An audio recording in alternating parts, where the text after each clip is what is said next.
wait to tell the others. And then suddenly, I felt a hand around my ankle. I jumped back in fright and fell on the floor, and then someone popped up from behind the couch. Oh, hi, Marina. I thought it was Natalia bringing me food. Oh my God, how could it possibly be? It was Petrov, the hockey team captain at my old school and my biggest crush. What on earth are you doing here? Just then, the door burst open and she walked in with a tray of snacks. She looked shocked to see me, then quickly smiled.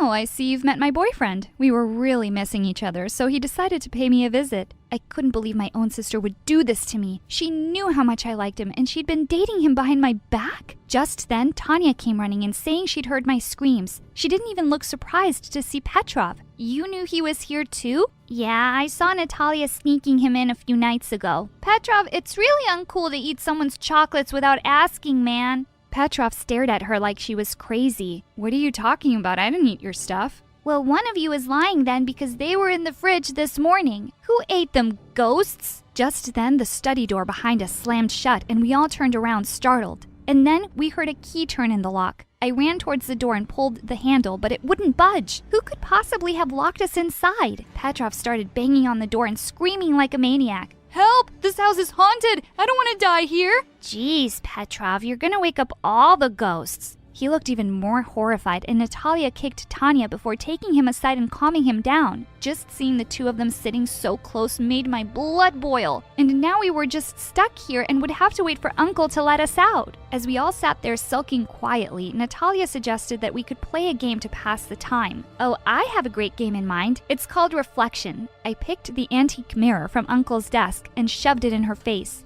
Mirror, mirror in my hands, who's the worst sister in all the lands? OMG, loser, get over it. Petrov looked really confused and asked what was going on. Natalia just said, oh, nothing. And then she grabbed him by the collar and started kissing him in front of me. Oh, my eyes, my eyes! Tanya ran off to the other end of the room and refused to come back. She snuggled into a big armchair, and after a few minutes, we could hear her loud snoring. Natalia opened a packet of crisps for herself and Petrov and glared at me. Don't even think about it. Also, why were you snooping around at night? As if I'd tell you. When Petrov asked us what we were fighting about, Natalia spilled out everything about how Uncle was leaving one of us $1 million.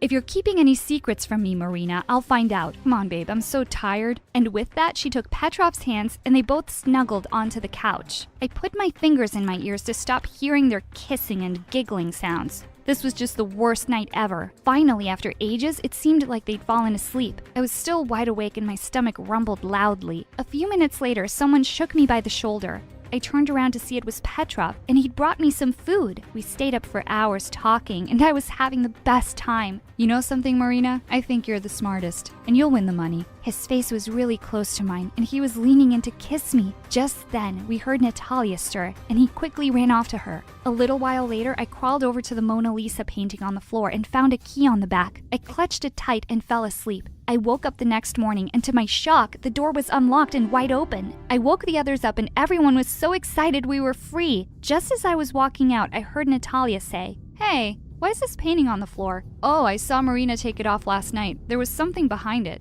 And before I knew it, Natalia had jumped across the room and pinned me to the ground. "Tell me what you found, you witch!" I tried to push her off me, but she was crazy strong. As we wrestled on the floor, the key slipped out of my hands and Tanya ran to pick it up. "Both of you, shut up!" As we sat panting and staring daggers at one another, Tanya said that there was something written on the key. Together in Paris. We had no idea what that was about and decided we'd come back from school and figure it out together. I went to Uncle's room and slipped the key into a drawer. During the first recess, I snuck out of the school and went back home as fast as I could. I crept into Uncle's room and headed straight for the drawer, to find it empty. What? Just then, I saw the curtain move a little. I crept up to it slowly and pulled it back to see Petrov behind it. "What are you doing here, and where's my key?" I saw you with it, and I just wanted to help solve the mystery for you. You're so smart. I really wanted you to think I'm smart too." He suddenly took my hand and pulled me close. "I like you, Marina, a lot. Let's figure this thing out and get out of here with the $1 million. We could go anywhere, just you and me." Just as he was about to pull me in for a kiss, I pushed him away. "Seriously? You were just making out with my sister this morning. You're such a cheater, and I'm no idiot. Give me the key, Petrov, now! Suddenly, Petrov pushed me aside and made a dash towards the door. He bumped into a small table and knocked everything over. I jumped towards him and managed to tackle him to the ground. The small key flew out of his hand and went skidding across the floor and landed at Natalia's feet. She looked livid. Oh, so you were going to just take my money and run off with my sister? He crawled up to her on his knees. Don't be silly, babe. I didn't mean a word of that. I was just doing this for the two of us. You mean the three of us? Tanya and I stared at her in shock. Except Petrov, who just looked stupidly confused. It's not some riddle, idiot. I'm pregnant and you're going to be a daddy. He stared up at her in horror for a second, then ran out of the room screaming. We heard the huge main door slam shut. I ran to Natalia and hugged her. I had no idea. Petrov's such a jerk. But don't worry, we will be really good aunts and She pushed me off. Ew, I'm not dumb enough to get pregnant. That was just to get rid of him. Just then, Tanya, who was picking up the things Petrov had knocked over, suddenly screamed, "Look, girls, look what this says!" She was holding a beautiful little music box in her hands and there was a small carving on the lid, "Together in Paris." I placed the box on the table and we all gathered around as I turned the key. The lid slowly opened and we gasped in delight as we saw two figurines dancing to the tinkly music. There was a tiny compartment underneath and a small note tucked away, 271287. For a moment we just stared at the paper when Natalia suddenly gasped. These numbers! This is Mom's birthday! She was right! But what could Uncle possibly mean by this? I have no idea, girls, but Uncle said we only had 3 days, so we have to put our heads together and figure it out soon. Later that night, as I tossed around in bed, I suddenly heard a loud thump from downstairs. I froze for a minute, then quickly crept out of bed and tiptoed down with a baseball bat. I couldn't see anyone around, and just as I was about to turn away, something on the floor caught my eye. Muddy shoe prints. We definitely had an intruder in the house. I followed the shoe prints down the corridors that led to the eastern wing of the house. I'd never been here before. Suddenly they faded away, and I looked up to see a door at the end of the hall. Holding my breath, I slowly opened it. There was no one inside, but it was the oddest room I'd ever seen. It seemed like a museum of forgotten things, and there were hundreds of clocks on the walls of all shapes and sizes, ticking away and all telling the wrong time. And in one corner was a shiny bronze safe. The minute I saw it, I had a light bulb moment. Of course that's what the numbers were. The combination to a safe. With trembling hands, I entered the numbers and heard a small click. I opened it and squealed when I saw what was inside. Stacks of money. It definitely looked like $1 million. Were you going to keep this for yourself? I turned around to see Natalia and Tanya standing behind me. Of course not. How could you even think that? Come, let's split it right now. There's plenty for us all. Just then, the door burst open and we turned around to see Uncle Ivan beaming in the doorway. Uncle, you're back! I was here all along. Who do you think locked you up when you girls were being so noisy? I just wanted to see how you would play my game. Marina, you really know what family is all about. Good girl. You get to keep all the money. The other two looked horrified. I turned to Uncle and smiled. Thank you, Uncle, but I couldn't. It'll make me happier to share it with my sisters. I knew you wouldn't. Now only time will tell if your sisters deserve their share. Yes, we deserve it. We'll prove it. We'll be so good to each other. I laughed and put my arms through theirs. Let's divide it and go shopping tomorrow, shall we?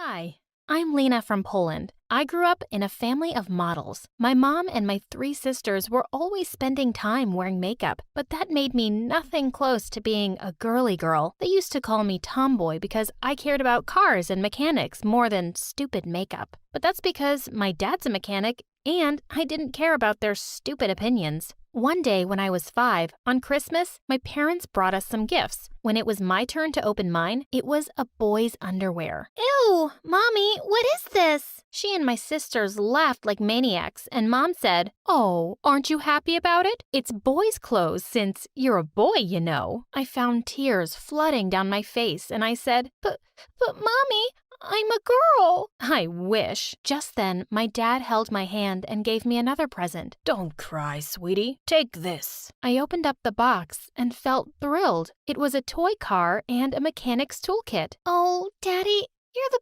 best. But does this make me a boy?" "No, Of course not. You're you. Don't be embarrassed to be yourself. And my sisters laughed even harder. Yeah, that suits you better, tomboy. I looked at my dad to say something, but he simply patted my head and smiled. Well, the truth is my mom and sisters thought they were models, but they only worked as waitresses and kept applying for modeling jobs for as long as I could remember. Mom believed that people were coming to the cafe only to see her and her daughters. One day, when I was in the 4th grade, Mom barged into my room screaming because her skirt that she used to wear 10 years ago was too tight. We're such beautiful ladies. I was prettier and more attractive, but getting pregnant with you ruined my body. I don't know why I wanted a kid after an 8-year gap.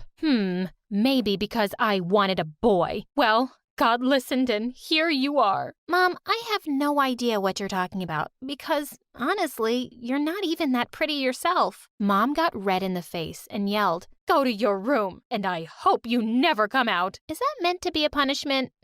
Because I enjoy my time there. And just like that, from that day, I started to spend my time in my room learning about mechanics, reading books about it, or helping Dad around the garage. But there was one major perk of living with 3 mean sisters who cared about fashion and makeup. I met a lot of cute guys coming and leaving our house because my sisters dated half of the guys in town. And to be honest, I started to wonder how it would feel to kiss a boy. So when I was in the 7th grade and my aunt visited us with her son, I took him aside to show him my mechanic toys. Then I cornered him and blocked his way. "Kiss me if you want me to let you go." My cousin started yelling until his mom and mine came running to us. He said, "Ew, I don't kiss boys." But instead of being angry, Mom looked pleased. "Oh, Lena, I never thought you'd like boys. I thought you were into girls. I can't believe I'm saying this, but you just made me so proud. Not all is lost." Ugh, like I cared to make her proud. I just wanted a kiss, and I was determined to get one. So I turned to my only other option, school. At school, I had the same reputation at home, but there, at least, I could kick anyone's butt if they tried to mess with me. Anyone except Monica, the school queen. Once when I was in the 10th grade, she came to me and said, "Hey, Robin,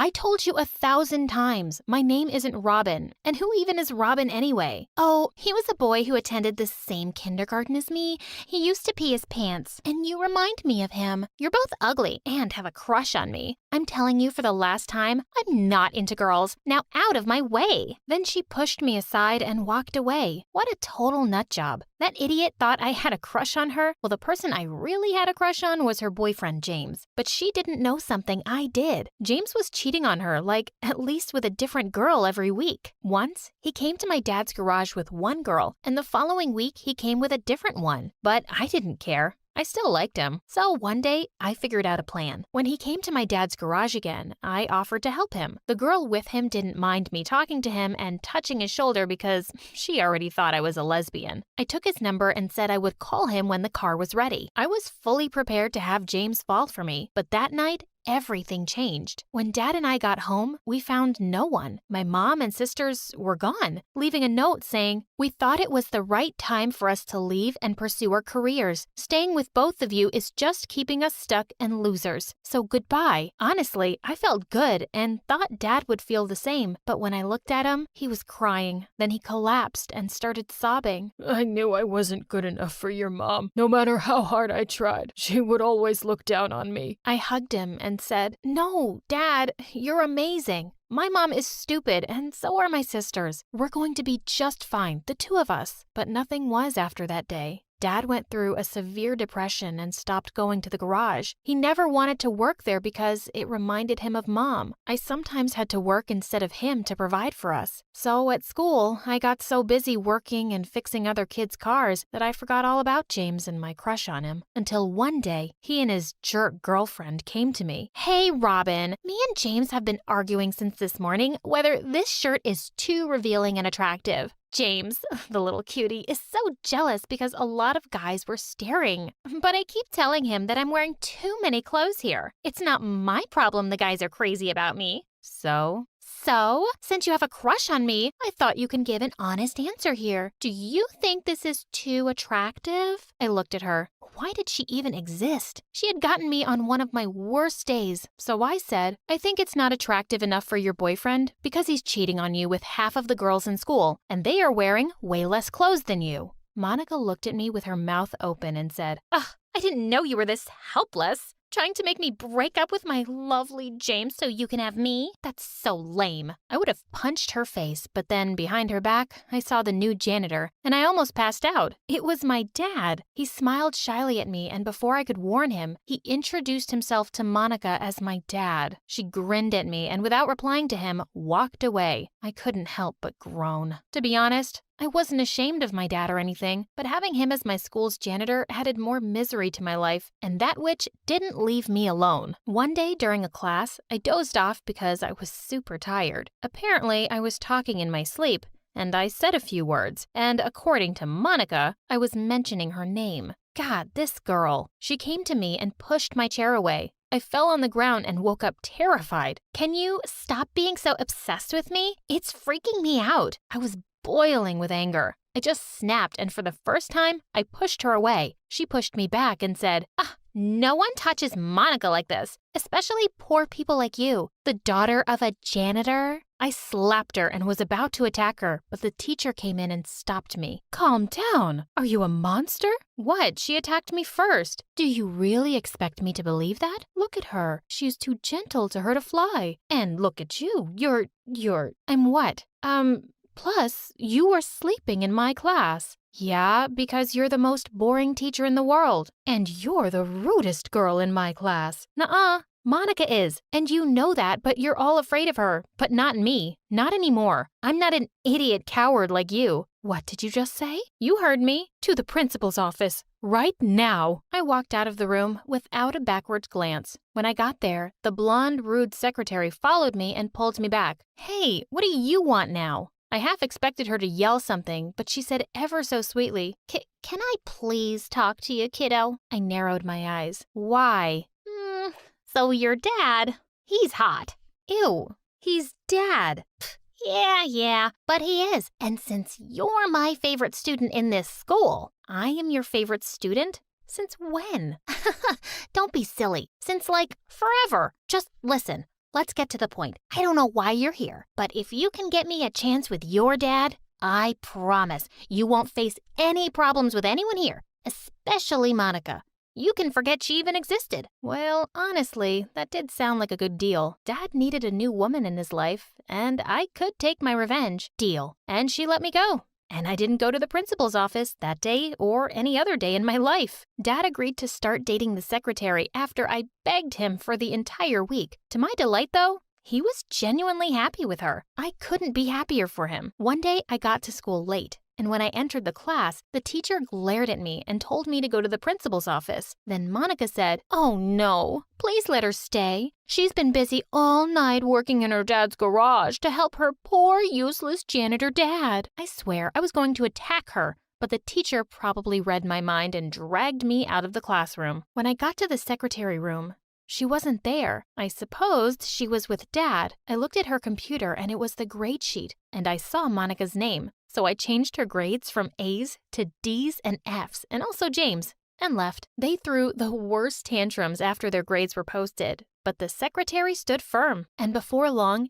everyone in the school knew about my power. Of course, some students tried to tell the principal, but since he liked and trusted his rude, suck-up secretary, he didn't do anything. And she didn't have an idea I was behind all of this, and I really felt like the godfather. Suddenly, boys were into me and wanted to hang out with me, and honestly, I enjoyed the attention and hung out with a couple of boys. But my eyes were only on one boy, James. I mean, the heart wants what it wants. So one day, while he and Monica were having lunch together, I went to him and said, Hey, you gotta date me or kiss your dream college goodbye. He looked at me and pushed Monica away. Of course, babe. Come sit next to me. Monica looked furious, but she knew her time as the school queen was over. She never faced me again. Dating James was nice at first, but soon enough, I found out he was a jerk. And I even felt sorry for Monica that she had to deal with him. He was embarrassed to be seen with me, and I was certain he was cheating on me. Once, he sent me a message by mistake that said, Hey, babe, Want to go out tonight? That disgusting tomboy is busy in her dad's garage tonight. I cried when I read it. Next day, James came to hug me and I pushed him away. Don't touch me, you cheater. Instead of apologizing like a decent person, he rolled his eyes at me and said, "Oh,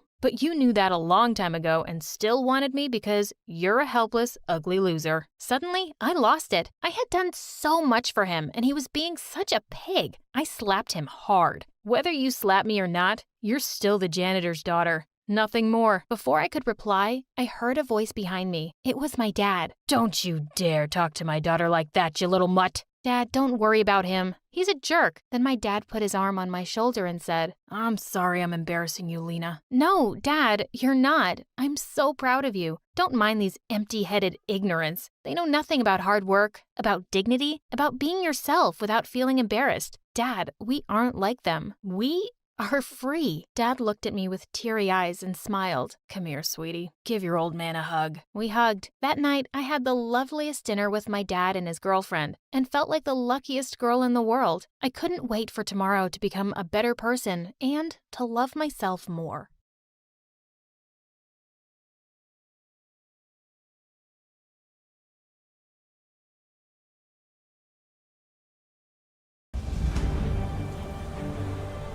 Before I tell you my name, let me tell you the story behind it.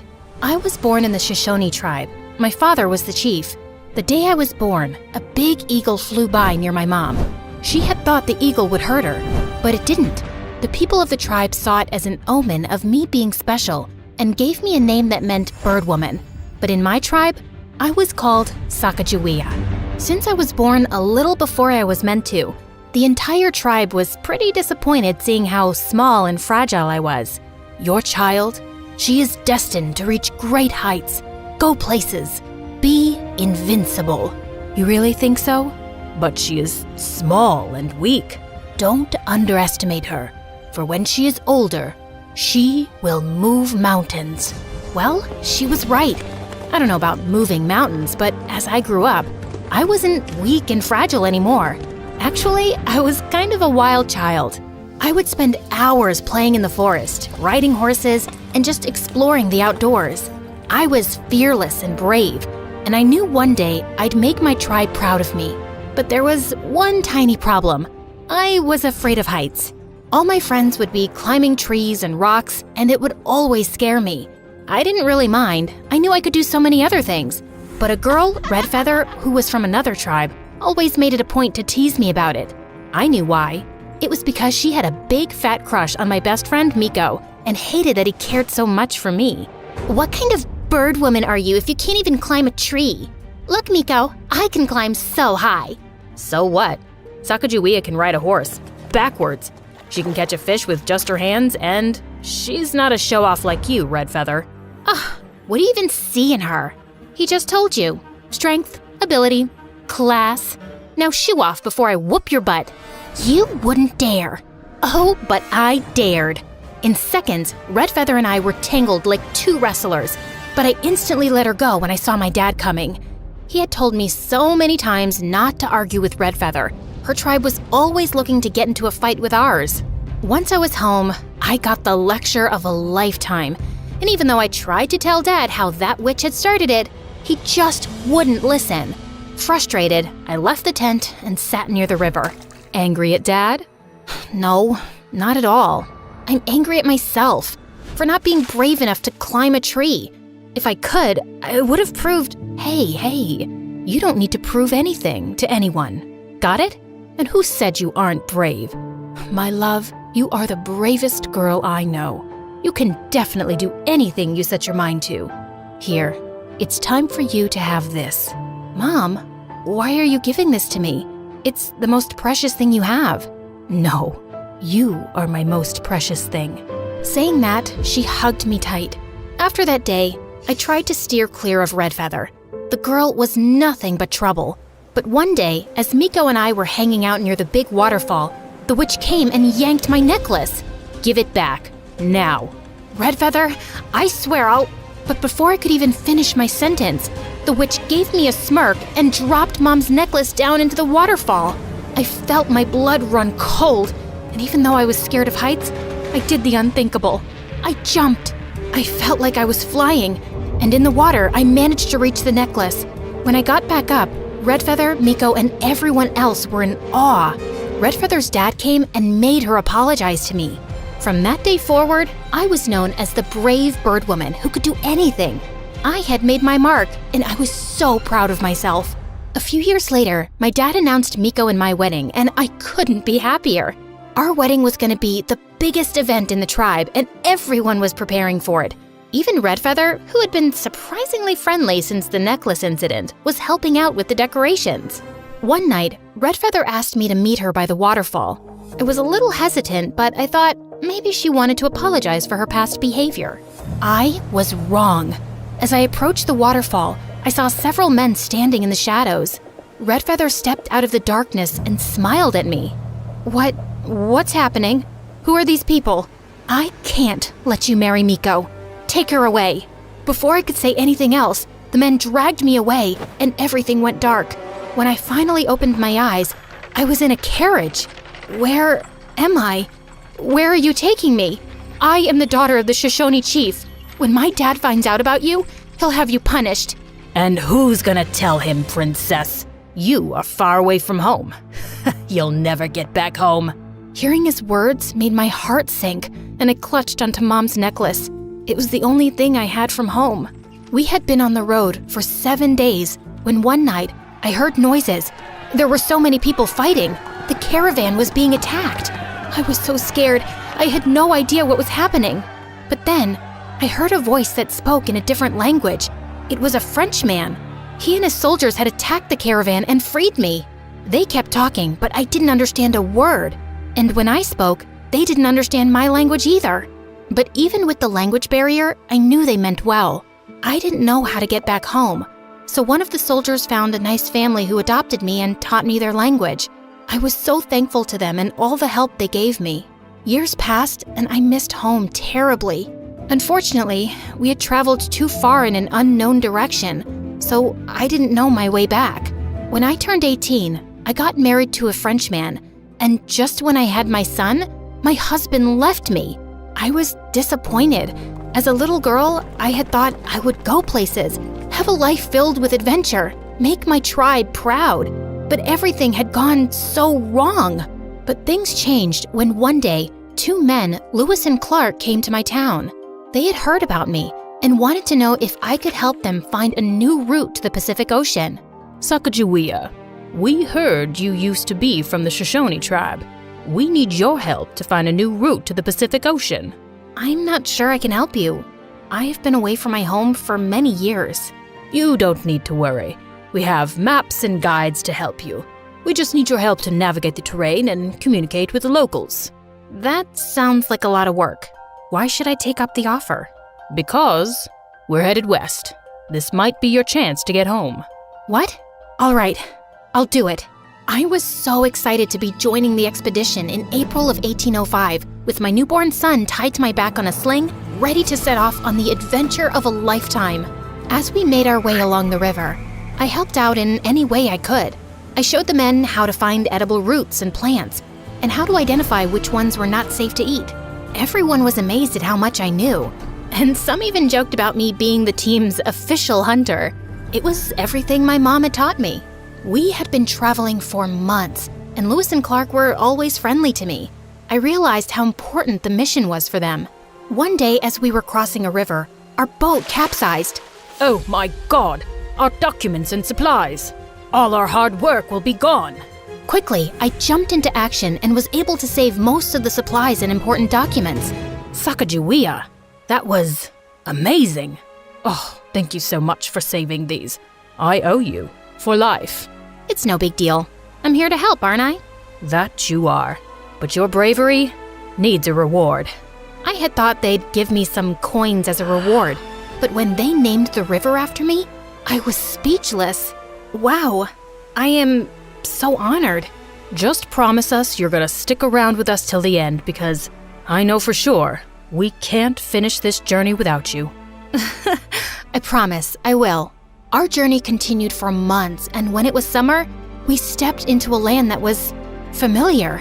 I ran into the forest, and when I saw the waterfall at the end, I felt like my heart stopped. I was home. It was the land of the Shoshones. I was ecstatic. When I walked into the chief's teepee with Lewis and Clark, I was stunned to see the new chief. It was Miko. Sacagawea? Is it really you? Yes, it's me. But how is this possible? We thought you were lost forever. I was taken away by some men and adopted by a nice family. Miko was filled with joy and tears of happiness rolled down his face. He then asked Lewis and Clark to give us some alone time. He called my mom and dad, and the moment they saw me, they hugged me tight. Sacagawea, I can't believe my eyes.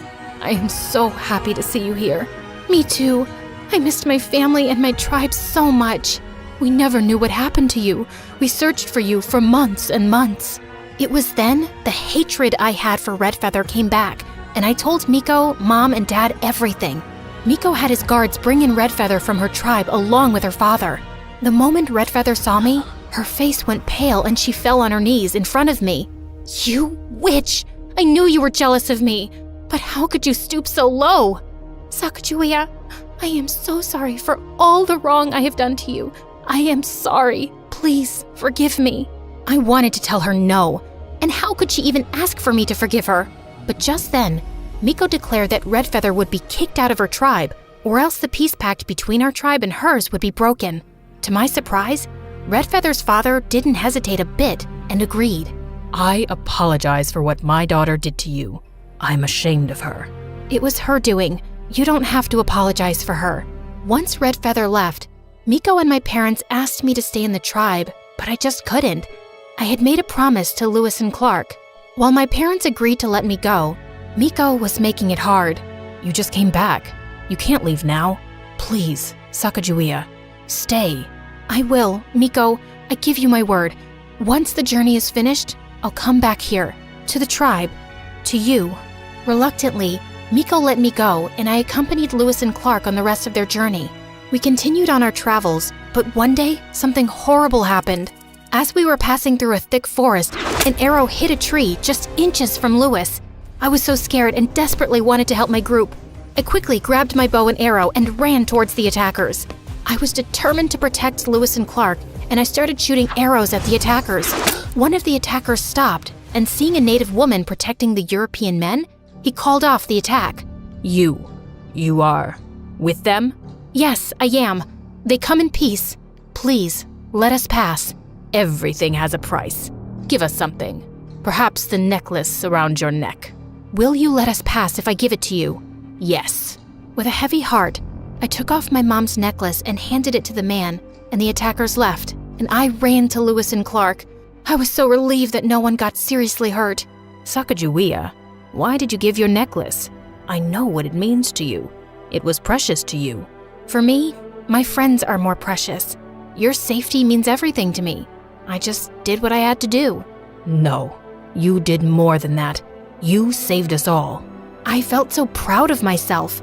Finally, I had done something that my parents and the tribe could be proud of. We continued our journey and finally made it. After months of traveling, here I was, standing by the Pacific Ocean. I felt like I was in a dream. The sound of the waves crashing against the shore, the smell of the salt in the air, and the feeling of sand between my toes. It was breathtaking. I couldn't believe I was here. I had been on this journey for so long, and now I was standing at the edge of the world. I realized in that moment how much I had grown. I had gone from a scared little girl who was afraid of heights to a brave and fearless woman who had gone on an amazing journey. We stayed for a month, and when it was time to return, Lewis and Clark asked me to come with them on another expedition. I really wanted to because I loved adventure, but I had other plans. When I returned home, the first thing I asked was where Miko was, and my parents told me that every morning he sat by the waterfall. So I snuck up to him and hugged him, and we both ended up in the water. Oh my God, you came. I promised, remember? Saying that, I kissed him, and it felt so right, like I was finally where I belong, finally home. Today,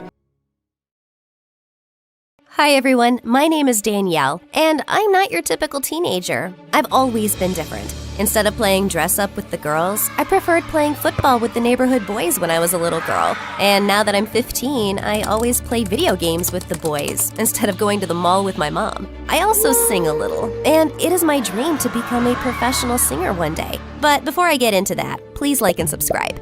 I guess it's no surprise that I've barely got any girlfriends. My best friend's name is Chase, and he lives down the road from my house. Chase and I go to the same school, but since he's 2 grades above me, we only hang out after school. With his dark hair and light eyes, he's one of the hottest and most popular boys at Pineville High. I've had a crush on him for years now, but I know he'll never like me that way. Not when he could have any girl he wanted. No one knows we're friends, and I'd like to keep it that way. At least then his female admirers will not find a reason to attack me in the hallways. At any rate, I am already pretty unpopular in school. Ever since I accidentally spilled juice on Michelle James's prom dress, the entire cheerleading squad has had it out for me. Well, I didn't trip on purpose. I've just always been a bit clumsy. This year was going to be different, though. This year, I planned to change. Now that I'm a freshman, I think it's time I got a boyfriend. Believe it or not, I've never even had my first kiss. So I straightened my auburn hair until it was long and shiny and picked out a super cute back-to-school outfit. I even applied makeup. In fact, with my pink lips and long eyelashes, not to mention my super cute miniskirt, I looked unrecognizable. Well, that was the plan. The first person who saw me was Chase, as he was picking me up from school. But his reaction was not what I expected. Whoa, what are you up to? Nothing. Is it obvious that I was a bit nervous? Chase gave me an angry look that had me squirming, then looked ahead and continued driving. He refused to say one more word to me during the entire journey. But apart from the disappointment with Chase, the rest of the day was perfect. Nearly every girl wanted to know where I bought my yellow crop top and blue miniskirt, and nearly every boy wanted my number. Yes, even the ones who were already in relationships. And by the end of the day, I had a date with Hugh Lautner. He was a quarterback on the soccer team and super cute. He promised to pick me up from school tomorrow, even though he lived an hour away in a much posher part of town. I told Chase this on our ride back from school. I could tell that he was struggling to say something. Do you really like him? I don't know. I could if I tried, I guess. I just really want to become cool now. I've been an awkward klutz for too long. And what if I told you that you're perfect the way you are? You know that's not true, Chase. Because if that's the case, why am I invisible to you in school? Chase was silent. He did not even say goodbye when he dropped me off. That evening, Hugh and I went out for pizza. You're different from the girls I know. They always order a salad and say they're dieting or something. It's so much more fun to go out with a girl who eats. Soon, Hugh started dropping me off and picking me up from school. Unlike Chase, he never pretended not to know me in school. Apart from the awkward glances, Chase and I stopped being friends. I'm not going to lie, I missed his friendship. I missed playing video games with him and chatting with him until we fell asleep. But maybe I had never meant anything to him because he let our friendship end so easily. It hurt, but I kept my feelings to myself. Soon, Hugh asked me to prom. Of course I said yes. I spent a long time getting ready and spent all my money on a beautiful silver gown. Everyone oohed and ahed when we made our entrance as a couple. But even though I was with Hugh, I kept looking around for a glimpse of Chase. I wanted him to see me all dressed up. My heart sank when I could not see him anywhere. Finally, it was time to announce the prom king and queen. It was no surprise that Hugh won prom king. His queen, though, was head cheerleader Michelle. Michelle gave me a smug look before she grabbed Hugh for the official dance. Soon, she started getting close to him. I thought he would stop her, but he seemed to enjoy it. Then suddenly, she kissed him, and he started kissing her back. Shocked, I ran out of the hall and continued running. By the time I reached home, my beautiful dress was torn at the bottom and my cheeks were stained with tears. Suddenly, a familiar figure stopped in my path. Chase. He was wearing a tight-fitted jacket and looked, so handsome. What happened? I told him everything, and he took me into his arms. Let me go beat him up. No! Will you please stay with me, though? I missed you. But you chose him. What? What do you mean? You threw away our friendship. You completely changed yourself just to be with him. I liked you just as you were, in your pajamas, with your love for video games. But I liked you too. I was invisible to you only in school, so I had no hope. I'm sorry about that. I guess I didn't know my own feelings till I saw you gush over someone else. It's why I couldn't stand seeing you with Hugh. Suddenly, he took my hand. The question is, do you still like me? Yes. So will you go on a date with me? Of course I will. Wear your pajamas and meet me for video games then. Soon, Chase and I started dating officially. This was when I found out how romantic he really is. He was the best boyfriend ever. He would open the door for me and hold my hand wherever we went. And he had a sense of humor, too. If any girl asked for his number, he would give her mine as a joke. A year passed, and soon he was going to go off to study at Yale in the fall, and I was really going to miss him. You'll forget me. Never. You'll get busy with studies and stuff then. Maybe, but I'll still come back for you. Or you can come study with me. Like that was going to happen. I was not as bright as Chase. Besides, I wanted to pursue music as a career. I had started recording videos of myself singing, but was too shy to show them to anyone. Soon after Chase left, I began devoting more time to my music. I started singing at school, but only when the classrooms were empty, and recording videos of myself. But I never shared them with anyone, including him. Chase and I were still going strong, though. He'd send me a good morning text every day and video call me every night. I miss you so much. I just want to get on the next flight and come see you. I wish you could, but I want you to concentrate on your studies instead. Yeah, I know. Promise me you'll at least apply to Yale, though. Okay, I promise. I probably shouldn't have made that promise, though. I really wanted to be a musician and had been practicing a lot recently. That night, on impulse, I shared one of my singing videos on YouTube. I applied makeup and wore a wig, though, so that no one could tell it was me. The next morning when I woke up, I realized it had gone viral. In just one night, my video had garnered 100,000 views. When I went through the comments section, I was shocked. Everyone loved my voice, and people wanted to know who the mystery girl really was. There were a few trolls, but I just ignored them. My eyes filled with tears of happiness, and I wanted to share the news with someone. But who? If Chase still lived down the street, I'd have gone running in my pajamas to tell him. But now that he was so far away and so busy, I didn't want to disturb him, especially since he had exams going on. Chase was busy with his studies for the entire week, but so was I. I started sharing more videos, and soon even magazines and news channels were picking up stories on the mystery girl. Everyone wanted to know who I was, but I was going to keep it a secret until I told Chase. But by the end of the week, I received a call. Good afternoon. Am I speaking to Danielle Jones, aka Mystery Girl? What? How do you know? I didn't tell anyone. It is my job to know Miss Jones. Oh, okay. Let me introduce myself. We are Superstar Inc., and we like to give a launch pad to actors and musicians who show a lot of promise. Now, there is no denying that you're talented, but you've also managed to create a fan following around your mystery girl persona. Part of the allure, I think, is because no one really knows your identity. Okay. And we want to keep it that way.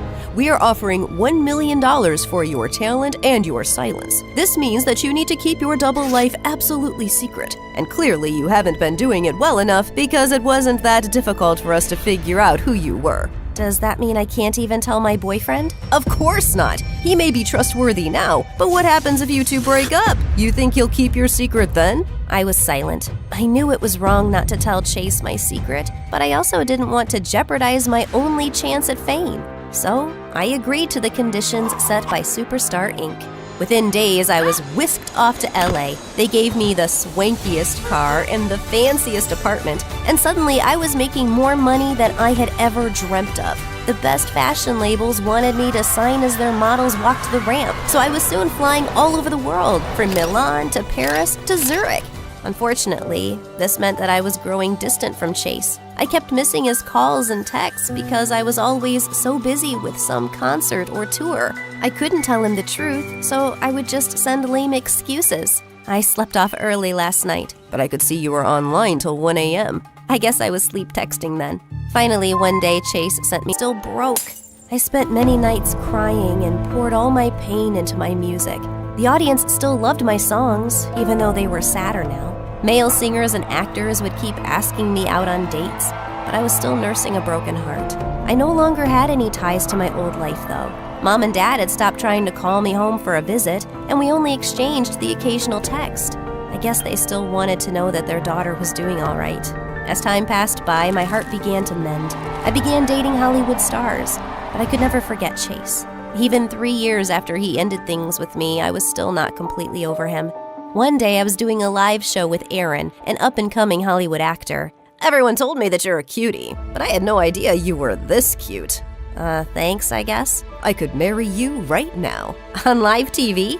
Yes. Will you marry me? Aaron got on one knee and pulled out a ring. Oh my God! No, I'm sorry, I can't. Why not? Because I don't love you. My heart is with someone else. But you're not dating anyone. Trust me, I've been having you followed. That's illegal, I'm sure. And he left me years ago. His name was Chase, and he was the best boyfriend ever. I started crying. Suddenly, I was sick of this job. It may have brought me fame and money, but it cost me my relationship with my parents and boyfriend. It was time to tell the truth about who I was, whether Superstar Inc. allowed it or not. Suddenly, I took off my wig and wiped off my makeup on live TV. My name is Danielle Jones, and I am the mystery girl. Only I don't want to remain a mystery anymore. I am real, and I want to live my truth for myself and my fans. My confession sent Superstar Inc. and the rest of the country into a tizzy. By the next day, I was the top trending topic on all the news sites. Superstar Inc. fired me and took back my apartment, but I didn't care. I had made so much money that I could live anywhere. The only place I wanted to go, though, was home. After 4 long years, I landed on my parents' doorstep to apologize. They had seen the news and cried tears of happiness while hugging me. There was still one more apology I needed to make, though. I texted Chase, "Hey, it's Danielle. I know this comes really late, but I'm sorry for everything." I waited a few hours for a response, but none came. Suddenly, the doorbell rang. It was Chase. "Chase, what are you doing here?" "Answering your text. Can I come in? I'm a bit tired. I just flew in." "Of course. Where are my manners? Will you have something to drink?" "Wait for another perfect kiss."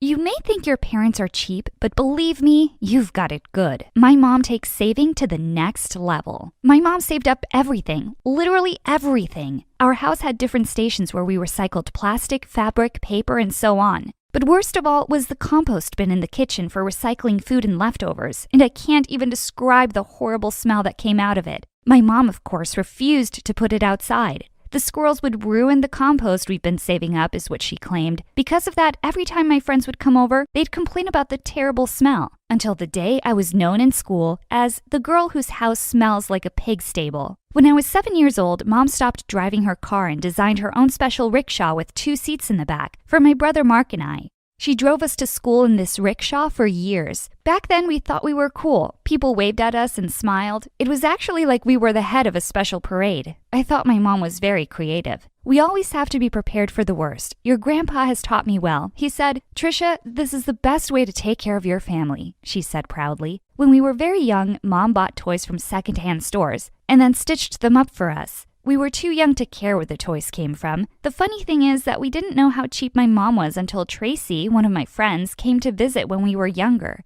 She came over to my house for a sleepover when we were 10. "Why does your mom take ketchup, sugar, and serviettes from restaurants?" asked Tracy after we'd eaten. I didn't have an answer. The next day, we went to the movies together. "Why does your mom sneak her own popcorn and drinks into the movies?" Tracy asked me as the movie started. "Your mom is cheap," she said. I was angry with Tracy. I thought she was being mean. I didn't want to believe her, but as I cooled down, what she said opened up my eyes to what was actually happening. From then on, things started to make sense. I realized that people were actually laughing at us in my mom's rickshaw.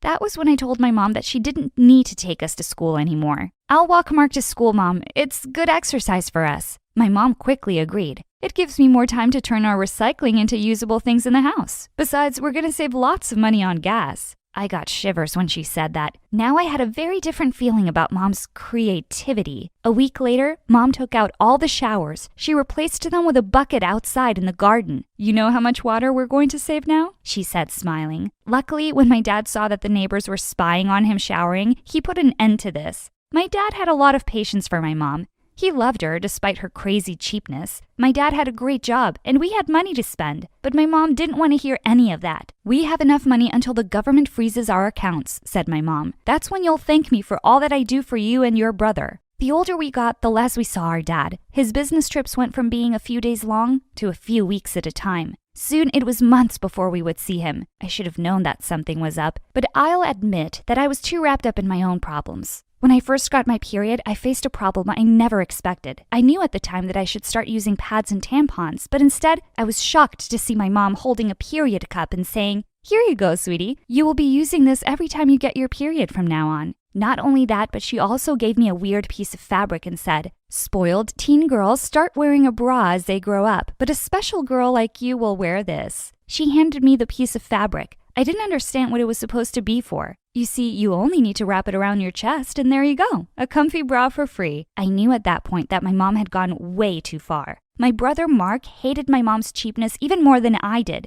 Because he was younger than me, Mark got all my hand-me-downs. From jeans to t-shirts and even jerseys, Mark grew up wearing my clothes. He was creative in how he reshaped them to look like something that a boy would wear. But by the time he was 13, his classmates wouldn't let him get away with this. They left lipstick and makeup on his desk. They stuck fashion articles to his locker. They even started calling him Marcy. "Leave my brother alone," I said to them. But they just laughed. "What are you gonna do? Will your mother chase us in her rickshaw?" I had no reply to this. I was furious, and so was Mark. He went home and told Mom that he needed clothes for boys. My mother almost lost it. "We don't have money for new clothes," she screamed. "If you want new clothes, I'll make them for you." Mom knitted Mark the most awful, trendy clothes we'd ever seen. Mark took one look at the new clothes Mom had made and said, "It's fine, I'll wear the hand-me-downs." Mark and I were tired of Mom's cheapness. That afternoon in my room, we had a secret meeting about what we could do to stop Mom from embarrassing us in the future. We needed help, so we called our dad. Dad didn't like to fight with Mom. He was a calm man who didn't like complications and fights. So whenever Mom went into one of her raging cheap spins, we made an arrangement with Dad. He sent us the money we needed, and in return, all he wanted us to do was keep these transactions from our mom. We agreed. Now we were able to buy all the clothes and items that we needed. The next part of our plan was pretty simple. My best friend Tracy lived down the road from us. We kept our secret stash of clothes at Tracy's house. Every morning we left home in Mom's clothes. Then we stopped at Tracy's house, changed, and then went to school in our new clothes. We did this for years, and there was peace in the house. But nothing lasts forever, especially when you've got a mom that has a PhD in cheapology. Summer vacation arrived, and I was excited. I'd just started dating a boy that I really liked. His name was Devin. He didn't judge me like the other kids did. I was looking forward to spending time with him and getting away from my bizarre life. That idea didn't last long. A week into the vacation, Mom arrived home with shovels, pickaxes, and other digging equipment.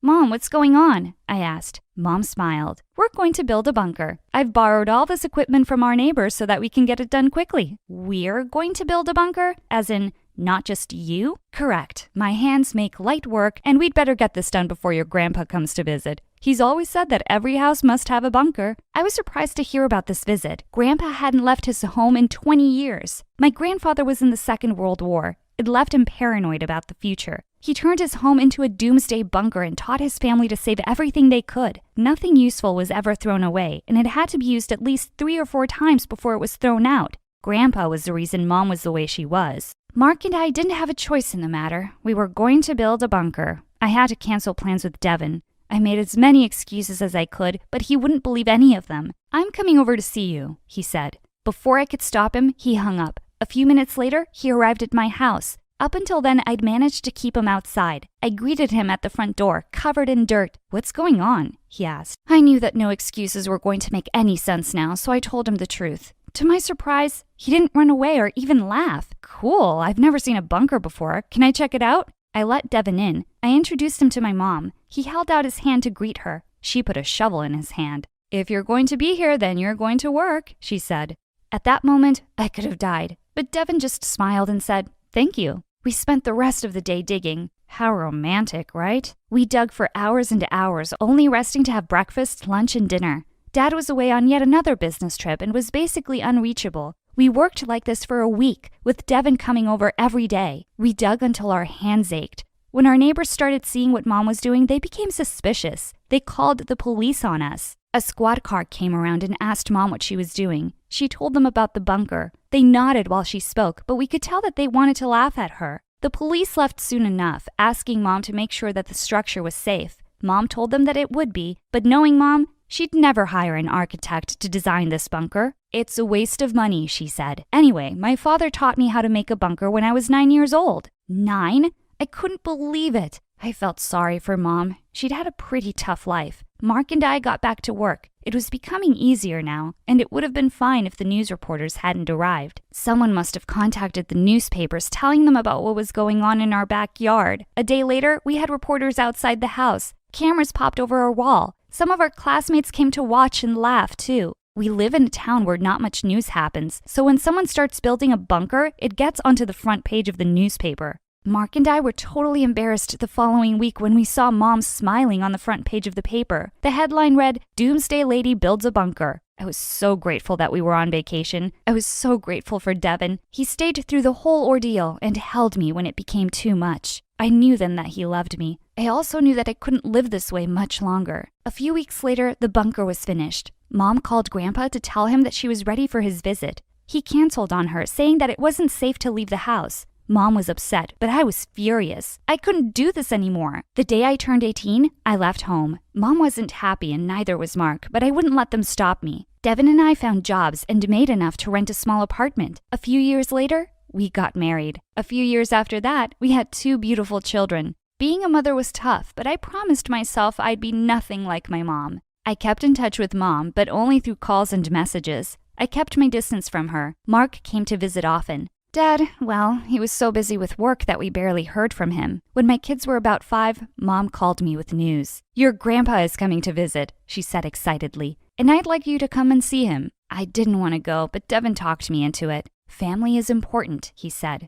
So we went. The next day, we went to my mom's house. "He'll probably come on the bus," said Mom. "Back in the old days, he would have walked, but his hip is acting up now." Mark and I looked at each other. What kind of family had we grown up in? "Go to the bus to pick up your grandfather," said Mom. Mark and I walked down the road to the bus stop. The first bus arrived, but Grandpa wasn't on it. He wasn't on the second or the third bus. An hour later, we walked back home. As we arrived back at the house, a brand new car pulled up to the house. Mark and I couldn't believe it. It was Grandpa. He looked nothing like we remembered him. The Grandpa we remembered wore old clothes, cut his own hair, and had a beard longer than Santa's. This Grandpa stepped out of the car looking different. He was dressed in sick clothes and looked like $1,000,000. "Kiddos, so good to see you both. Come give Grandpa a hug." We hugged him and smelled his cologne. It was definitely something expensive. Then we helped him with his bags. If we were shocked by what we saw, Mom's reaction was even worse. She just about fell over when she saw Grandpa. He was different, calmer, friendlier, laid back, and full of jokes.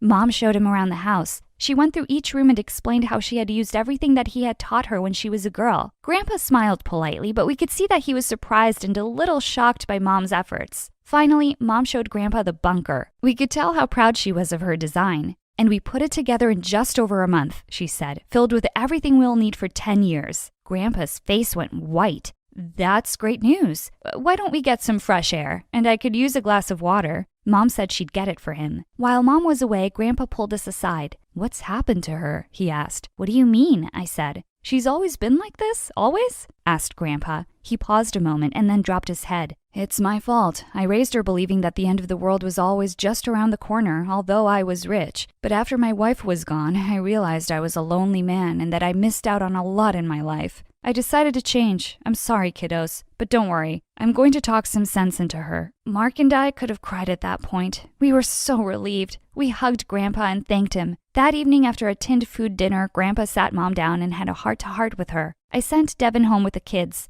Mark and I listened from another room. "You've done a great job of preparing for the end of the world, Trisha, but it's not going to happen anytime soon." Mom looked shocked. "What do you mean? Grandpa stopped her. "I know. When you were growing up, I thought that the world was in serious trouble. I filled your head with a lot of ideas that I now see are a bit extreme. After your mother was gone, I started to think about life differently. Trisha, it's important to save and be sensible with what we have, but it's also important to enjoy life." It was the toughest conversation that Mom had ever had. Everything that she had ever believed in had just been pulled out from under her. She was quiet for a long time. "Dad, it's okay. I'm going to keep doing what you taught me. We need to be prepared for every disaster." Grandpa tried to reason with her, but she didn't want to hear it. Mark and I tried to. "Enough of this, Mom," I said. "This is the reason why I left. And it's the reason why Dad left too," said Mark. Mom shook her head. She looked completely confused. No, he's away on business. He's been away on business for 10 years now, Mom, said Mark. He told me that he's not coming back, and it's because of you, because of all of this. My mom burst into tears. So I just let go? Give up? My mom said quietly. You have this skill and it's so great, but you can't always be sacrificing the present for the future. The world is not going to end anytime soon. Grandpa chuckled. A long pause followed. Then her eyes became wet with tears. She began to speak, but only tears fell. It's okay, Mom. We're all here to help you. Mom took a deep breath before she spoke. Okay, how do you guys do it? Do we have to go out for dinner as regular people do? I can do that now for a start. I smiled widely. Things wouldn't change all at once, but, well, she was finally trying to bust out of her bubble. And that's all that mattered to us. Hey guys, I'm Ashlyn, and I lived with my mom and 2 siblings in Atlanta. And I have superpowers. Hang on to see why. My mom was a famous businesswoman in the city. She was from a filthy rich family and considered herself royalty. She carried herself like a queen and made sure my siblings and I behaved that way too. From the way we spoke, dressed, or even our posture, everything needed to be perfect. But because of my superpower, I couldn't get anything right. Mom, I'm sorry.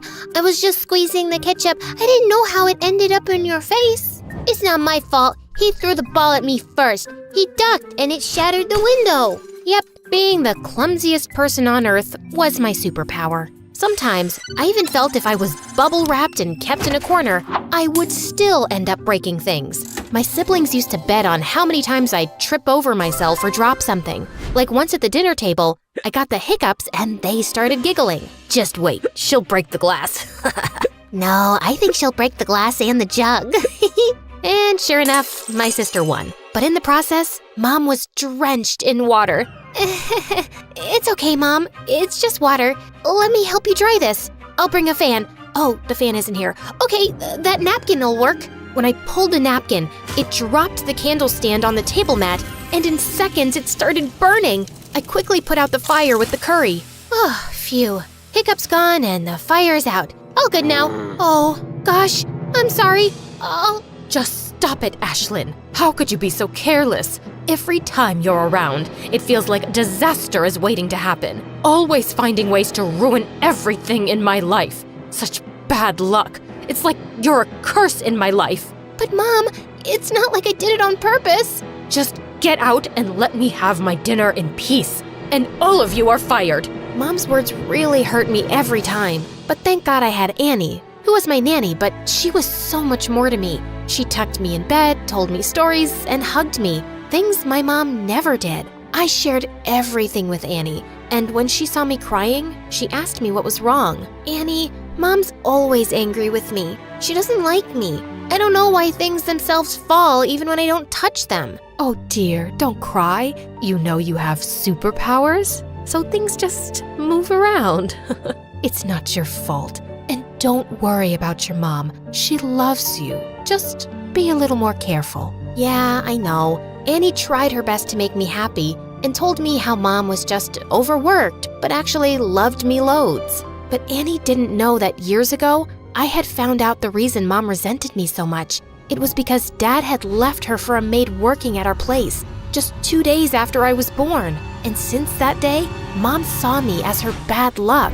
I tried not to let it get to me and focused on my studies, but I wasn't very good at that either. But still, I tried. I really wanted to win Mom's love because seeing her with my siblings made me feel like I wasn't even a part of the family. One time, when I was around 17 and on summer vacation, Mom had a launch party for her new business. Please, just spare me the embarrassment and stay in your room. Order pizza, watch MSA videos. Just don't ruin my party. Mom was always keeping me away from the fun things she did, and I was curious, so I decided it would be fun to just peek at the party. The moment I saw the guests dancing, I decided to join them, and it was then that I tripped and fell on a table. Mom was furious. Before she could even say something, Annie came running and started to clean the mess I had made.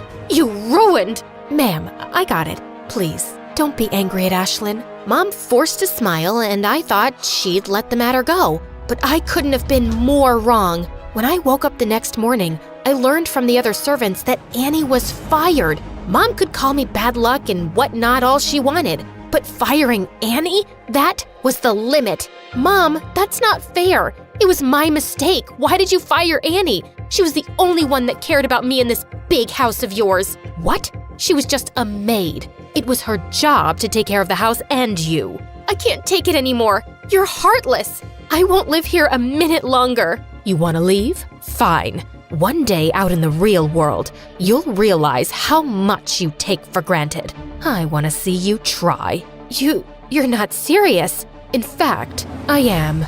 I left the house in a haze and found myself standing at Annie's door. When she saw me, she was worried and tried to send me back, saying how mad my mother would be. But I was determined, and eventually, she invited me into her small house. Have a seat. You must be hungry. I'll get you something to eat. Yeah, I'd like that. But as I sat on the chair, I ended up stuck. Just then, I heard a girl laugh. Bet you never used a chair like that before. No, I didn't. She helped me up and then introduced herself. She was Michaela, Annie's sister, and she was as nice and welcoming as Annie. I really liked their cozy home, even though the things were old and some were even broken. At night, I slept peacefully on the couch, which was far better than my luxurious mattress. But old habits die hard, and the next morning, when I told her I wanted an omelet with a fresh fruit smoothie and a pancake, hearing my words, she looked stunned. Your Highness, this is not your palace, and I'm not your servant. Serve yourself. I'm so sorry. I don't mean it. I can do it myself, but could you please tell me the thing that works like a grrr? What? I just forgot the name of the thing that was used for smoothies. A blender. Princess, here it is. She left me, and after watching a bunch of videos on how to cook an omelet, I couldn't make it and ended up burning my hand. Michaela came running when she heard me scream. Like, why did you even come here? The real world is a difficult place to survive. I don't know why you would give up such a chill lifestyle for this. Yeah, it might be kind of tough, but I'm confident I can work it out. She was kind enough that she made me breakfast and fed me herself. And in no time, we became friends. It had been several days, and although Mom was angry, I still hoped that my being gone would make her realize my worth. But she hadn't called me once, like I didn't exist to her. One day, when Michaela saw me sulk, she suggested we do something fun.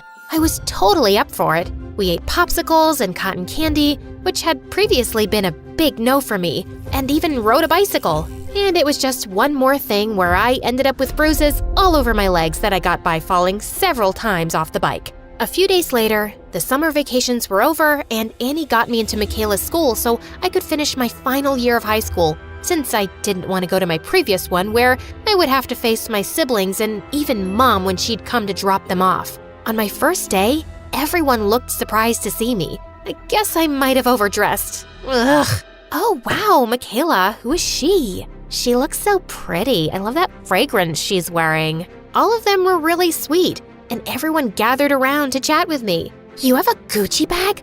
Is that a real one? No, thrift store. She bought it from there. You want to fit in or stick out like a sore thumb? Fit in? Good. So from tomorrow, don't dress like you're modeling. Michaela was right. I needed to blend in. So I bought new stuff for myself. Things were going well at school, like really well. I even made friends and started to do well in studies. One day, we were walking down the hallway and I noticed a poster for a speech competition with the topic self-esteem. Michaela suggested that I should participate. I decided to give it a shot since it would be the perfect opportunity for me to voice my ideas, something I couldn't do much around Mom. I worked hard for weeks on my speech, practicing in front of my friends. I was still nervous, but I was determined to do my best. On the day of the competition, I kept my eyes on Michaela and Annie as I stepped onto the stage. I was so relieved when I finished my speech, and I knew I had done a good job. The judges were impressed and announced that I was the winner. I was so shocked and excited.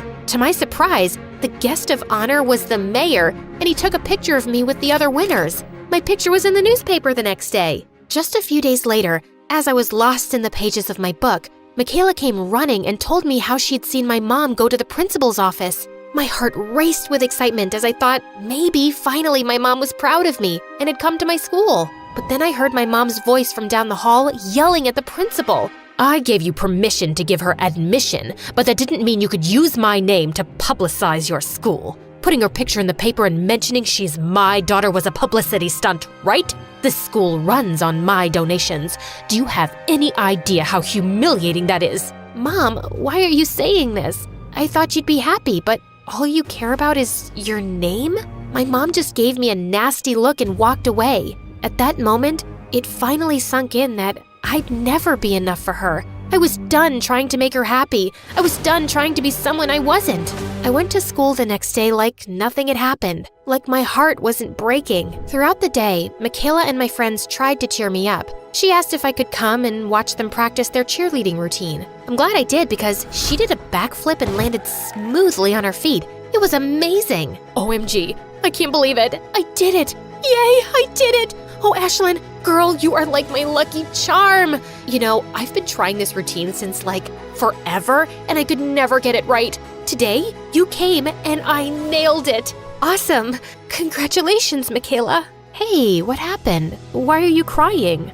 I've been called bad luck my whole life. No one has ever called me their lucky charm. Luck isn't something you're born with. It's something you create. If you focus on the good things in life, you'll be lucky. I stayed with Michaela until we graduated. Then she got a scholarship to a big university while I applied to business school and got in. I was stoked and couldn't wait to start my journey of becoming a business professional. I was in my 3rd year of college when one day, Annie told me how Mom wanted to see me. The company was failing. What? After all these years, she remembers she has a daughter, only when her company is going into the ground? Forget it. But Annie said Mom was sick too and kept insisting I visit her. But I just didn't want to. A few days later, Annie asked me to accompany her for shopping, but she had another idea.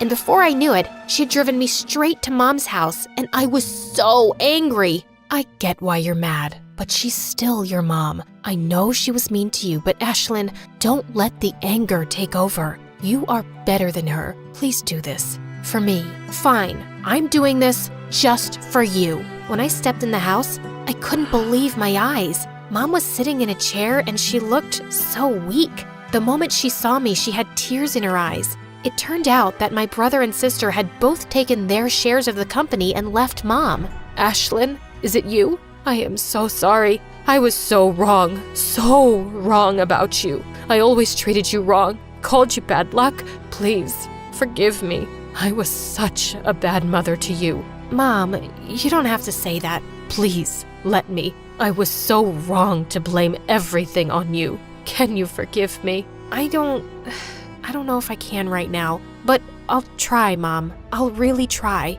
And I'll spend every day of my life trying to make it up for being like I was to you. Then Mom and I hugged. She apologized to Annie and thanked her for always supporting me. Mom told me everything about her business and I decided to help her. I spoke to her lawyer and got to know that to save the company, we would need a merger with some big company. I started working there day and night and bagged a meeting with a big company. On the day of the meeting, I was feeling confident and engaged in the discussion. Suddenly, I dropped the pen and it went rolling under the table. Why do I have to be so clumsy? Oops, I'm sorry. Silly me. It's like I have butterfingers. You know what? I'm gonna go. Ah, come on. Happens to the best of us. We understand it's just part of being human. If it had been my mom, she would have screamed at me. After that, the meeting went awesome, and they told me they'd let me know about their decision. At home, I told Mom everything that had happened, including dropping the pen. She looked unhappy, but right when she was about to say something, the phone rang. Oh my God, we got it! We got the merger! I knew it. I knew you could do it. This calls for a party. Mom threw an awesome party by the poolside. Everyone was having fun until Mom got a call, and her face suddenly changed. I followed her inside the house and saw my brother and sister were there. What are you two doing? Get out now or I'll call security. You can't really own this house anymore, can you? It's impossible. You ruined the business. Oh God, did you trick Ashlyn into helping you? We'll tell her the truth. What truth could you possibly tell her? That you were never sick, Mom? That it was all an act to make me save your business? I knew all along. Mom's jaw dropped and my siblings were left speechless. You knew? But why did you still help? Because someone very important to me told me I'm a better person than you. I turned around with a newfound confidence and walked away, leaving Mom behind.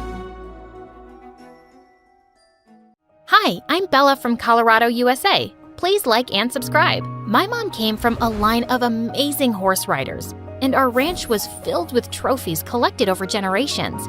It was her dream that my sister Nora and I follow in her footsteps. We both learned to ride horses as soon as we could walk. But Nora was 2 years older and got a head start in life. And well, I could never seem to catch up. She always had straight A's in school. She was naturally athletic. And with her auburn hair and blue eyes, she was beautiful. Even though Mom loved us both, it wasn't hard to guess who her favorite child was. When I was in the 3rd grade, Mom threw a big birthday party for me and invited all our relatives. But everyone's focus the whole time was on freaking Nora. Such a pretty girl. You already look like a celebrity, darling. I'd been so excited about my new dress, but now I was just feeling angrier by the second. It's like I was invisible with Nora in the same room. Suddenly, I let out an ear-splitting scream and fell to the ground. Oh my God, I'm in so much pain. My tummy hurts so bad. Everyone came running to me and Mom rushed me to the hospital. I was happy I'd ruined the party for everyone, and they would have all just left. But hours later, we got back home to find a mess. I'm so sad you missed your party, Bella, but I made sure the guests had a good time, and I thanked everyone for your presents. I'm glad you're feeling better now. All I could feel was an urge to slap Nora. She just had my birthday without me. As we grew older, I slipped more into the background. I loved horses and could ride well, but it was obvious who the star in the family was. By the time she was 13, Nora had started participating in competitions and was super popular in school. And I'd grown into an awkward kid who was into sci-fi novels and mostly preferred to eat lunch alone in the gym. Once when I was in 7th grade, I was reading under a tree on our ranch when I heard a noise above me. Suddenly, a boy fell down, and I managed to miss him by an inch. Gosh, you nearly killed me. Who are you and where'd you come from? Fell down straight from heaven. I'm gonna punch you in your face if you don't tell me. Okay. I'm Jeremy and I just moved in next door. I did something to my stepfather and he's really mad, so I'm hiding from him. What did you do? I may have given some important papers to our dog and he may have ripped them up. But trust me, my stepdad deserves it. He's not a nice guy. Come on, I'll show you a better hiding place. You can hide anytime you want. I helped him up to his feet, but he yelled out in pain. It seemed like he twisted his ankle. Just then, Nora came galloping on her horse, and Jeremy looked awestruck. Whoa, who is that goddess? Ow! You trying to break my other ankle too? Oops, sorry. It was an accident. Nora stopped by to ask who he was, and I explained. You obviously can't walk. Hop on, I'll give you a ride. The two of them rode away, and he looked like a princess who had been rescued by a knight. Why did Nora have to be such a freaking hero? And Jeremy and Nora became best friends after that day. He was also in her class at school, and soon the two were inseparable, which meant that he was always at our place. And over time, I couldn't help having a crush on him. He was smart and funny, and we had so much in common. And he loved science fiction too, and we could talk about it for hours, if Nora would let us. One day, Nora showed me an expensive bracelet. Isn't it beautiful? Jeremy gave it to me yesterday. You mean on Valentine's Day? Yeah, but just as a friend, of course. Nora, are you dumb? It's so obvious Jeremy's in love with you. What? No, he's not. You wouldn't know because you don't have any guy friends. Or any friends, actually. And you are so self-absorbed. You're completely blind to everyone's feelings. You're giving him the wrong idea by accepting that present. You don't know what you're talking about, geek, so stay out of it. I knew I was right, but there wasn't much I could do. Soon after in 8th grade, I was so excited when I found out about a huge sci-fi convention happening in town. But as I was telling Jeremy about it, Nora spoke up and said they'd already bought the tickets. Oh, that's amazing. I can't wait. I meant I just got the tickets for me and Jeremy. We're going with our friends. So I can buy my own and come with you guys, right? I can't go alone, it's too far. No, you can't come with us. Why don't you have friends of your own, Bella? Come on, Nora, what's the big deal? I'm not gonna be the only loser with my baby sister tagging along, Jeremy. We're not taking her. You don't even like sci-fi. Why are you being a witch? Jeremy, please take me along. I'm sorry, Bella. Maybe next time? I couldn't believe he was being such a coward, and my heart burned when I saw them leaving for the convention a few days later. I just wanted to hurt Nora. And I had a brilliant idea for something I could do. A week later, I was having breakfast when I heard Nora scream. She came running downstairs and waved a calendar at Mom. How could you mess up my schedule, Mom? I had a match this morning and I missed it. What are you talking about? I woke up to see 20 missed calls from my coach, and he just told me that the first match of the tournament was today. But you've written it here that it's next week. That's because I got a call from the organizers saying it was postponed. I don't understand. How could this have happened? Bella, did you have something to do with this? I don't know what you're talking about. Why don't I believe you? Oh, wait. Yes, I remember something now. Maybe I did pretend to be one of the organizers and called up Mom to tell her the wrong date. It doesn't feel good to miss out on something important, does it? The two stared at me in shock, and then Nora pounced on me. You horrible brat! How could you do this? You made me miss the convention. Who cares about that stupid thing? I'm disqualified for the whole season now. I cared. You shouldn't have been so awful to me. I hate you, Bella. I won't forgive you, ever. Mom managed to pull Nora away, and she stormed off crying, and I was grounded for a month. For the next few days, Nora acted like I didn't exist. I hadn't realized she'd be disqualified for the entire season. Maybe I'd gone too far. I decided to apologize, but I found out that she'd left for a training camp for 2 weeks. But just 3 days later, we got some bad news. Nora had been in a riding accident. Mom immediately rushed off to camp, and when she returned with Nora, I was shocked to see her on a wheelchair. What happened? I don't want to talk to anyone, least of all you. Nora had badly injured her leg, and the doctor said that her recovery would take months. Mom was devastated, and Nora kept herself shut in her room. I didn't dare go in because I knew she wouldn't see me.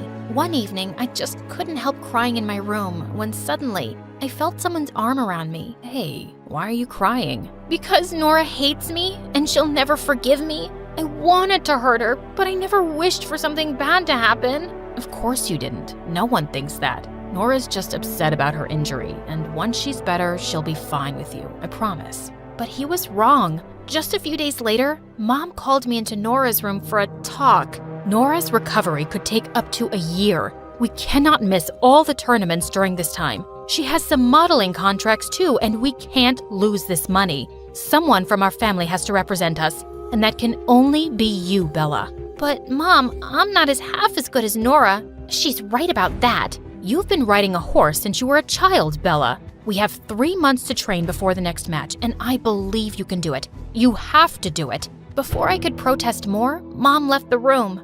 Good luck trying to be me. It's not as easy as it looks, and you don't have what it takes. Nora wasn't wrong about it being hard. The training was tough, and I had a sore butt for weeks. But 3 months later, when I competed in the tournament, I actually came in third.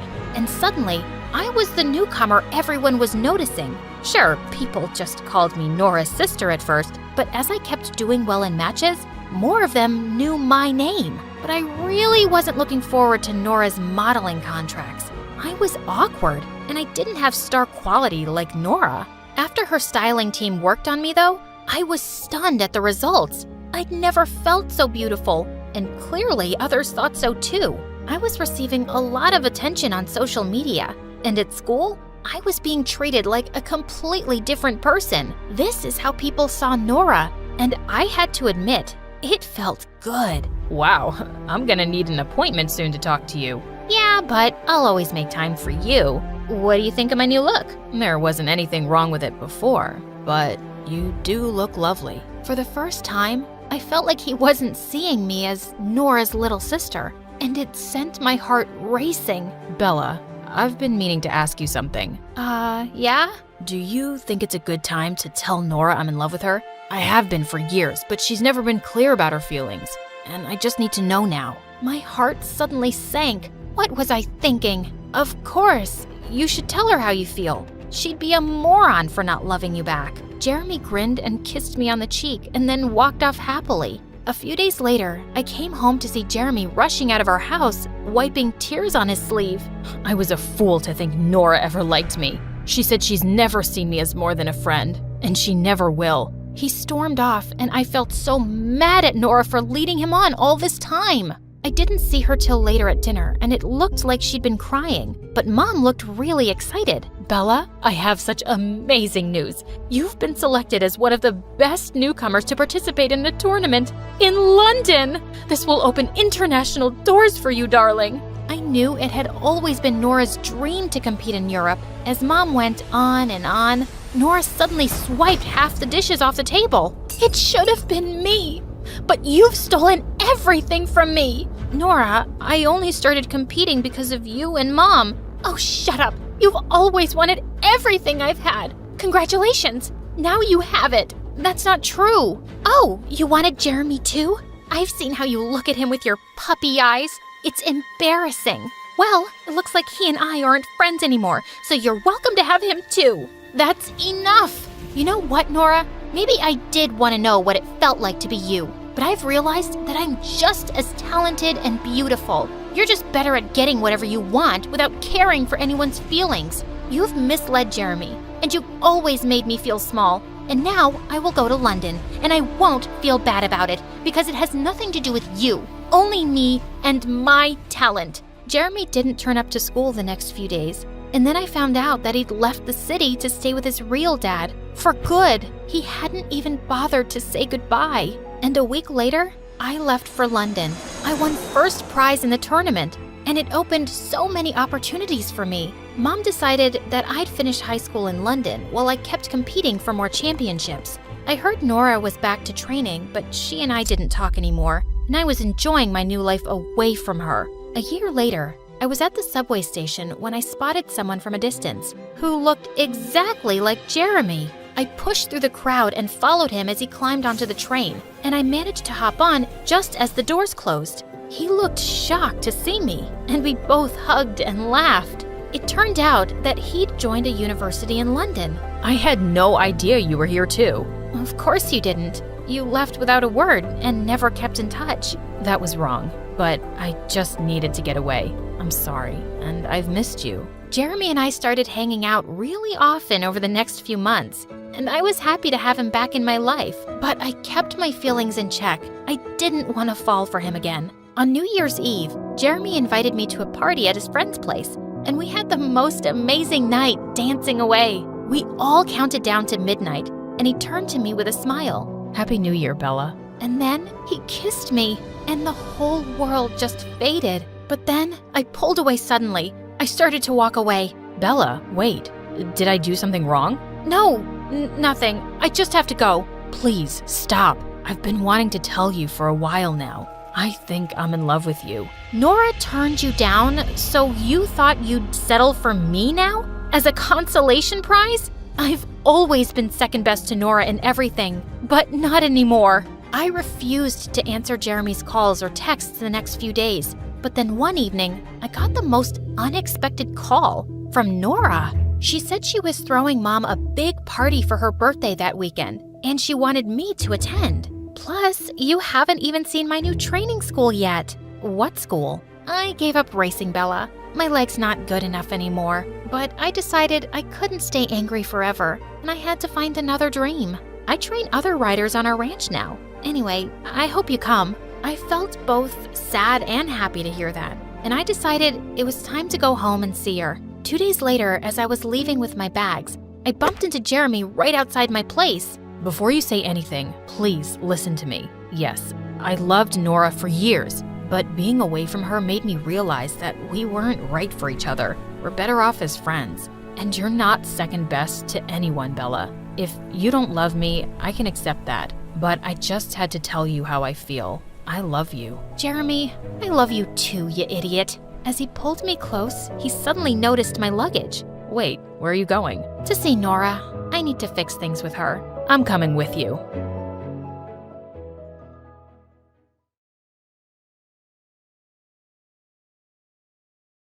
I hoped I looked confident because my insides felt like jello as the most popular girls sat opposite me at recess, their wolf-like stares fixed on me. Okay, so have you ever been to this super exclusive restaurant in Rome that only 1% of the world population knows about? Yes, who hasn't? I mean, other than the 99%. The poached snail pasta with volcano ashes, pretty good. But honestly, I've had better. So when did you watch the new movie Spider-Man Across the Spider-Verse? October last year. Obviously, I wasn't gonna watch it with the general public. Ew. Daddy got a private viewing arranged for me. And who's your daddy? We just got him back after he was kidnapped the 5th time for ransom, so I really can't share this information. You understand how it is, right? I totally get that, girl. Welcome to the gang, Sophia. Phew. My research on stupid rich people had paid off. Hi, I'm Sally from LA, but for now, just call me Sophia. That sounds like a sophisticated rich girl name, right? Please, don't blow my cover. So, about that, I may look like a normal high school student, but the truth is, I'm actually a journalist. About a month ago, our paper received an anonymous tip that something shady was going on at the most elite private school in the country. Since I'd graduated only a couple of years before, not from this school, I'm not that rich, my editor sent me undercover to investigate. Now, I was in with the most popular kids in high school, and the first thing I noticed was that none of them seemed to study much and were partying every day, but they all had straight A's. The second thing I noticed was a boy named Matthew who didn't seem to fit in here, and he was constantly getting bullied by the popular jerks. I decided to find out why. So one day after school, I followed him. He'd walked several blocks down when suddenly, a flashy red sports car screeched to a halt, and the popular boys jumped out and surrounded him. Their leader, Aaron, grabbed Matthew by his collar. You know you have to do what we say, Pinocchio. You're our little puppet. Why are you being so difficult? I don't have to do anything anymore. I'm gonna expose all of you, even if it means getting expelled myself. And who's gonna believe you? They'll believe me when I show them proof. Yeah, this isn't a bluff, Aaron. What did you do, you little weasel?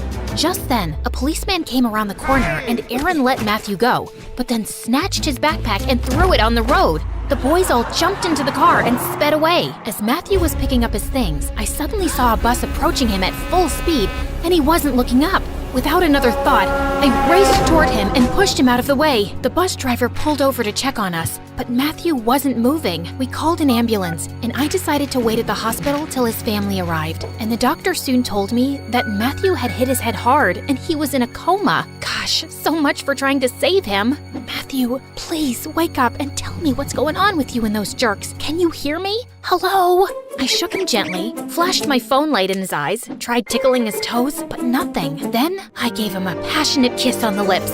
Nothing. Guess that doesn't work in real life. Just then, I turned around to see a couple who looked like Matthew's parents. They were distressed at Matthew's condition, but then, to my surprise, his mom turned around and hugged me. We received the full report of the accident, and you were really brave to jump in and save his life. The doctor's hopeful that Matthew will wake up once the swelling in his brain goes down. Matthew never mentioned you, but we're so glad to find out he has such a caring girlfriend. Girlfriend? Well, of course they thought that with my passionate kissing. I was about to correct them when suddenly I had an idea. Oh, yeah. Matthew's a great boyfriend. Lovely man. I mean boy. Such a weird age. Is he a man? Is he a boy? Who knows? He's a great guy. And before I knew it, I'd received an invitation to dinner at their place the next day. I walked away feeling conflicted. Yes, I was lying to these very nice people about being their comatose son's girlfriend, which was wrong, but Matthew knew something about the popular kids, and I had to find out what it was. The next day at school, I caught Aaron and the other jerks laughing about the accident. Good thing the Matthew situation got taken care of itself. What are you guys talking about? Why do we care about this Matthew loser? Oh, Sophia, you're cute, but you're too new for us to let you in on our secrets. You have to earn our trust, you know? Okay, and how do I do that? I'm pretty sure Matthew was bluffing, but he claims he has some dirt on us. Maybe a video? You think you can find out if he has any such thing and get it for me? That should be easy. I can totally go to Matthew's place pretending to be his sad girlfriend. and I'll look through his things. If there's anything to find, I'll find it. I like your confidence, Sophia. Maybe you can come by my place one of these days and, see a slideshow of my abs. Chicks dig that stuff. I gave him a forced smile as I tried not to barf. Later that evening, I arrived early at Matthew's place for dinner, and it was obvious that they weren't rich at all. His parents welcomed me in, and while they were still preparing dinner, I slipped upstairs. I walked through the first door to see tons of sports trophies displayed on the shelves and a guitar on the wall. Clearly, I wasn't in Matthew's room. Just then, I spotted a photo frame with a picture of him next to a hunk who looked a few years older. Mamma mia, who are you? That would be me, Matthew's brother Cody. I turned around in shock to see the hunk standing behind me. He just stepped out of the bathroom, wearing nothing but a towel. Are you staring at my abs? I'm guessing you're my brother's girlfriend who my parents invited for dinner. What? I wasn't staring. How dare you accuse me of something so disgusting? I'm just so traumatized by what's happened to Matthew, and he used to talk about you so much. And now seeing you in person without Matthew here, this is all just very hard for me. Look, I'm sorry. I just threw the photo frame aside and ran out of there. Gosh, this was gonna be one awkward evening. Cody joined us soon and was being extra nice to me all through dinner, and his parents started asking me how Matthew and I'd met. It's actually a crazy story. So, you know that big park next to our school? I was feeding the ducks there one afternoon, and when I ran out of bread, they suddenly became these vicious creatures that started jumping out of the lake to attack me. So I was running as fast as I could when suddenly I tripped. I saw my life flash before my eyes, and then out of nowhere, this boy jumps in and starts howling at the ducks like a wolf. The ducks ran away like scared chickens, and my hero turned out to be Matthew. It's actually a true story, guys. I didn't just pull it out of my butt. That's how I met my first boyfriend. He's in a mental asylum now. Wow, that's amazing. It doesn't sound anything like our Matthew, though. He's terrified of birds. Also dogs, cats, squirrels, butterflies, water, heights, sunflowers, grapes. Right, of course, I found out later he's a scaredy cat, which made the duck thing even more special. He overcame his fears to save me. His parents smiled at me warmly. I'm sure you already know this, but Matthew's a genius. It was his dream to get into that school on scholarship, but ever since he's gone there, he's been so different. Closed off, moody, even angry. We're really happy to know at least he had you to talk to. I felt quite bad for being a big fat liar as I left that evening, and I was no closer to finding the truth. Well, at least now I knew which bedroom was Matthew's. So the next night, I decided to sneak into his room when everyone was asleep. I managed to climb up the wall and was halfway through the window when my butt got stuck. Oh God, when did my butt get so big? Probably eating all those French pastries at lunch. Why do they serve such stupid stuff in school? Oh, you know what they say. Ouch! A moment in the mouth, forever on the butt, or something like that. I finally managed to get through and fell on the ground with a thud, and I quickly crawled under the bed. Seconds later, Cody walked in. Gosh, even his feet were pretty, and he was swinging a baseball bat. Anyone there? I'm warning you, I'm armed. I lay there silently and watched him leave. I sighed in relief and turned around and suddenly felt someone pulling me out by my shirt. Sophia, what on earth are you doing here? I stared up at him, my mind racing. Just then, I spotted a pair of Matthew's shoes under the bed and grabbed them. Oh, I just came here because I miss Matthew so much. I was just sniffing his shoes. The smell of his feet makes me feel like he's still with me. He hasn't died, Sophia. You know what? I think you're lying about something. What are you actually doing here? I just had to tell him the truth. Well, the partial truth. Okay, so I didn't tell you before, but Matthew started shutting me out too lately. I've seen the popular kids in school talking to him a few times, but he'd never tell me what it was about. And right before his accident, I heard Matthew telling them that he was going to expose them all. He's involved with these kids in something serious, and I have to find out what. But what were you expecting to find here? The biggest bully, Aaron, seems to think Matthew has something on him, like a video maybe? I need to check his phone and laptop, please. I'll help you. We went through Matthew's phone and laptop, but didn't find anything. We searched all through his drawers and cupboards for any hard drives or any other clue, but turned up empty-handed, except Cody. Since when does Matthew get D's and F's? He looked at the quizzes I was holding up in shock. Never. Matthew's always shown us his report cards with straight A's. These quizzes are a few months old. If he was struggling with his grades, he never mentioned it. Well, he stopped talking to me pretty much since he joined this school. I miss him. You want to sniff his shoes? No thank you. Come with me to see him at the hospital tomorrow? Of course. We started making hospital visits together, and I could see how much Cody cared for his little brother, and we often found ourselves hanging out afterwards too. At first, we were just talking about Matthew, but soon we were having conversations about everything. He seemed to find me funny, and I loved making him laugh with my silly antics. His parents loved having me over too, and it wasn't long before I had a major crush on Cody. I mean, literally, it took me a week. Well, actually, a second when I saw him in that towel. But of course, I couldn't say anything because I'm a professional, an undercover journalist, and most importantly, his brother's fake girlfriend. Meanwhile at school, I reassured Aaron that I'd looked through everything Matthew owned, and he didn't have anything on Aaron and his friends. So, you want to tell me now what this is all about? I want you to trust me, Aaron. I think I can. I noticed you got C's and D's on your quizzes lately. Yeah, I've been kind of busy snooping around Matthew's house lately, so haven't been studying much, and this school's tough. Well, you know that giant chemistry quiz coming up on Monday? You're gonna ace it. And then he pulled out some papers from his locker and handed them to me. The quiz with the answer key. Thank me later by going out with me, babe. He winked and walked off as I stood there in shock, then quickly stuffed the quiz in my bag. Aaron and his group were stealing exams from the teacher's room, and Matthew was involved in this too? And when I told Cody later that day in the hospital, he was stunned. Matthew? Cheating? Stealing exams? It can't be. He wouldn't. He's always been such a good kid. But he was getting bad grades and hiding them, and then something changed, right? And we know he's involved with these kids. He said he'd expose them, even if it meant getting expelled himself. I can hardly believe it. What have you been up to, Matthew? Just wake up and tell me. I put my hand on Cody's to comfort him, and the way he looked up at me made my heart race. Then he quickly pulled his hand away. Sophia, you're my brother's girl. Just then, the door burst open, and a short, curly-haired girl ran in, pushed me aside, and threw herself on Matthew. Oh my God, I came as soon as I heard. Come on, Maddie, I'm here now. Wake up. And then she planted a big kiss on his lips. Why is True Love's kiss not working? Maybe I should slap him hard.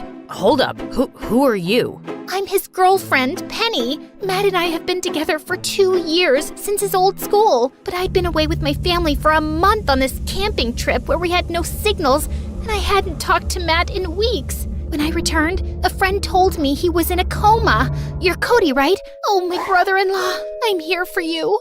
What are you talking about? That's his girlfriend. Sophia, why aren't you saying anything? I'm just speechless. What? I'm his girlfriend, his one and only. Where did this witch come from? Matthew saved me from the ducks. Oh God, he's playing us both. He's a two-timer. I'm such a terrible person. Ain't no way I'm giving up my man to some Gucci-wearing hoity-toity tree trunk. You and me outside now. I had no idea what to do. I couldn't expose all my lies, so I had to go fight this girl for my boyfriend. A crowd gathered outside the hospital to watch our catfight. Ugh, I was really in it now. You want a piece of me, Shorty? What you got in that nest on your head? Wow, your trash talk is pathetic. My mama can do better than that, Godzilla. Then she attacked me, and she was crazy. She knew frickin' kung fu. She kicked me in the stomach, punched me in the eye, pulled my hair, and bit my leg. She might have killed me if Cody hadn't intervened. And then she stormed off back to Matthew. Sophia, are you okay? Let's have a doctor take a look. No, I'm fine. I'll maybe get an ice pack for my throbbing eye. We sat on the bench outside as Cody held the ice pack to my face. I feel like I don't even know who my brother is anymore. Stealing exams? Having 2 girlfriends? Tell me about it. I'm really sorry, Sophia. Matthew doesn't deserve 2 beautiful girls fighting over him. You think I'm beautiful? Well, yeah, if it helps. More than Penny. It helps. Cody was just sitting so close to me, and he looked irresistible, and I found myself leaning forward and kissing him. He kissed me back, then suddenly jumped. This was getting so complicated. I knew by now that Aaron and his group were stealing papers and getting perfect grades to get into the best universities, and maybe this was enough for my article, but my editor said we needed more solid proof because it was just my word against theirs. Feeling defeated, I went to visit Matthew at the hospital one day. He was alone, and then the nurse told me that Matthew had been wearing a USB on a string around his neck, which had snapped today. I thanked her as she gave it to me, and then quickly took out my laptop and inserted the USB, and I was shocked to see security footage on it, clearly showing Aaron, his friends, and Matthew stealing exams from the teacher's room. This was all the proof I needed. Just then, Penny walked in with Cody. Good, you're here, Sophia. Or should I say, Sally? I was just telling Cody what I found out about you, you lying tall news reporter. With that, Penny shoved her phone in my face, showing my profile on the newspaper's website. So, let me get this straight. You've been here undercover as a high school student to write some article, and for that, you lied to me and my family about being my brother's girlfriend while he was in a coma, and you made us believe he's a two-timer? Listen, I know it looks bad, but My parents are on their way here, and I think you should leave. Cody, please. Just go. Suddenly, Penny let out a scream as Matthew's eyelids fluttered open. I quickly left the room, and moments later, I saw his parents walk in, and I could hear everyone's excited voices. I was so happy for them that Matthew was awake. The next day at school, Aaron approached me. Hey babe, you want more of those tests? The first one was free, but it's $200 per test now. Wow, that's steep. Look around you, doll. Everyone here can pay. Well, except for that loser Matthew. He was struggling under the pressure and came to us for help, but he couldn't pay up, so we decided to make him our slave in return. We kept telling him that if we got caught, our rich parents would get us out of this mess, but he'd lose his scholarship and get expelled in a second. Right. It all makes sense now. Thanks, but I won't be needing any more of the tests. How come? I'm dropping out of school. I'd recorded my last conversation with Aaron on my phone, and I got to working on my article on the weekend. By Monday, it was out. By Tuesday, it was all over the news. By Friday, every student involved had been expelled, except for Matthew. I'd made it clear in my article that Matthew had wanted to do the right thing, and the principal decided to be lenient and only suspend him. It was a relief to be Sally again, but I felt bad about how things had ended with Cody. I wanted to apologize to him and his parents, but he wouldn't take my calls. A few weeks went by, and I was surprised to find a card on my desk from Matthew, inviting me to Cody's baseball game. That night, I found Matthew in the stands. Look who it is, my girlfriend. Ha ha, where's your other girlfriend? She's on her way here. You better watch out. I liked your article, by the way. Thanks. How did you get a hold of that security footage? I think the principal was beginning to suspect that someone was stealing papers, because the last time Aaron and his friends made me go with them, I noticed a new camera in the teacher's room. I hacked into the school's security system, retrieved the footage, and put in some fake one. I told Aaron I'd destroyed it, but I hadn't. Right. Also, you're the one who sent the anonymous tip to the newspaper, didn't you? Yeah, I was tired of living a lie. By the way, I'm dropping out of that school and going back to my old one with Penny. What? Why? I was miserable there, Sally. I can't take that pressure. I wish I'd just been able to own up to that earlier and tell my family. I was so afraid of disappointing them that I ended up cheating instead. But thank you for exposing those jerks and making my life better, really. Now, you should go talk to my brother before his game starts. I promise. He's ready to listen. I skipped off to find Cody and burst into the boys' locker room, and I stood transfixed. So many shirtless athletes. Just then, Cody appeared and dragged me out. That was subtle, Sally. Come on, it's just some eye candy. Okay, listen, Cody, I owe you an apology. I'm sorry for lying to you and your parents, but I was just trying to do my job and even helping Matthew. It's not a great excuse for all my lies, but it's not a bad one either, right? I guess not, especially since you helped make things better for Matthew, and you make everyone in my family happy. I think my mom wishes you were still Matthew's girlfriend. And you? Oh, I'm super happy Penny exists, because now I can do this without feeling guilty. And then he pulled me in for a kiss.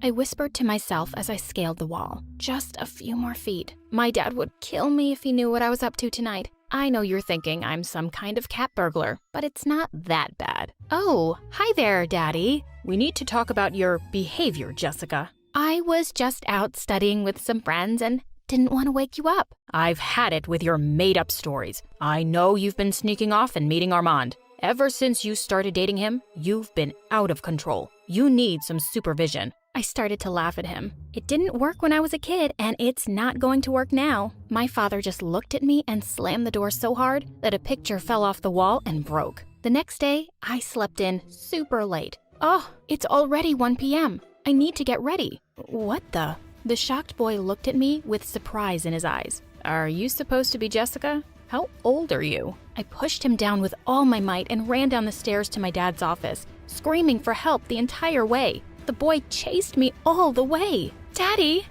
help! This guy is trying to kidnap me. He looked over his glasses and chuckled. So, I see you've already met your new babysitter, Liam? Babysitter? I'm a teenager. If it makes you feel better, we can call him your bodyguard. Ugh, I don't have time for this. I have to go meet Lisa at the mall. Great. I hope you 3 have a good time. I thought it was all some kind of sick joke until Liam hopped in the limo with me. And what do you think you're doing? Liam let out a long sigh. I'm following your father's orders and supervising your little trip. Aren't you a little young to be a bodyguard? Who even takes creepy jobs like following teenage girls around? In my defense, the ad made it seem like it was an actual child who needed babysitting. I rolled my eyes at him. Well, then, why don't you just leave? Well, I made a promise. This is a great job and I intend to stick with it.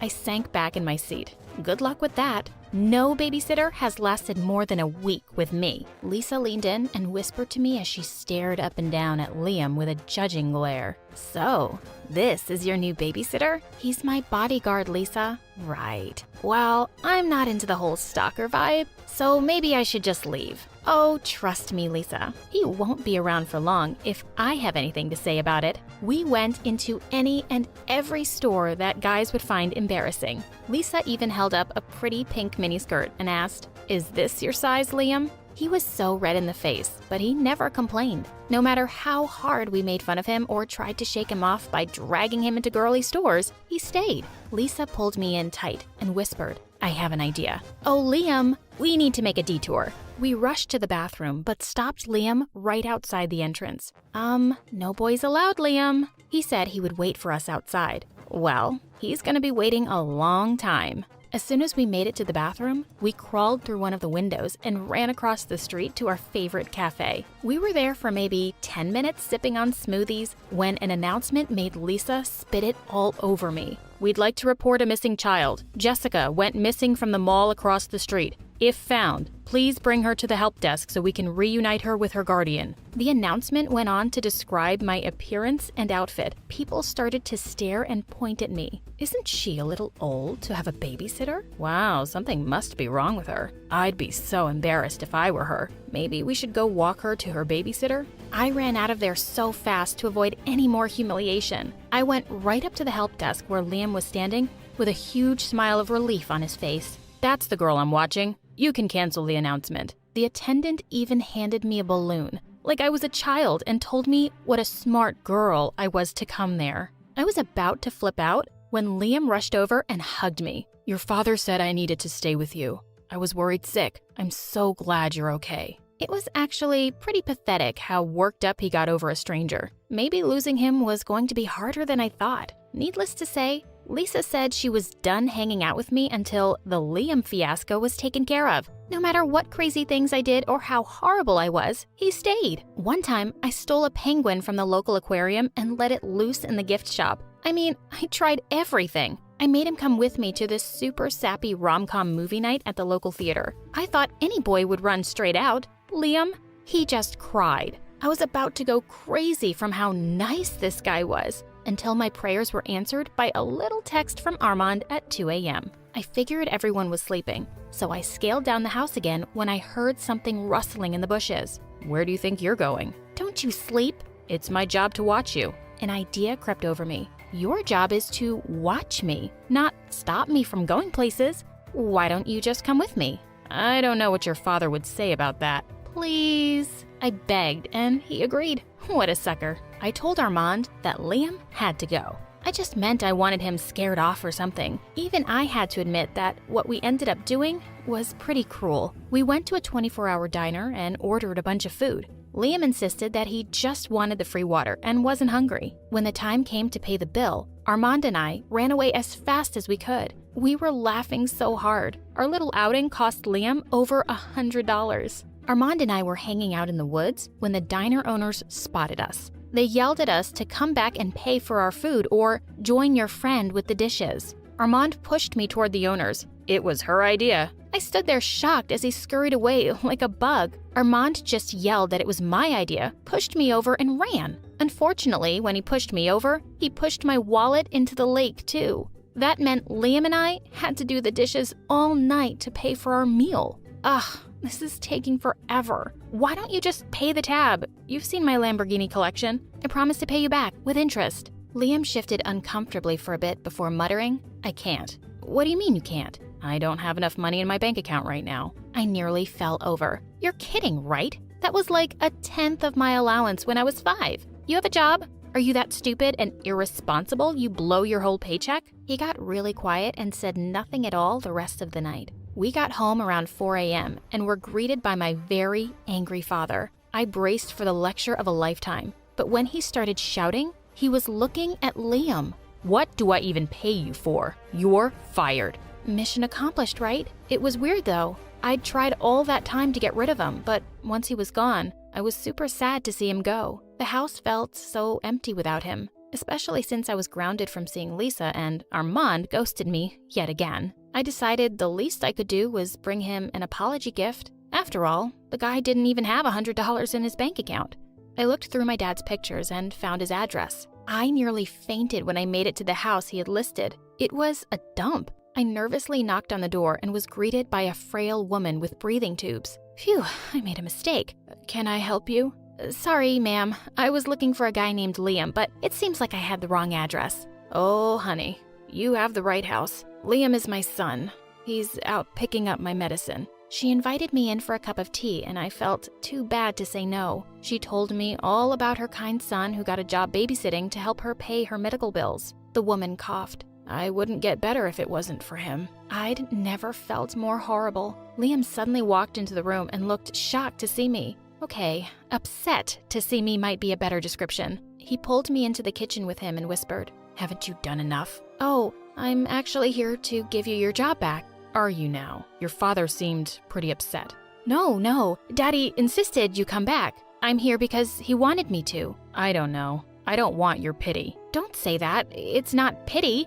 You need this job and I need you. Please come back. Liam heard his mom coughing in the other room and did something unexpected. He pulled me in for a hug and my face turned scarlet red. Thank you, Jessica. Truly. I felt so awkward and said, I don't know what you mean. My dad made me come. Of course it was a lie, but I didn't want to give him any wrong ideas. I just felt bad for him, right? Now, on to the next part of my mission. Convincing my dad to rehire him. That was actually easier than expected. Daddy, please, just give Liam one more chance.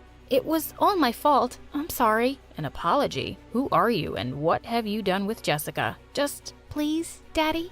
Fine. You get one more chance, but only because I think this boy is a good influence on you. I rolled my eyes and left. Liam owes me big time. Now that I knew about Liam's personal life, I couldn't help but like him a little more.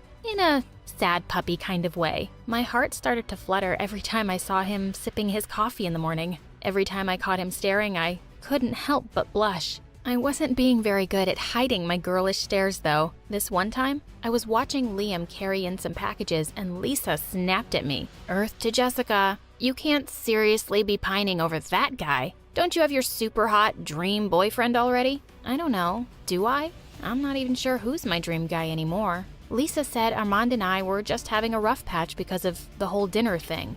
I shrugged. When it struck 12 that night, I kept waiting for that loser to message me or call me to wish me a happy birthday. For half an hour, nothing. I went downstairs to get water from the kitchen and saw a nicely wrapped package on the table. I gasped when I opened it. It was a rare, signed edition of Harry Potter. Of course, Liam knew what a huge fan I was. While I was dreaming of Liam and me, my phone beeped. Hey babe, sorry for being missing in action. Meet me at our spot at 2 a.m.? I messaged Armand to say I was done with him. Armand reacted pretty horribly, but it was his last text that really hit me hard. Oh, don't tell me you've gone and fallen in love with the help. It was that moment I realized I'd really fallen for Liam. In fact, I loved him. I walked toward his room in the middle of the night to confess when I heard him talking to another woman. I pushed the door open a bit and saw he was sitting on the bed hugging a very attractive young woman. I was filled with so many emotions. I ran away. I never wanted to see him again. I ran back to my room and called Armand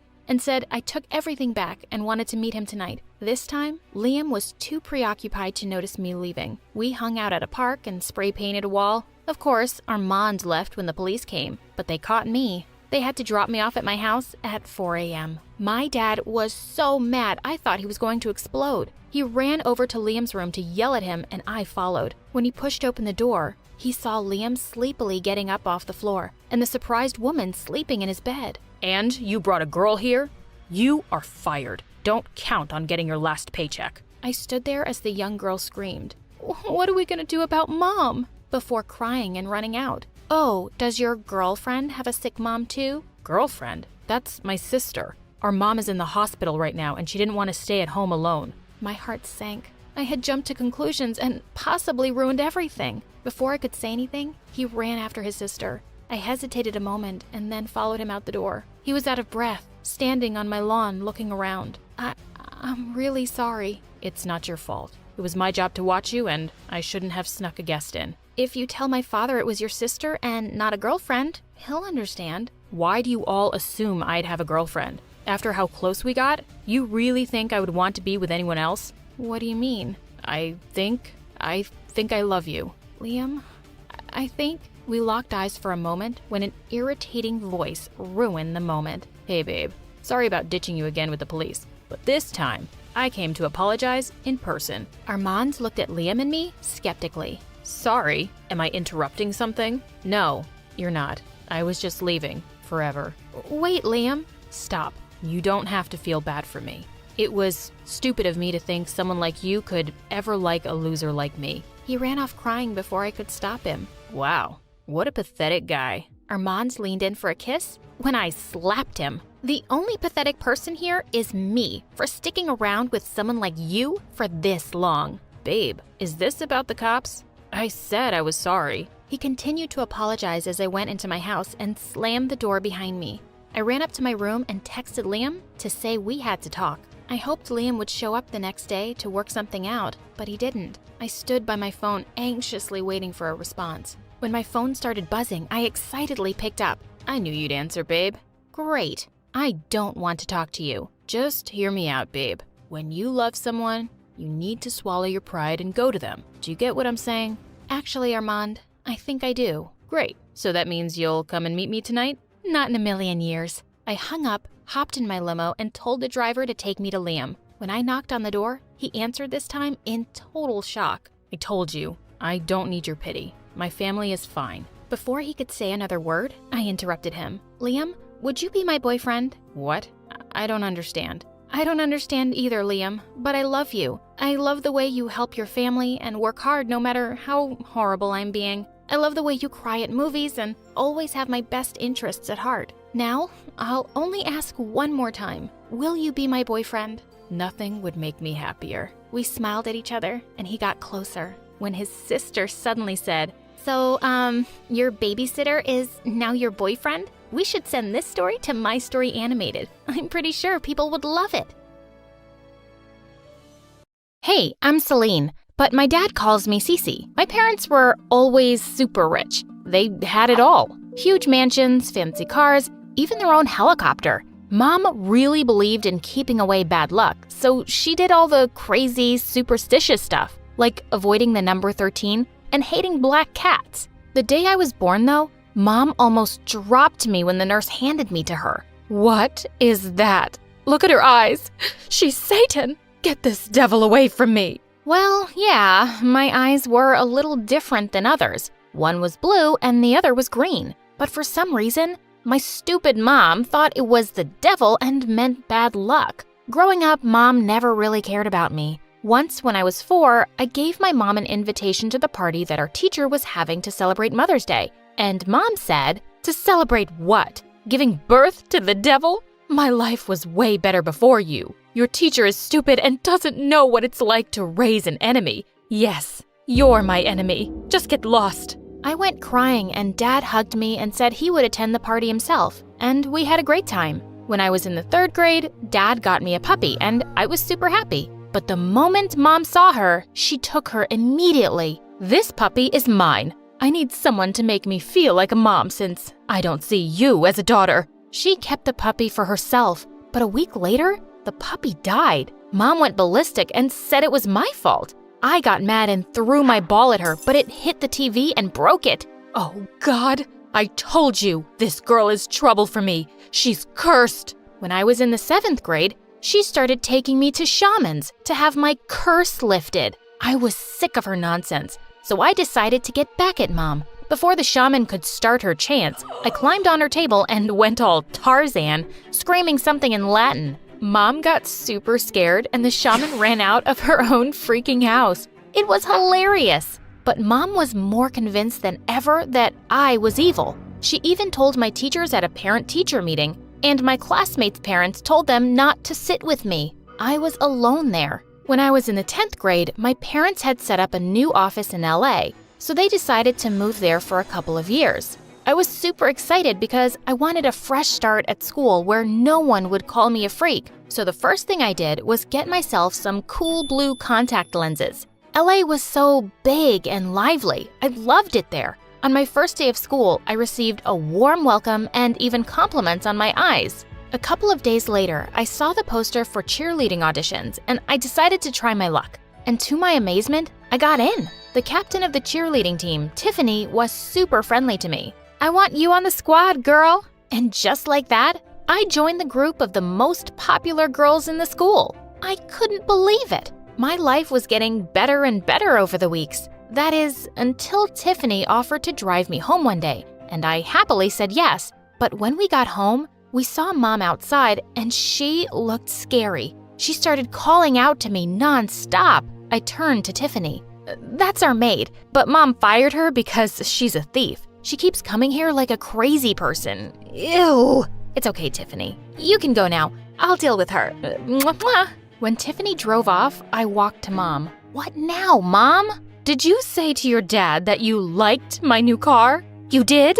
That's why it got burned today. You useless, bad luck girl." "Mom, that's the stupidest thing I've ever heard. Just leave me alone." I left her screaming and walked away. Just then, I bumped straight into a boy who was also running like crazy. He held my hand and said, "Run." So I ran as fast as I could. After a few minutes, I stopped him and I said, "Why are we running?" "Oh, from my crazy dad. He thinks I brought him bad luck, and he's furious now, and I just ran away. Oh, by the way, I'm your neighbor." "Oh, that's a lot of things we have in common. A crazy parent and the same neighborhood." "Oh, yeah, I know your mom. She is...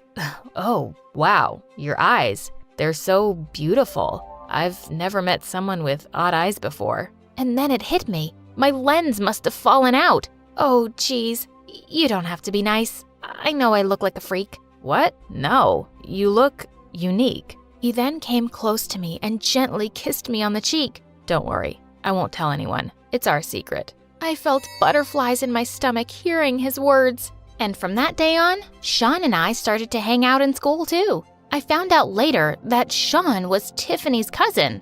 "Oh, you're hanging with the sexiest cousin I have. Lucky you." I'm also dating this hot college guy, and he's rich. It's not like I'm a gold digger, but I made sure he was rich. Tiffany was such a cool friend, and being with her and the cheerleading squad, I felt on top of the world. We were the queen bees, and I felt invincible. One day, we were in the bathroom fixing our makeup when a girl came in and walked towards a stall, but Tiffany stopped her. "Hey, weirdo, leave the bathroom. We're having a private talk here." But I really need to pee." Didn't you hear what I said? Go away." "Hey, Cece, was I clear enough?" Yes. She said leave. Why are you still here?" Because I need to go to the bathroom." "No, she said leave." I tried to drag her away, but I forgot that I was still holding the eyeliner in my hand, and I accidentally poked her shoulder with it. She pushed me away, and I pushed her back hard, and she fell on the ground. She held her arm and screamed in pain. Tiffany and I freaked out and ran away. The girl later complained about us, and Tiffany and I were called into the principal's office. To make matters worse, Dad was there. He was so disappointed. You weren't letting that poor girl go to the bathroom? This isn't how I raised you, Cece. A bully? Who are you? His words made me realize what I'd done. I had tears in my eyes, and the way Dad looked at me broke my heart. I didn't mean to. I shouldn't have. Oh, cut it out, Cece. I tried to stop her, but she wouldn't listen. What? Oh my God, you started it, you lying jerk. All of a sudden, Tiffany pounced on me and pulled hard at my hair. She was suspended for a week and then removed from the cheerleading squad. I felt guilty and went to the girl to apologize. Luckily, she forgave me. A few days later, we were invited to the school quarterback Ashton's birthday party, and Sean and I danced like crazy. Feeling sweaty, I went to the bathroom to wash my face, and just as I looked up in the mirror, Tiffany came and shoved my face in the sink. You two-faced witch. I screamed and pushed her away, making her fall on her butt. Are you crazy or what? But when I turned, I noticed she was looking at me like I had a pair of horns on my head. OMG, so this is what they were talking about. You hid it well. While I was suspended, I dug up information on your previous school and talked to some people. Turns out you were quite popular for being bad luck. OMG, my lens,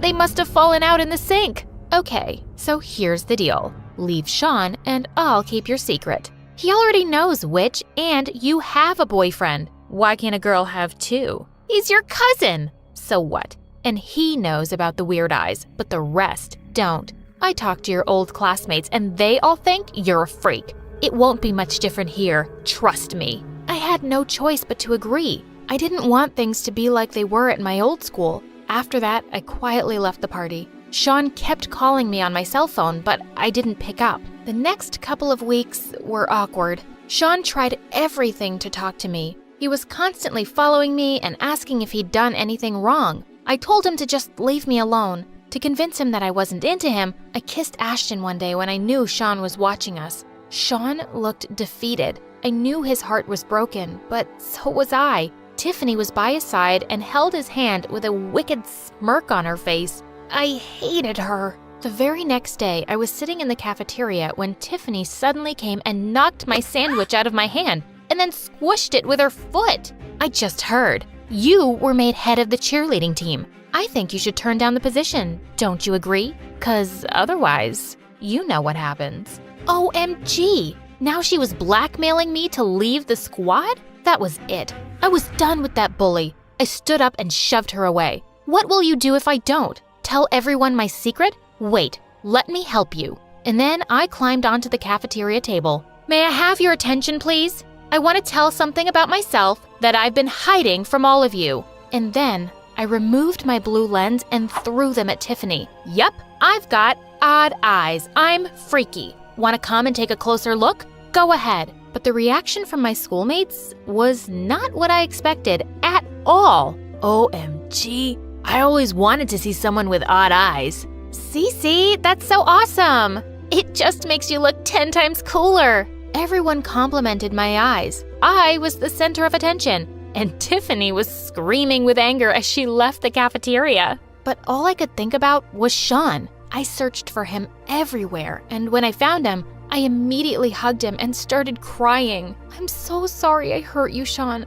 I was so stupid and foolish that I let Tiffany blackmail me into driving you away. But it's only because all my life, my mom and other people have made me feel like a freak. Hey, don't cry. It's all right. I told you before, you're not a freak. Cece, you're the most amazing girl I've ever met. And then it happened. I looked up at him and he kissed me. I was back to going around with Sean now, and Tiffany looked crazier than ever. A few days later, we had a soccer match in school. Right at the end of our cheerleading routine, we were in the pyramid position and I was on top when I felt something hit my head. I lost my balance and was about to hit the ground, but the other cheerleaders caught me just in time, and they started screaming. OMG, it was Tiffany! Yeah, I saw her throwing a stone. She's a psycho. I knew Tiffany hated me, but this was next level psycho. Like a raging bull, I charged towards Tiffany and we both fell on the ground. You witch, why can't you just leave me alone? Leave you alone? Oh, I will destroy you, Cece. You became the cheerleading captain and you got Sean? No. Not on my watch. Sweetie, it's already done. The cheerleading squad had called the principal and Tiffany was expelled. When I got home from the game that day, Mom noticed I wasn't wearing my lens, and she flipped out. You've been going around like this? God knows what bad luck is going to come my way now. Go wear your lens. It makes me sick looking at you like this. You know what, Mom? Don't look at me. In fact, don't talk to me either. Just pretend I don't even exist. I'm just so sick of your stupid nonsense. All my life, you made me think I'm some kind of freak. But the only abnormal person I know is you. How dare you? Mom lifted her hand to slap me, but before she could, Dad caught her hand and pushed her away. Pack your bags and get out. What? Get out before I call the cops. You've hurt my daughter long enough. I'm not putting up with you anymore. Goodbye and good luck. Mom kicked and screamed, but Dad just threw her bags out. Then Dad hugged me. I love you, Cece, and I'm so proud of you. I love you too, Dad. And since then, our lives have been so much better.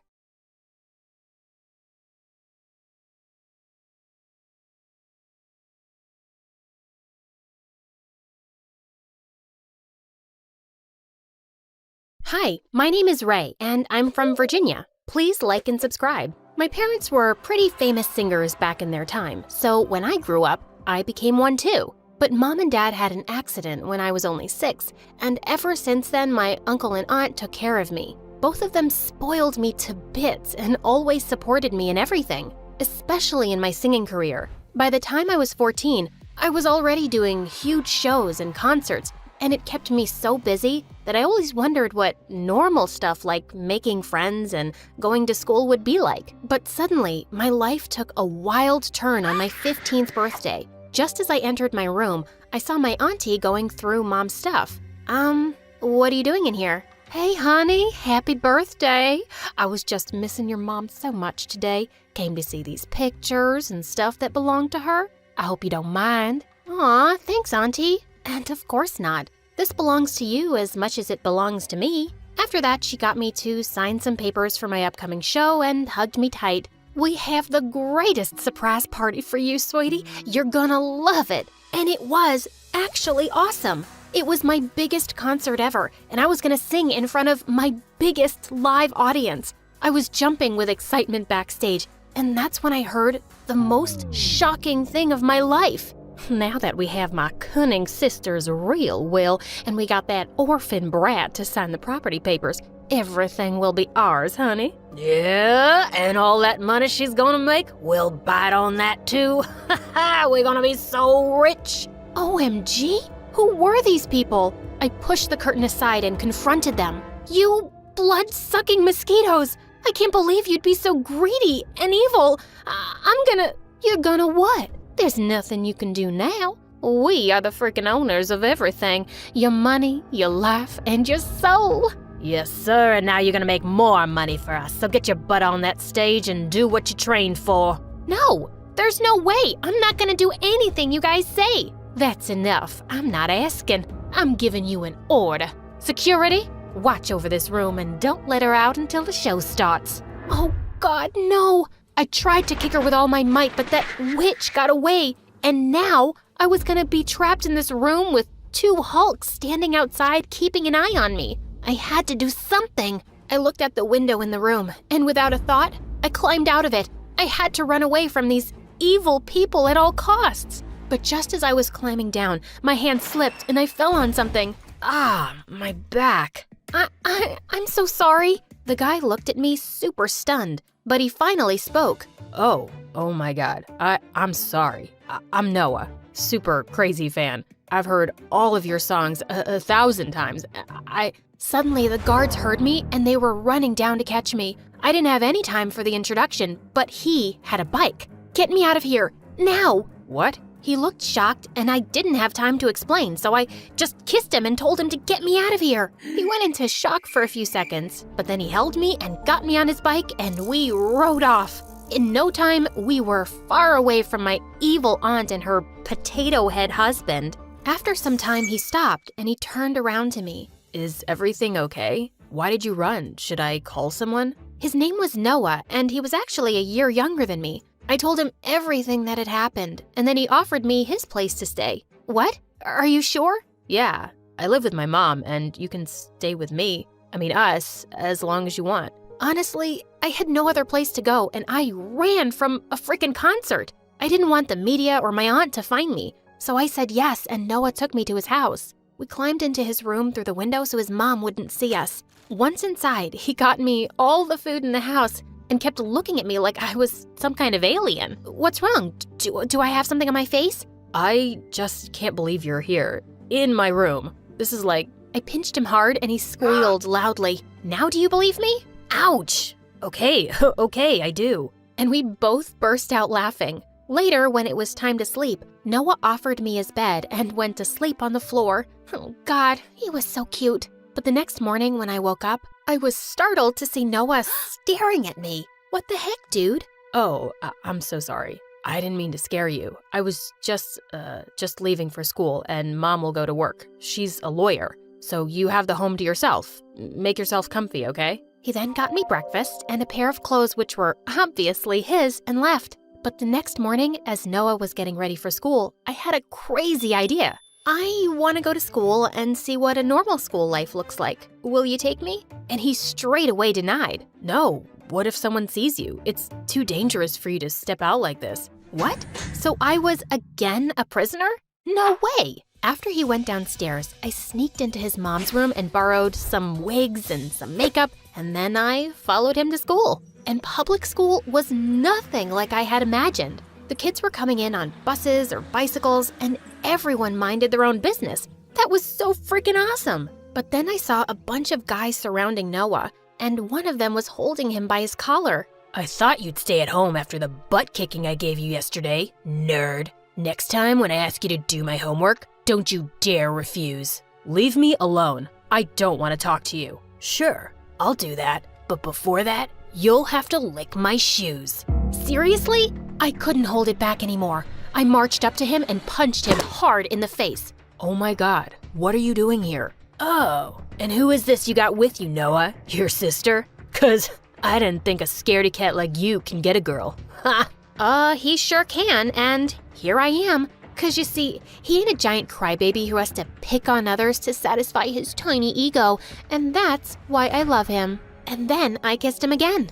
The guy looked raging mad after this, and he turned to hit me when Noah came in and took the hit. Noah, are you okay? Just then, seeing some of the teachers coming our way, the bullies ran away. And I didn't want to be caught either, so I took Noah's hand and ran too. Wait, what are you doing here? This was crazy. You're crazy. Why didn't you tell anyone you were being bullied? And why did you come in between? Because he was gonna hurt you. Ugh, you didn't have to save me, you dummy. Look at that. It's gonna hurt. But don't you worry. I'm gonna make those jerks pay for what they did. What do you mean? I showed him the phone camera I had on all this time and recorded whatever those jerks did. Later, Noah showed it to the principal, and those jerks were suspended for 2 weeks. Later that night, I went downstairs to get some ice for Noah's bruises, but just as I picked up the ice tray, I freaked out to see Noah's mom right behind me. Goodness gracious, where did you come from? Suddenly, Noah came running downstairs screaming,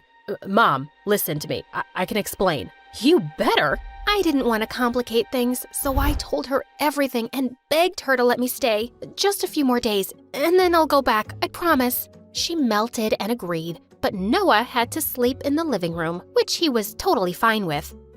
This guy was winning my heart like anything. The next day, Noah's friends were throwing him a huge party for getting into the basketball team, and he asked me to tag along. This was gonna be awesome. When we reached there, Noah and I danced to my favorite song and partied so hard. This is the best day ever. I'm so happy you got onto the team. Yeah, I think I made it because I got my good luck charm. Oh, your good luck charm? The bully guys from school. What were they doing here? How about you share this babe with us too, Noah? What are you even doing this evening, sweetheart? Want to go out with a real player? I was gonna poke my fingers right into his eyes this time. But before I could do that, Noah kicked him hard and he fell to the ground. Both of them broke into a fight and I had to pull Noah apart from him. But Noah looked raging mad. Stay away from my girl or I'm gonna kill you. Whoa, his girl? I was blushing so hard. Noah took my hand and we were about to leave when the bully got up and pulled me by my hair,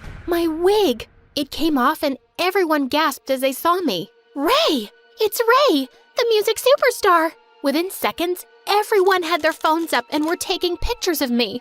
Oh, shoot. Noah put his hoodie over me and rushed me out of there, but I was terrified now. My aunt was gonna know about me. As soon as we reached home, I hugged him tight. I don't want to go. I can't, Noah. Don't worry, Ray. I won't let them take you, I promise. But minutes later, someone barged into the front door, and it was none other than my aunt and uncle with loads of paparazzi and a huge crowd gathered behind them. My darling niece, thank God I found you. I've been worried sick. Come, let's go home. Get away from me. I'm not going anywhere with you. And you already have everything. You made me sign those papers and all my money. You have it. What do you want now? You little witch, shut up and get in the car. Do you know all the record and concert deals worth billions that we'll lose? What's happening here? What papers? Noah's mom came in and pulled me to her side, and then I told her everything. Oh my God. Why would you do that to your own blood? 'Cause it was easy to trick a trusting moron like her into signing whatever we wanted. Ugh, I don't have time for this chit-chat. We're still her legal guardians, and I'm taking her with me. Not anymore. Say cheese. Apparently, Noah had been live streaming the whole thing since the moment my wicked uncle and aunt had stepped inside, and the media outside was going crazy to bash them now. No, this can't be happening. I'm gonna kill you. My aunt tried to get a hold of my arm, but I pushed her away. She turned into a witch, but thankfully, Noah's mom had already called the cops, and they got there just in time. After everyone went away, I turned to Noah and I hugged him tight. Thank you so much for everything. His cheeks went all red. I want to say, Oh, get in here. I pulled him in for a kiss and he swung me into the air. I love you. I love you too, dummy.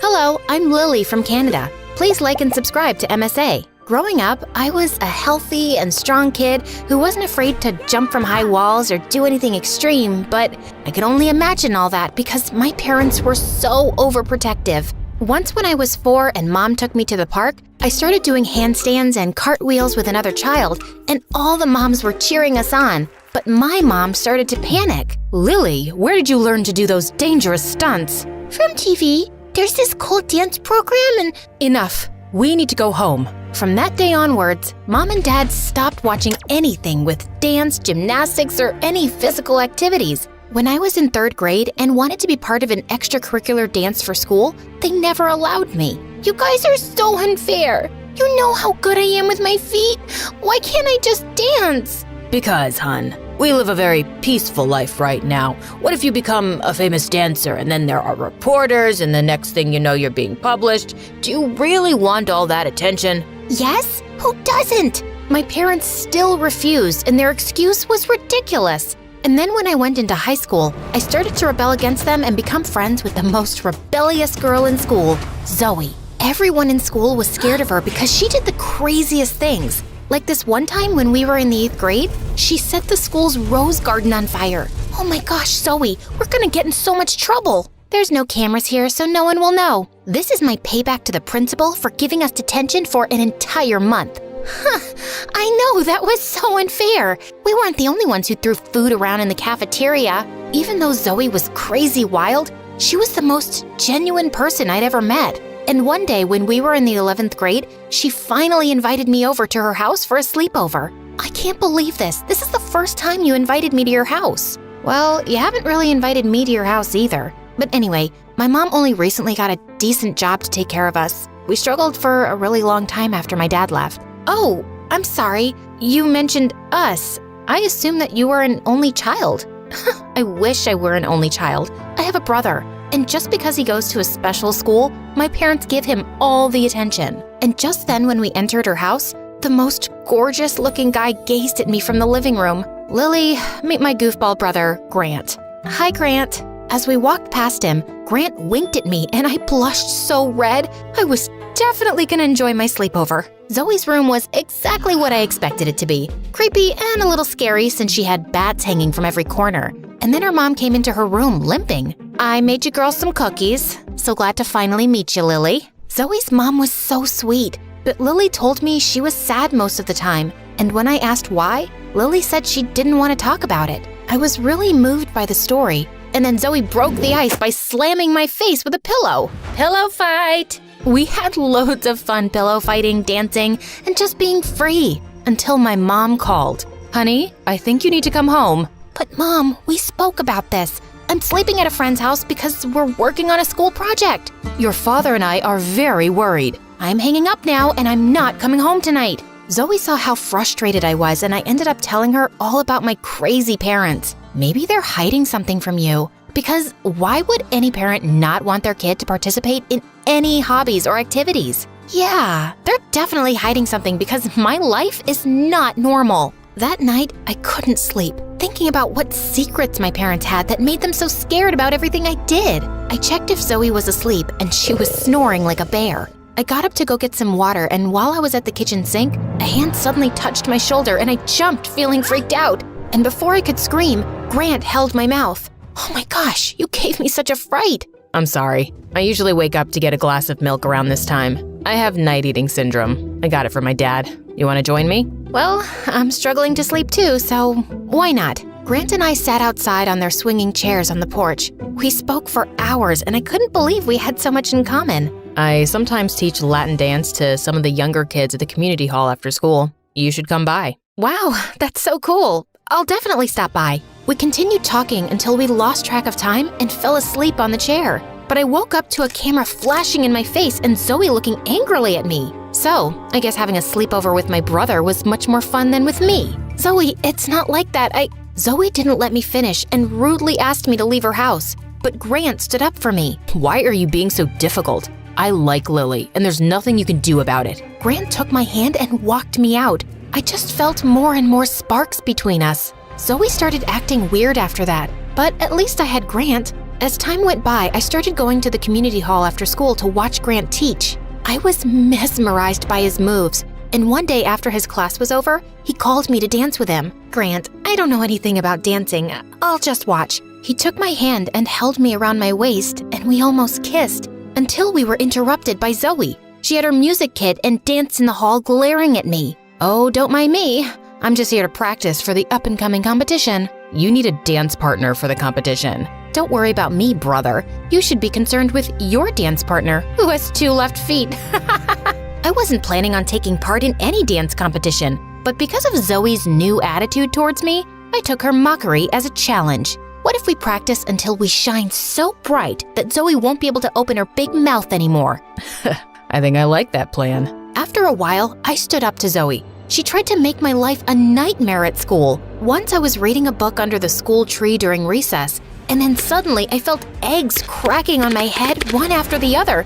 And when I looked up, I saw Zoe looking like a koala. Zoe, I'm gonna get you for this, you crazy witch. She definitely laughed like a crazy witch after that. And that wasn't all for the day. When I got back home after school, she was at my house. And thank goodness my parents weren't around. Have you completely lost your mind? I didn't come here to fight. I'm just here to warn you about my brother. He has a girlfriend, so let's just stop being enemies and let's go back to being pals. Your brother and I are not dating, and besides, he would have mentioned his girl. Before I could complete my sentence, my parents came back from shopping and Zoe's expression changed. You know what? I think we should just forget the friendship thing. I felt so confused with her, and my parents acted even more strange when they rushed me into the house and locked the door. Who was that? And why was she at our house? Relax, that's Zoe. I was at her house for a sleepover. And why are you two always on edge? Did y'all commit a crime or something? Lily, we will not have you talk to us like that. To your room, now. My parents frustrated me with whatever secret they were keeping. I was done listening to them and never told them about my dance lessons or the local competition. But I did invite them to the contest and told them it was a school function. I thought after they saw me dance, they would understand my passion. But I was wrong. Lily, what did you do? I just won a local competition. You should be proud of me. And then Mom suddenly took my hand in a panic. Come on, we have to get out of here before anyone sees us. But before I could walk out the door, Zoe called out to me. She was with her mom and Grant. Lily, wait. My mom wants to meet your parents. I pulled my hand away from Mom and ran to them. And when Zoe's mom saw my parents, she immediately stopped smiling, and my parents had this look of guilt in their eyes. Lily, are these your parents? Yeah? Why? Our parents used to be best friends and famous dancers. But one time, they were doing a competition. Your mom tripped my mom and broke her foot. Your mom ended up winning the competition, and my mom's foot was permanently injured. She was never able to dance again. I looked at my parents, and all of a sudden, Mom started crying, and I looked at her angrily. So all this time, when you were stopping me from doing what I loved, it was to avoid how you felt about your guilt? We did everything for you. When I found out I was having a baby, it came as a shock, and your father and I didn't have any money for a baby. So you cheated and left her to suffer? We are so sorry, Lily. This has haunted us for so long, and we are still ridden with shame every day because of it. Somehow, we thought if we shielded you from pursuing any hobby you loved, we'd prevent you from ever making the kind of heartless mistake we made. Zoe walked away with her mom, and Grant stood watching me with sad eyes. I guess we'll meet in another life. That was the last time I saw Grant, because when I went home, Mom and Dad quickly made plans to leave town. So, I guess you guys are just gonna run away from your problems again? Honey, we have built a good reputation for ourselves, and we can't have anyone ruin it. Yeah, whatever. I was so disappointed in my parents, and after we moved, I was homeschooled, which I hated, but stuck through it, and whenever I felt like dancing, I did it in my bedroom. And then one day, when I was in the 12th grade, I was tired of being indoors all the time, so while my parents were out, I decided to take the bus to visit Zoe and Grant. The bus rode for hours before we could reach the town, and when I finally got there, it was so dark. As I walked to Zoe's house, I could feel someone following me. And then suddenly, the person who was following touched my shoulder, and I screamed, "Ah!" Calm down, it's me. Grant! I immediately hugged him tightly, crying. I had all these emotions bottled up inside, and seeing him, I couldn't hold back anymore. I am so sorry about what my parents did to your mom. Please, don't hate me. I don't hate you, Lily, but I don't think I can ever forgive your parents for what they did to my mom. But it's about to rain. Your parents are waiting at my house. I was shocked that my parents would even show their faces in this town. And when I got there, Mom ran to me crying. Oh, Lily, we were worried sick. How are you guys here? When we didn't find you home, we asked everyone we could in the complex. And then finally, a little girl said she saw you get on the Kibler bus. And that bus only goes to one town. I was shocked that Zoe and her mom allowed them into her house. And then Zoe looked at me sternly. Why would you run away from your house to come here? Don't you get it? We don't like your family. Wow, I thought maybe over the years you would have grown a heart. Zoe and her family still couldn't find it in their heart to forgive my parents, and I had to accept that. My parents took me back home, and I eventually moved on. And one day, Mom and Dad gave me an envelope. When I opened it, I was so surprised. They applied for me to study dance in one of the best universities abroad. Wow, Mom, Dad, are you sure you want this for me? Dance is what you love, and we deprived you of it for too long. Yes, we will support you every step of the way. My parents finally started being supportive, and I sent the university my audition clips, and I immediately got accepted. I lived in New York for 5 years training as a professional dancer, and one day I was chosen to perform in the biggest theater production called The Nutcracker. We traveled everywhere, and one day we were set to perform in my previous town. I went to my favorite cake shop and was shocked to find Zoe dressed up like a hobo. Zoe, is that you? Lily, my friend, can you spare me $1? I'm starving. She smelled awful, and instead of giving her $1, I bought her a meal, and after she ate the food, she changed towards me. don't think this small gesture means I forgive you. You need help, Zoe. I was shocked and hurt that she still had so much bitterness inside her. From there, I decided to go to her house and find out more of what went wrong. And when I got there, I was surprised to find a new family staying at the house. It seemed as though Zoe was left abandoned. I went back to the streets where I found Zoe, took her back to my parents' house, and started her off with a bath. She moaned and grumbled the whole way through, but I wasn't gonna leave someone I knew on the streets. Why are you helping me? Is this because you feel guilty about your parents? No, and that happened a long time ago. I think it's about time you get over it. Now tell me, what's your story? Why are you out on the streets? I messed up. When I found out that you were gonna study dance, I wanted that too, but my mom couldn't afford it, so I gambled hard. So hard that we lost the house. I'll never forgive myself. Zoe started crying and I comforted her. I invited her to the Nutcracker production and she loved it so much that I even put in a word for her with my manager to be an assistant props girl. And when we went back to my parents' house, Zoe and Grant were there with their mom. They looked so relieved to see her. Zoe, what happened to you? We've been looking for you for nearly a year now. I know. Every time I saw you, I hid away. I let you guys down, and I'm sorry. Zoe's mom thanked me and my parents for helping Zoe come to her senses. I don't think you'll ever know how sorry I am. Do you think you can forgive me one day? I don't know about that, but we can still make peace with each other. Just then, Grant and Zoe hugged each other and then walked over to me. So, what about our friendship, Lily? Can we have a new start? I would love that, you guys.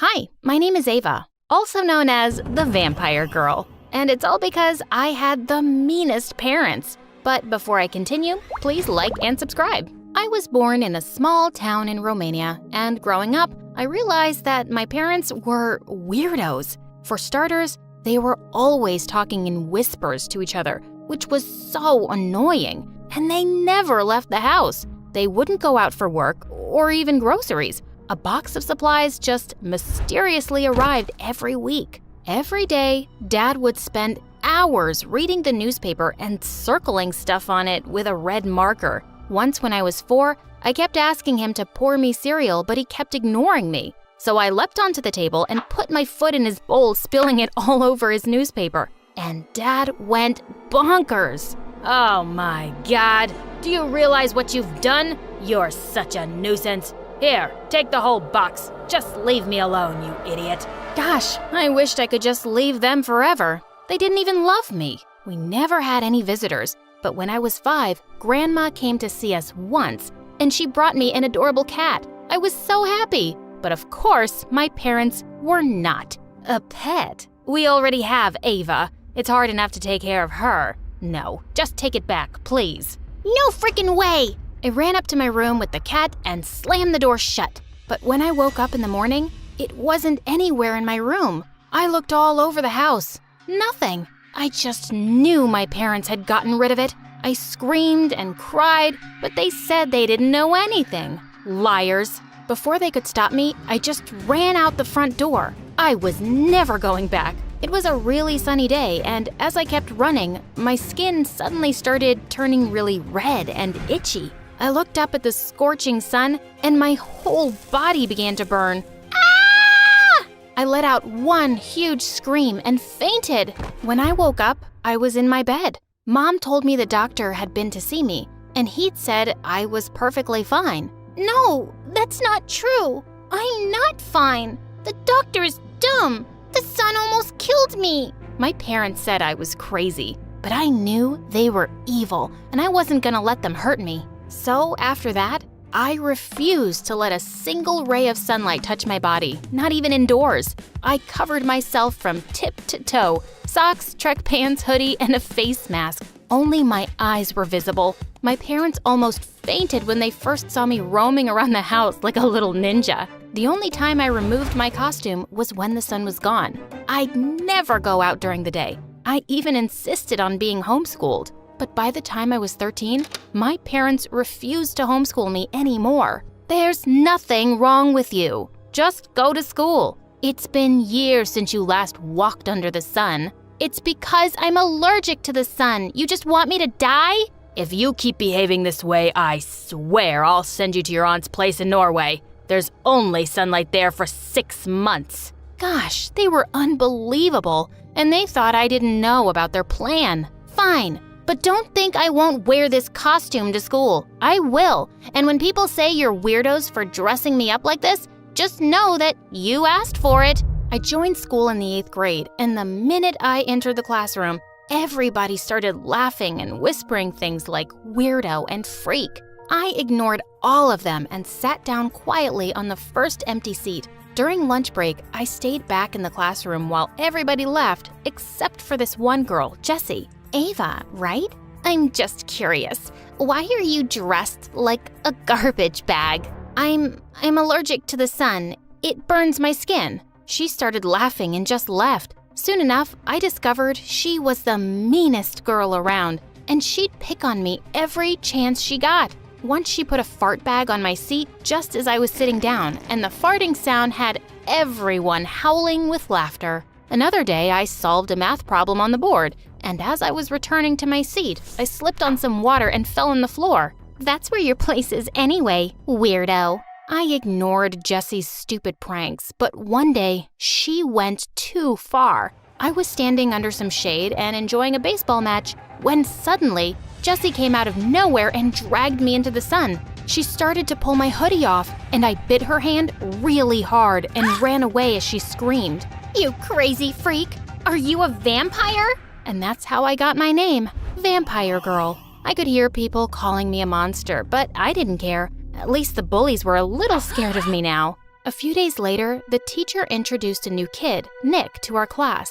His clothes were old and ragged, and I could see Jessie and her minions already laughing at him. They'd found their new target. I joined him in the cafeteria at lunch that day, and we started talking. I found out that he was the new janitor's son. He was really sweet and never even said I was crazy when I told him about my condition. I was so happy to have made a friend. But one day, as I was walking down the hallway, I found Jessie and her friend surrounding Nick. She spilled juice on the floor and said, "Oops, you can clean this up, Nick. I mean, you'll grow up to be a janitor like your dad, right? Come on, just sit down and wipe it with your butt. Hey, jerk, have you forgotten the last time I bit you? Stay away from Nick, or this time I'll do some serious damage." Jessie rolled her eyes at me, but when I leapt forward, she actually screamed and went running. Nick thanked me, and I always made sure to stick close to him after that. But then one day, Nick and I had just entered the classroom after recess when Jessie started screaming like crazy.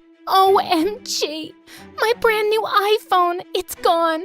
Someone stole it! And then she pounced at Nick and grabbed him by his shirt. You must have done it, you beggar! You thief! Where is it? Hey, knock it off, you witch! You have no proof! Oh, I'll get the proof, girl. She snatched his bag and started throwing out all his things. I grabbed her hair and she turned around and attacked me. We got into a huge fight, and just then, the principal walked in. Jessie kept screaming that Nick had stolen her phone and it must be in his locker. Of course, the principal found nothing there, but Nick was left humiliated in front of everyone. He was silent the whole day, and I caught up with him after school. Hey, Nick, are you okay? Jessie is just terrible. I hate rich people. They always look down at us as if we aren't human. She called me a thief just because I'm poor? God, I just hate everyone. And he just walked away. He didn't come to school the next day, and his dad was nowhere to be seen either. A week passed, and there was still no sign of them. I felt worried, but I didn't know where he lived. But then I remembered Nick talking about how his dad also worked at a restaurant in the evening. So I decided to go talk to him. As I was walking down the street one night without my mask or hoodie, I saw a masked guy running towards me, and suddenly he started snatching my bag. As I tried to get away, I lunged at his face and pulled his mask off, and I nearly fell back in shock. It was Nick! But before I could say anything, he ran away. I just stood there in disbelief. Jessie was right all this time? He was a thief? I felt betrayed. Nick showed up at school 2 days later, but I just ignored him. But when he kept following me and asking me what was wrong, I suddenly lost it. You want to know what's wrong? I'll tell you. The girl you robbed the other night on the street? That was me. He looked horrified. You? That was you? I didn't know. I've never seen your face. What does it matter who it was? What matters is that you're a liar and thief, and to think that I fought for you. Suddenly, he started weeping like a baby. I didn't want to steal, Ava, but I just had no choice. My dad's in the hospital. We needed the money. I'm so sorry. I swear, I didn't steal Jesse's phone. I've never stolen anything until that night. He kept crying, and my heart went out to him. I'm sorry about your dad, but stealing isn't the answer, Nick. You should have told me. I could have helped. Let me help you now, but promise me you'll never steal anything ever again. He promised, and I went to talk to the school principal. Together, we planned a fundraiser for Nick's dad, and within a day, we were able to raise all the money Nick needed for his dad's treatments and more.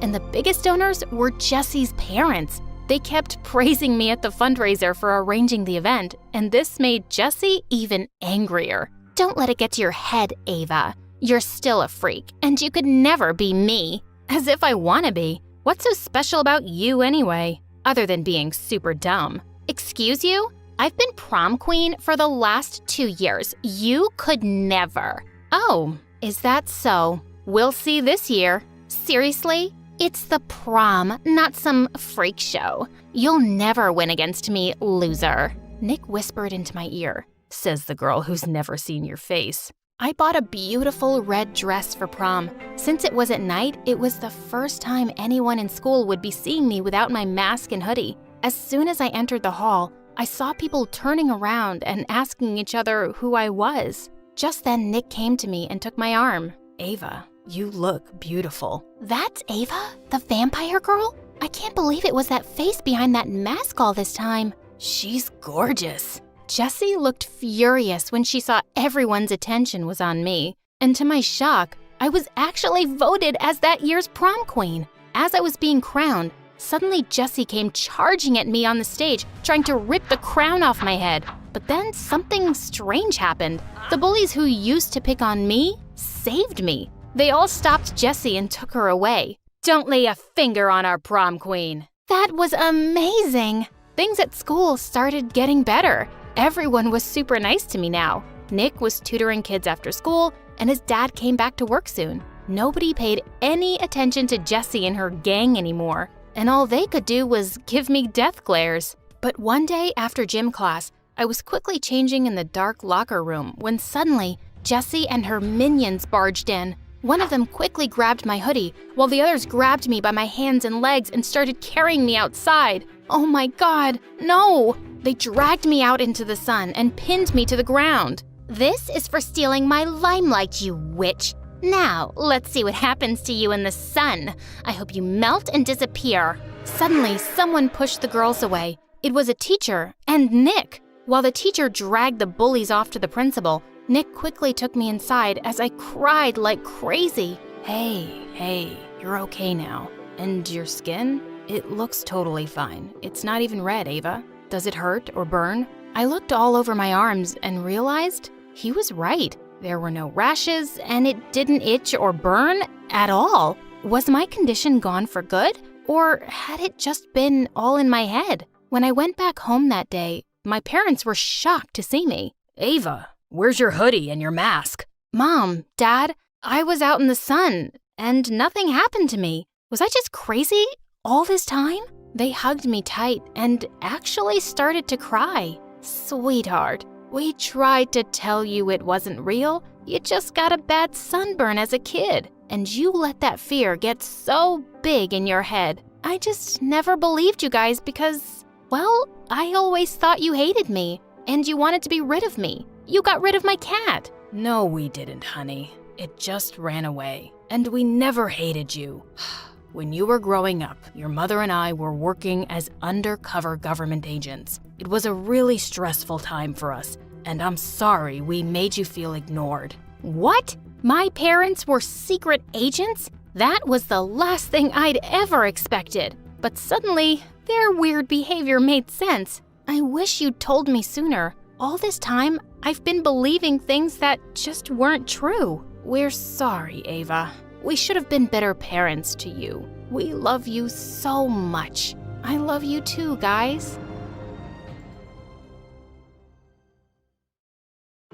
Hi, my name is Raven and I'm from Texas. Please like and subscribe. When I was born, my parents were delighted with my lovely black hair.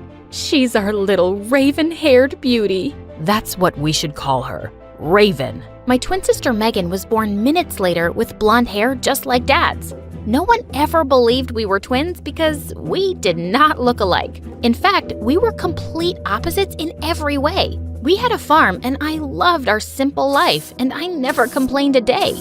But Megan constantly threw tantrums when she didn't get what she wanted, which was often. Once when I was 7, Mom got me a new pair of sneakers when she saw how worn out my old ones were.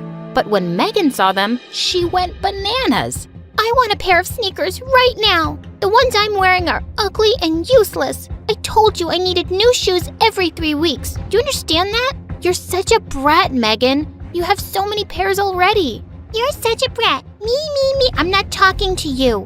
Mom, I need an answer. We just bought you a new pair last month. I knew it. You love her more than me. She threw such a fit that Mom got her an expensive pair of shoes just to shut her up. Life at the farm was amazing, but we were always short of money. To help, Mom picked up a job as a seamstress in the city and she was really good. Watching her work was magic to my eyes, and she agreed to train me too. I would finally be able to pitch in and help them get some extra money. By the time I was 16, I was so good at stitching that my parents got me my own sewing machine. Megan was so jealous. You won't get me the Gucci dress I wanted while you spoil her with expensive gifts? This is so unfair. Unlike you, I help Mom and Dad pay the bills, so either work or stop complaining. I hate my life. I deserve pretty things. One day, when I'm rich and famous, I will never come back. Seeing Mom's sad face, I felt awful. I had to do something that would make them both happy. I stayed up for 2 nights and made Megan an exact replica of the dress she wanted. It was perfect. When Megan saw it, she had no clue it was a fake. Oh, Mom, I love you. A week later, Dad announced that we were shifting to Houston. We had to sell the farm because of money issues and join his brother's business instead. I loved my life here and I hated the idea of moving, but Megan couldn't get out of there fast enough. Dad's brother was a rich businessman who lived in a huge house with his daughter Sasha. We met her on the first day at school and she seemed to be insanely popular. But to my surprise, everyone kept looking at me on my first day. I didn't know why, until several people came up to me and told me how pretty I was and how much they loved my black hair. Sasha was not happy. She came and slammed her locker shut next to mine, glaring at me. A word of advice? Don't let this attention get to your head. I'm the queen bee here. Good to know. I have to get to class now.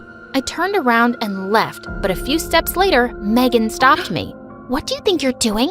I know you think you're special, but don't get on Sasha's bad side. She's my ticket to popularity. Whatever, Meg. You do you, and I'll do me. That first month of school, Megan became a bigger pain in the butt because of Sasha. Megan copied everything Sasha did and blew up at our parents when they told her they couldn't afford her long list of demands. But things took a wild turn when a new boy, Dan, joined our class. All the girls were obsessed with him, including Megan. Apparently, he was a childhood friend of Sasha's, so Megan begged her to hook them up. Sasha obviously took advantage of the situation. She had Megan acting like her minion and doing stupid errands for her. One day, I saw Megan running around the cafeteria getting lunch for Sasha, and I just had to stop it. Megan, slow down! Wait! Ah! I suddenly tripped, and the entire tray flew and landed on Megan's head. She was covered in spaghetti. What is wrong with you, Raven? You did this on purpose! No need to scream like a farm girl, Megan. We have sensitive ears. Forget about it. And get yourself cleaned up. Dan will never take a chicken-smelling idiot on a date. Megan stomped off in embarrassment and I turned to Sasha. What is your deal? Stop treating her like she's your servant. She might not see through you, but I do. Really? Well, too bad I don't care about either of you. Tell Megan she can kiss Dan goodbye. What a witch! Later that day, I told Megan what Sasha had said, but she didn't believe me. Interesting, because Sasha just texted me that Dan wants to ask me out at lunch tomorrow. Go away, liar, and let me get my beauty sleep. The next morning, Megan took an hour to get ready, and she even bragged to everyone at lunch about it. But when the time came, Dan walked right past Megan and came straight to me. Hey, Raven. I'm sure you already know why I'm here. No, I don't. Oh, I thought Sasha would have mentioned it. I told her I wanted to ask out her cousin. Any chance you're free tomorrow? Oh, no. I told Dan I was busy, but he looked so disappointed that I agreed to do a small meetup at the library later. And when I got home, Megan was furious. I'm done living under your shadow when I'm clearly better than you. Dan was supposed to ask me out, not you. I had no control over that, and maybe if you were nicer, people might like you more. Oh, please. You just get handed everything while I have to work so hard to get people to notice me. Then stop pretending and just be yourself for once. I happen to like that person when she's not a crazy, spoiled witch. Megan gasped and ran to her room sobbing. I felt so bad for what I said, but I couldn't take this anymore. I met Dan the next day at the library and learned that we had one thing in common: our love of fashion. His mom owned a huge fashion house, and he knew everything there was to know about clothes. We decided to be friends, and I invited him to our birthday party. Maybe if he got to know Megan, he'd see how great she was. It was supposed to be a small party, but that evening, the doorbell just kept ringing. Soon, over 100 people were crammed into our small apartment, and I overheard some girls saying that Megan had invited the entire school. She wore the dress I'd made for her and bragged to everyone about how expensive it was. But she had no idea that it was a fake. OMG. Do you expect me to believe that this is genuine Gucci? Please. I turned around to see Sasha laughing at Megan. Of course it is. My mom bought it for me herself. Oh, sweetheart. I can smell a fake Gucci from a mile away. And this one stinks. Sasha went on blabbering about the materials, tags, everything. Suddenly, something came over Megan and she screamed. She grabbed the cake and shoved it right into Sasha's face. I am so sick of everyone thinking they're better than me. Sasha stood stunned for a moment, and then she attacked Megan. They screamed and wrestled like crazy while everyone stared in shock. I had to think quickly, so I grabbed the fire extinguisher and sprayed them until they stopped. Enough! This is not over. I hate you, Sasha, and I will never forgive you, Raven. Megan stormed off, and I couldn't believe my eyes. This was a whole new level of crazy. But the next morning, I forgot all of Megan's drama when I went downstairs and found out Dad was feeling really unwell. The next thing we knew, we were in the hospital with doctors telling us that he had a heart condition. He was out of danger, but he still needed care for the next few weeks.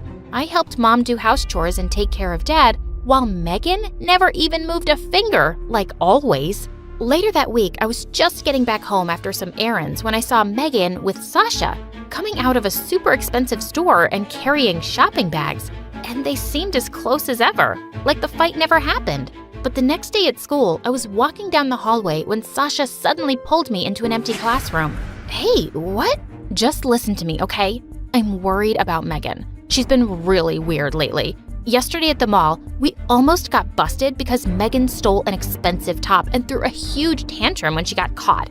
I had to pay for it. And she's been saying some really crazy things too. And why should I believe anything you say? All you've done is make things worse between me and Megan. Look, I know things that may shock you. Like that big scar on your stomach, I know about it. I was surprised Megan had mentioned it. It was a scar I got when I fell off my bicycle once as a kid. Okay. So Megan told you about it. Big deal. It was a dumb accident from when I was 7. That's not what she told me. It wasn't an accident. Megan said she messed up your brakes on purpose so you'd get hurt. I'm telling you, there's something very wrong with that girl. I just pushed her aside and walked out of there, but I felt a bit sick in my stomach. Could Megan really have done that? The next day, Dan came to visit me with some exciting news. His mom had seen a picture of the dress I'd made for Megan. She loved it and wanted to meet me. She wants you to bring the dress and come for an interview at her company. I was so excited. A job like this could really help us out, so I agreed immediately. I asked Megan if she could give me the dress, and she shot me the weirdest smirk as she fetched it from her cupboard. This dress? Just then, she grabbed a pair of scissors and ripped it apart. Megan, no! Oops, I slipped. She tossed the dress aside and walked off as I watched in horror. I called Dan and begged him to buy me another day so I could make a new dress, but he gave me an amazing idea. Why don't you just add a few things to the same dress and make it edgy? I did just that, and Dan's mom was stunned by my talent. She offered to take me along for the next Paris Fashion Week. She was all set to offer me a job afterwards too, and I was on top of the world. But just a day before my flight, Dad felt sicker and I decided to cancel my trip. No, Raven, you can't miss this. You have to go. I'll be fine, love. I'm here, don't worry. The unpaid nurse. Go, go, live your dreams, princess. I wasn't too sure about leaving my parents alone with Megan, but they insisted. And Paris was a dream come true. I also got a chance to wear my design and people showered me with compliments. I still had 3 days left in Paris when one morning I got a frantic call from Mom. I'm so sorry to ruin your trip, Raven, but we need you here. Megan ran away with all our money, and all I have is a note saying that she's chasing her dreams and never coming back. This girl had gone completely off the rails. I left for home immediately. Thankfully, Dan's mom said I could start the job right away, and we had some money coming in so I could take care of things, especially Dad's treatment. And he made a full recovery in a few months. I worked really hard and designed some brilliant outfits, and within a year, Dan's mom was so happy with me that she relocated us to New York to run her store and offices there. Life was good, except for the fact that we couldn't stop wondering what had happened to Megan. One day, I was reading at a cafe and the waitress brought my order, and when I looked up, I was shocked to see it was Megan. She looked so different. Her hair was all messy and she'd lost weight. She stared back at me in shock. What are you doing here? What does it look like? I work here.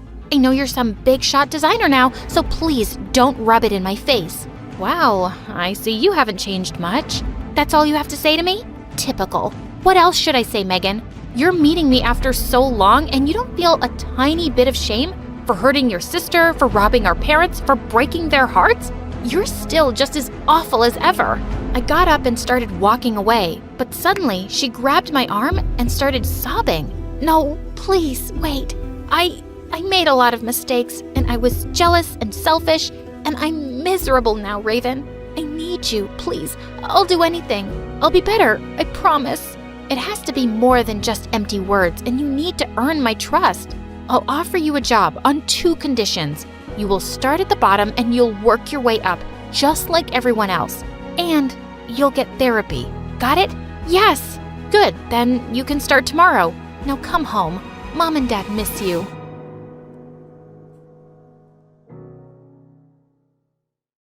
Hi, I'm Jane from California. Please like and subscribe. I was raised by a single dad who loved me to bits. He was a successful doctor, and even though he was always busy, he always made sure to give me all the time I needed. But when I first joined school, I saw all the kids with braided hair and with a mom, and they all looked so happy. Dad, I want a mommy too. I want hair like these girls. But sweetie, I can braid your hair too.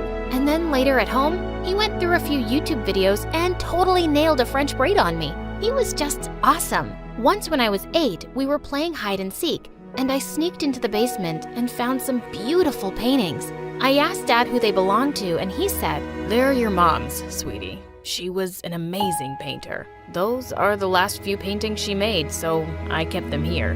But I shifted all of them to my room and started painting on my own. Dad was amazed at my talent, and soon I started participating in competitions at school. Soon after I turned 14, Dad gave me a huge surprise. He announced that he was gonna get married. I was kinda excited about having a mom, and I was even happier to find out she had a daughter my age, Kate. But the first time Dad took us all out for dinner, Kate wouldn't even look at me. I asked her to pass the salt, and she totally ignored me. How rude. That's when my stepmom said, Oh, honey, Kate has a hearing problem. And even though she has her hearing aids on, she likes to pretend she can't hear a thing. Mom, I told you to keep that a secret from them. Can't you just keep one thing to yourself?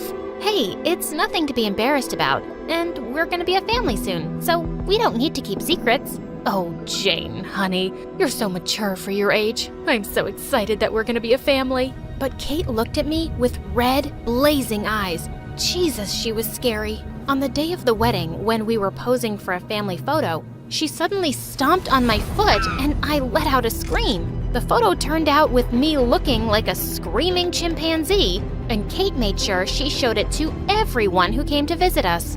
I got along really well with my stepmom, but Kate was the sister from hell. She'd scream and throw tantrums over the smallest things, and she didn't care one bit about hurting anyone's feelings. Once, my stepmom and dad were going out for a date, and when she walked downstairs in her new dress, Kate screamed. OMG, don't tell me you're wearing that. It's hideous and you look so fat in it. That's because I gave birth to a mean daughter like you and lost my charming figure. But I could see stepmom was really hurt by Kate's words, so I quickly ran to my room and brought a belt and tied it around her dress. Now you look perfect. Dad won't be able to take his eyes off you tonight. My stepmom hugged me tight and Kate stormed away in anger. Given how Kate was always so rude, my stepmom started to get closer with me. We'd often go shopping together and I'd spend time helping her in the kitchen. Oh, honey, you're like the daughter I've always wanted. And I could see Kate's eyes roll. Once when our parents weren't home, Kate ordered some food. As we started eating, I felt my throat burn and I couldn't find any water. I ran around looking for it, but Kate just stood there and laughed. Look at you running around like a mad cow. I should have added more chili to it. You witch, you did this? Yes, I did. That's for trying to steal my mom from me. She pulled out a water bottle and threw all the water at my face. That was it. I jumped on her and pulled her hair and she pulled mine. Minutes later, our parents walked in and caught us fighting like wild monkeys. She put chilies in my food But you didn't die, did you? And Mom, look what she did to me. That's enough, Kate. 1 week here and you've started to show your true colors. I'm so ashamed of you. Say sorry to Jane now. What? Have you grown old and gone crazy already? I'm not saying anything to this jerk. The next day was Kate's first day at her new school. I was in the cafeteria with my friends when I saw Kate walk in. But suddenly, she slipped on something and fell face flat on the floor. And a girl everyone knew as the school bully started to cackle. Oh God, who's this new clown in town? Do that again so I can make a video. You found that funny, you ugly-faced loser? Kate picked up the banana peel and threw it right at the girl's face. Suddenly, the bully and her minions ran towards Kate and pinned her against the wall, and that's when their eyes fell on Kate's hearing aid. Look at that. You're a freak, and you dare to mock me in front of everyone, huh? How dare you call me an ugly loser? Ow! I couldn't just stand and watch, so I got up and pushed the bully away. That's enough. Leave her alone. You really want to mess with me because of this weirdo, Jane? Who are you calling a weirdo, huh? It better be your mother. Saying that, Kate bumped her head into the bully girl's face, and she fell to the floor crying. All the other girls ran out of there to save their butts. And then Kate went all bonkers on me. I don't need you to save me. You got it? Wow. Is that your thank you? No. That's my stay the heck out of my face and my business. Mom's stupid enough to fall for your Little Miss Perfect act, but I just think you're trash. Saying that, she stormed off, and we didn't talk to each other for days. Then a few days later, I saw Kate hanging out with the frickin' bullies. But I couldn't care less. She herself had the attitude to be one. They belonged together. I had a big art competition coming up, and I was totally focused on that. But one day when I was practicing in the art room after school, I overheard some kids talking outside. Mrs. Dudley's not a teacher, she's a witch. How dare she fail all of us? We should teach her a lesson. She loves her stupid garden, right? We'll destroy her garden tonight. Tonight? But no buts, Kate. Are you in or out? You want to be part of the gang or not?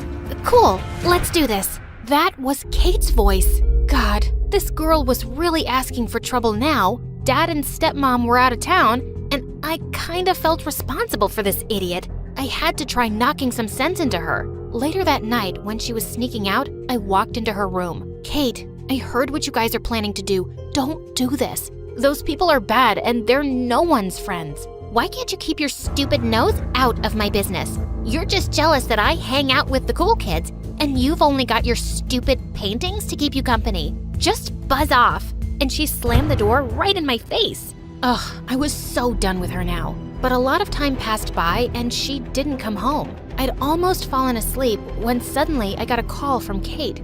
She sounded really scared and asked me to come get her. When I got there, she was nowhere to be found. I was beginning to think it was a stupid prank when I heard some noise coming from the bushes. Jane! Jane! I found her sitting there crying and clutching her ankle. Oh my God, what happened? When we were destroying the garden, suddenly the alarm went off and everybody panicked and started running away. But I sprained my leg and no one wanted to help me, so I hid here in the bushes. It's all right, I got you. Let's get you to the hospital first. I rushed her to the hospital and got her treated. You were right. Those people aren't my friends. And thanks? I didn't know you were familiar with that word. Look, I'm saying I'm sorry, okay? Don't make this harder for me, and please don't tell Mom. I promise I won't. After that day, we actually started to get along a bit. I thought things would finally change between us, but one day at lunch, Stepmom pulled out 2 tickets from her bag and said, "Jane, sweetie, I've got such a surprise for you. I'm taking you to the world's biggest art gallery in Paris. We're gonna have so much fun together." Kate snatched the tickets from her hand and went all nuts. Just the 2 of you? Hello, woman, am I invisible to you? Your own flesh and blood? But Kate, you don't like art or traveling or anything. I've asked you so many times. So I shouldn't go to Paris? While you guys go and have fun without me? This is ridiculous. I hate you, Mom. Kate threw her spoon at Stepmom and went off to her room in angry tears. She always reacted so poorly, but I felt a little bad for her too. I think we should take her. It's Paris, and I'm sure she'd love to travel with you and me. Stepmom reluctantly agreed and said she'd get her a ticket too. But the very next morning, I woke up to Stepmom screaming at Kate. "You brat! I just got a call from the principal. You destroyed your teacher's garden? They recognized your face in the CCTV camera, and they were going to expel you. Do you know how much I had to beg them not to? And I have to cover all the damages. Why don't you just let me live in peace for once, Kate? Why can't you just be like Jane? Why don't you just go and enjoy your vacation with your perfect daughter then? Why waste your time on me? Kate!" My stepmom grounded her for a month and refused to take her to Paris with us. I had an amazing time, but when I got back, I had the biggest shock waiting for me. I found Kate sitting in my room holding a pair of scissors, and she'd slashed all of Mom's paintings. They were all wrecked beyond repair. I let out a scream and jumped on Kate furiously when Stepmom came rushing in and pulled us apart. She tore my mom's paintings. They were the last thing I had left of Mom. How could you be so heartless, Kate? Your mom's paintings? I thought they were yours. I didn't know. Kate, why would you be so awful? Sometimes I just can't believe you're my daughter. Oh, you can't believe that now? You're the one who's made me so crazy. I used to be everything to you, and now Jane's your perfect daughter? Why? Is it because of my hearing impairment? I'm not good enough now because you found someone better to love? It's not like that. I've tried and tried so much with you, but nothing seems to work. You've always made me feel like you don't even like me. At least Jane made me feel worth something. And you decided to make me feel worthless? You think you're some saint, but you're actually a horrible mother. As she ran out of the room, she pushed Stepmom a little too hard out of her way, and she fell to the ground. Hi, I'm Camilla from Nashville. Please like and subscribe. I've never had any privacy. Nope, not even in my mother's womb. That's because my 3 sisters shared it with me. It was big news in our town that quadruplets were born. We were even featured in the local newspaper. But the really unusual thing about us was that my sisters were all blonde and blue-eyed, while I was the odd one with red hair, brown eyes, and freckles. And growing up, they always made me feel different. Lucia was the worst. She would always block my face in our family photos. They even had their own triplets club. It's called TOT, 2 Awesome Triplets. And no, you can't be part of it, 'cause you're ugly. Maybe I should tutor you sometimes, you MORON. Your spelling stinks. Shut up, Lucia's spelling isn't that bad. It's her math that really stinks. She always gets an F. Her breath stinks too. Yay, I said that first. Then they both giggled and high-fived. Those 2 were Lucia's minions, and they were so stupid. I complained to Mom about how they were calling me ugly, but she had a strange way of comforting me. Honey, everyone doesn't have to be beautiful. Let them be the pretty ones and find their Prince Charmings and leave one day. Then you and I will have so much fun together. Wait, did she just say I'm ugly too? But it wasn't just them. I'd even hear stuff like this from strangers all the time. Like on our 12th birthday, we were out for dinner at a restaurant when a woman approached Mom and said, "Your triplets are just beautiful. They look like junior supermodels." Oh, and who's this? A niece? Or your maid's kid? So sweet of you to bring her along. You want to know something sweet? Try this. I grabbed our birthday cake and rubbed it in her face. Apparently, she was the restaurant manager, and we were immediately thrown out. Over time, I grew more resentful. Mom just soaked up all the praise for my sisters and never told people off for making mean comments about me. Even at school, those three were the pretty popular ones, while I was just their ugly, nerdy sister. And all this made me angry. I didn't even know how much anger was building up until one day at school when I saw my test marks were all in single digits. What? I'd always been at the top. My sisters grabbed my report card and laughed like hyenas. I felt furious and walked straight to the teacher. "What have you done, Miss Hans? I can't have such bad grades." Oh, maybe there's a mistake, Camilla. Let me check. "A mistake? You sure make a lot of mistakes, like your 3 marriages." I instantly covered my mouth. I really hadn't meant to say that. But of course, I was sent straight to the principal. She made me hold the biggest book in the world and was going on and on about discipline. My hands were hurting and my head was about to burst. "Please, for the love of God, shut up." Gosh, what was I saying? Mom was called in, and that was my last day in that school. I changed 3 schools by the time I reached 10th grade, thanks to my temper. But on the bright side, I didn't have to be with my sisters anymore. On my first day at my latest school, I swore I'd behave well. But just as I was walking into class, someone ran straight into me and I fell down. I looked up and saw a pair of mismatched eyes. One green, one blue. What, you think I'm a freak too? Go on, it's nothing new to me. No, I wasn't thinking that. I was just wondering, are you blind? Can't you see where you're going?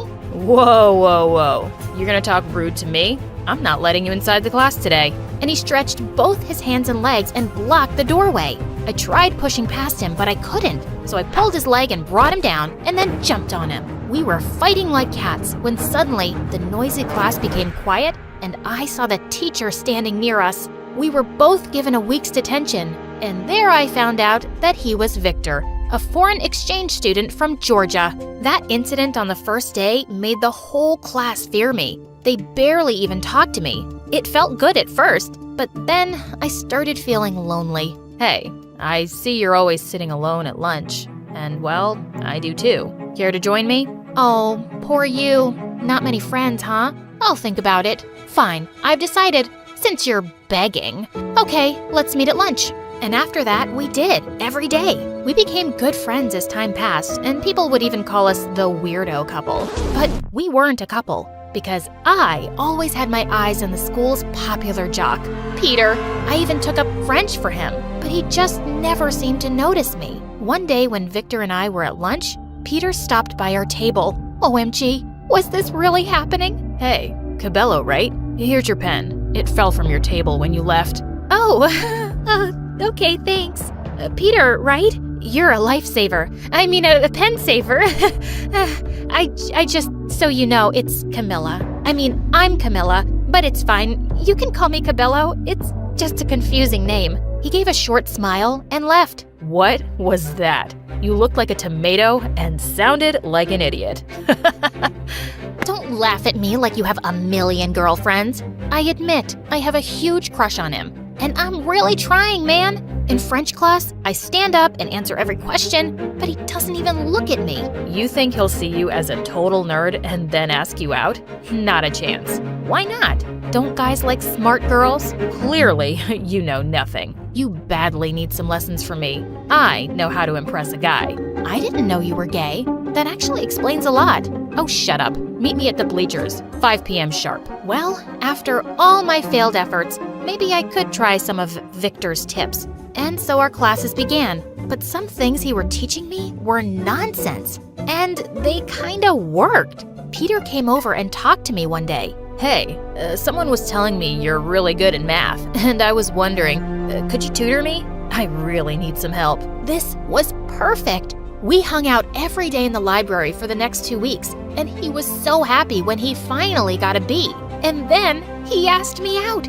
And of course I said yes. It was gonna be my first date, so I needed Victor's expert advice. Just look amazed at everything he says and laugh extra hard at his lame jokes. Oh, and keep touching his arm every 2 minutes and keep batting your eyelashes. Ew, really? You think that's gonna work? Fine. Let's get him. I was so excited that I even told Mom all about Peter. Oh, Camilla, I can't believe you finally have a boyfriend. Wow, miracles really can happen, darling. I could tell she was really shocked, but this one time, I couldn't get angry at her because I was so in love. I smiled and walked off into my room. Why are you grinning like an idiot? Oh, yeah, I have some news, you dumb triplets. I've got a boyfriend, and not just any boy, the most popular boy in school. We're going on a date this weekend. A boyfriend? I'm sure he's an imaginary one. Yeah, you being the ugliest, you don't stand a chance. 'Cause even Lucia had to beg every boy in school to be her boyfriend. Yeah, but they all dumped her in front of everyone. All 3 did. You're gonna be single forever, baby. Mean, stupid idiots. I just ignored them and went back to Peter dreams. The next day at school, I saw Peter walking down the corridor, and I caught up with him and took his hand. But he just shook it off. I felt shocked, but before I could say anything, we were already inside the classroom, and he didn't even sit anywhere close to me. I caught him alone at the end of class. What was that? You brushed off my hand? You didn't sit next to me? Are we dating or what? Of course we are, babe. I just don't like public displays of affection. I'm shy that way. But we're alone now. And suddenly he drew me close and kissed me gently on the lips. The weekend arrived soon, and Peter took me to watch his favorite movie. As we were coming out of the theater holding hands, I spotted some kids from school. Hey, Peter, they play basketball with you, right? Let's go say hi. Oh God, they're coming this way. And suddenly he pushed me behind a big potted plant. What the heck? I saw him walk forward to meet the guys, and then he just left with them. I felt so stupid and so mad. I wouldn't even look at his face in school the next day. And then suddenly he pulled me into an empty classroom. What do you want with me now, Peter? Listen, I'm sorry about last night. I kinda panicked. I really like you, Camilla, but do we have to announce that we're dating? Why not? Go on, say it. Well, you and I are just really different. You mean you're a popular jock and I'm some weird nerdy girl, right? I didn't say that. You didn't have to. Look, we can just pretend to be friends in school and date outside, okay? I pushed him back really hard. No, not okay. I don't want to date a brainless, heartless loser. Get lost. I walked out of there in angry tears, and Victor caught up with me. Camilla, you're crying? Did Peter say something? I'm gonna break his... No, just stop. I was an idiot chasing someone like him when I know who I am. I'm the girl who gets good grades and who says whatever comes in her head, and boys wouldn't mind being friends with me, but they don't want to be my boyfriend. I'm not pretty, and I never will be. That's the stupidest thing I've ever heard you say. He's a jerk, and you're perfect, just as you are. You're smart and funny and pretty. I've thought that since the first day I met you. Suddenly, he stopped short and dropped my hand, his face all red. Victor, do you like me? I don't know. Maybe. It doesn't matter. I know you'll never see me like that. And it's for the best, because I'll be going away soon anyway. Saying that, he walked away, and I felt stunned. How did I not see Victor's feelings for me? And he was such a great guy, and I'd been too stupid to see that too. But there wasn't much point thinking about it, because our graduation was 2 weeks later, and he left for Georgia. That evening, I was feeling so upset that I'd totally forgotten about the stupid dinner Mom was having for Lucia's boyfriend. But when I saw who it was, I nearly had a stroke. Lucia was with freaking Peter. Mom, meet Peter. We met at the gym. Isn't he the cutest? Oh my god. Lucia, this is the guy I was dating 2 weeks ago. He goes to my school and he's a big fat jerk. Camilla, what are you doing? You were just my math tutor. I didn't know you had feelings for me. What? You're just embarrassing yourself, loser. Who would believe that someone like him would go out with you? I guess you had a crush on him and started imagining he's your boyfriend. You know what? You're both jerks, and I'm so happy you found each other. Congratulations! I stormed off to my room and slammed the door shut. Unbelievable! I just avoided my family and got busy with college applications. And I even applied to the university in Georgia I knew Victor was gonna attend. I was overjoyed when I got in on a full scholarship. I went excitedly to tell Mom, but Lucia was already there with her news. Peter had proposed to her, and they were getting married soon. I thought Mom would never agree to her getting married so young, but I was shocked. This is the best news I've ever heard. That Peter is so nice, so rich. He'll be such a nice husband. You'll live like the princess that you are, my darling. No, this is crazy. Lucia, you can't marry this guy. I'm telling you, he's not a good person. Did somebody ask you? I wasn't even planning on inviting you to the wedding. Just stop being so angry and jealous all the time. Yes, Camilla, be happy for your sister. It's okay if they all get married and you stay single. Your mommy is here for you. That's enough, Mom. I'm not jealous of my sisters. You've always told me a million ways that I'm not as pretty as them, and I'll never be good enough for any boy. But you know what? I like me. And there is a boy who thinks I'm pretty and perfect. He's better than all the Peters in the world, and I'm going to him now. A week later, I'd packed my bags and left for Georgia. When I went to university on the first day, I searched all over campus for Victor, and I found him at last in the cafeteria. Sitting alone here too? Pathetic. Camilla, oh my god, you didn't tell me. And then he hugged me tight. It was the best feeling in the world. We started dating, and I'd never been happier. Right after we graduated college, he proposed to me. I called Mom to tell her my good news, and then she told me that Lucia had left Peter and was moving back with her. You were right all along, Camilla. We didn't listen to you. Peter turned out to be the worst husband ever. He just left her with 2 kids for another woman. I felt really sad to hear that. Lucia and I had never gotten along, but I'd never wanted her to be unhappy. She was my sister. You tried to warn her, love. I guess she just had to learn her lesson the hard way. Maybe it's time you went back to America and visited your family. I'll come with you if you want. I think I'd really love that.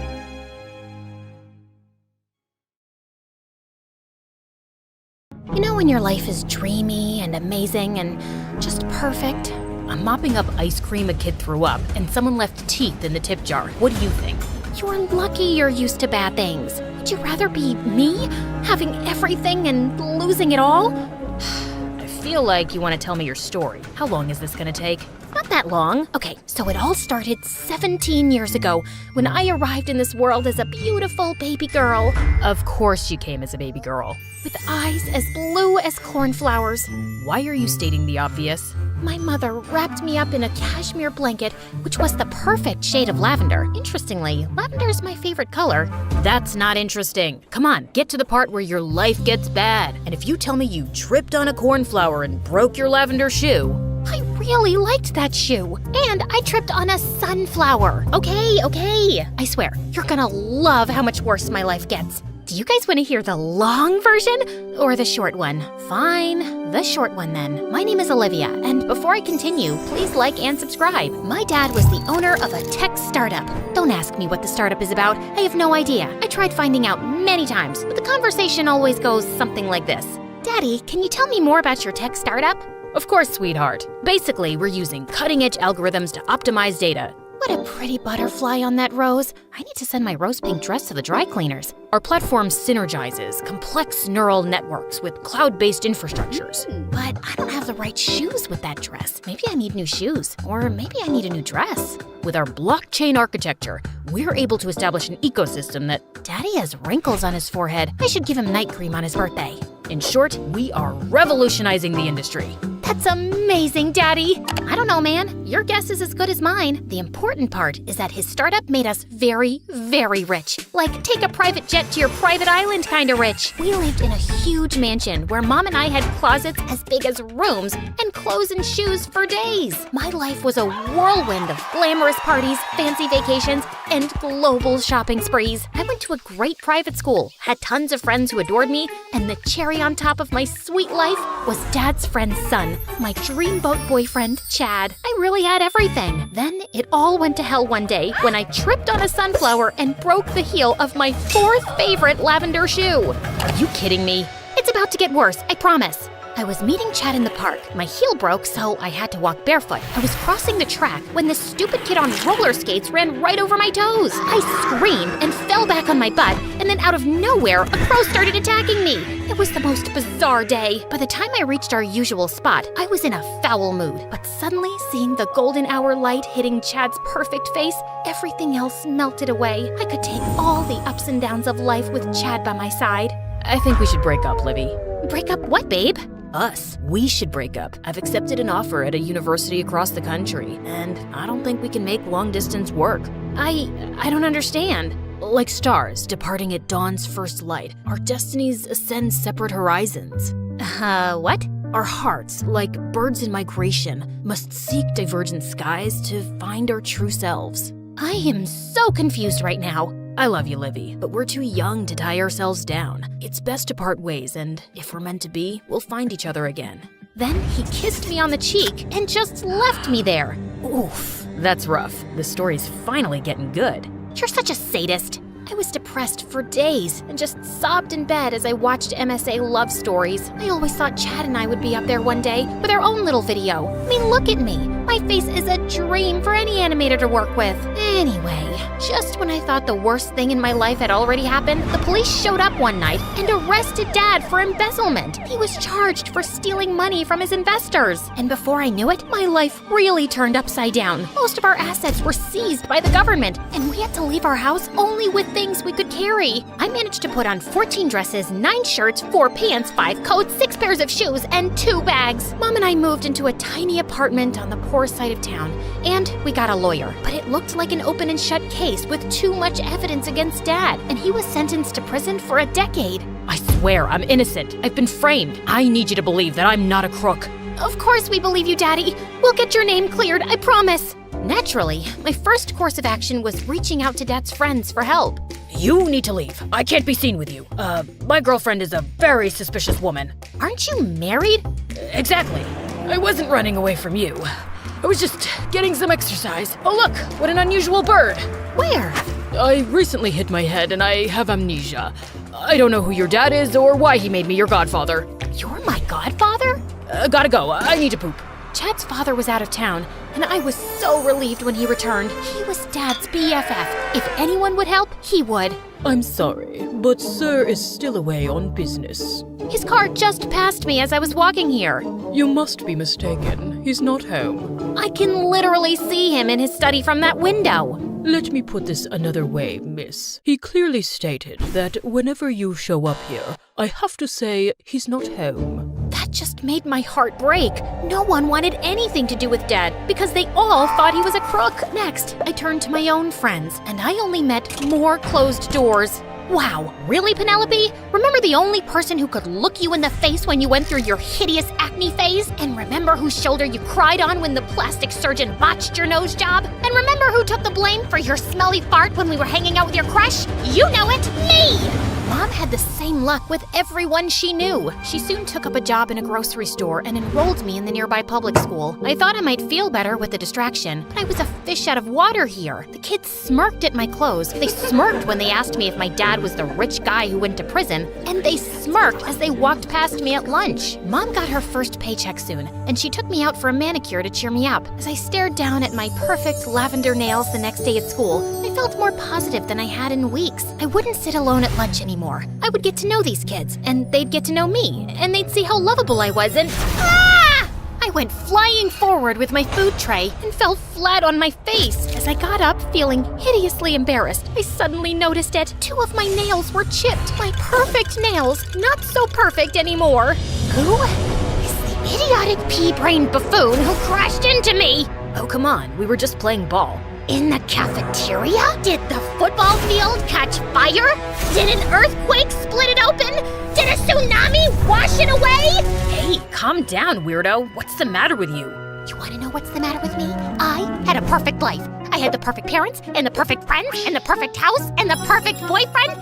And if my name wasn't Olivia, it would have been perfection. But then it all started blowing up the day I tripped on a sunflower and broke my lavender shoe. Now I'm here in this stupid school, looking like some hobo with chipped nails. I jumped onto that boy and started pulling his hair and pinching his nose and twisting his ears.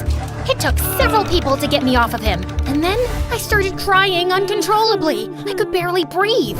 I think she's having a panic attack. Give her some space, guys. Hey, Olivia, look at me. You're gonna be okay. Just breathe.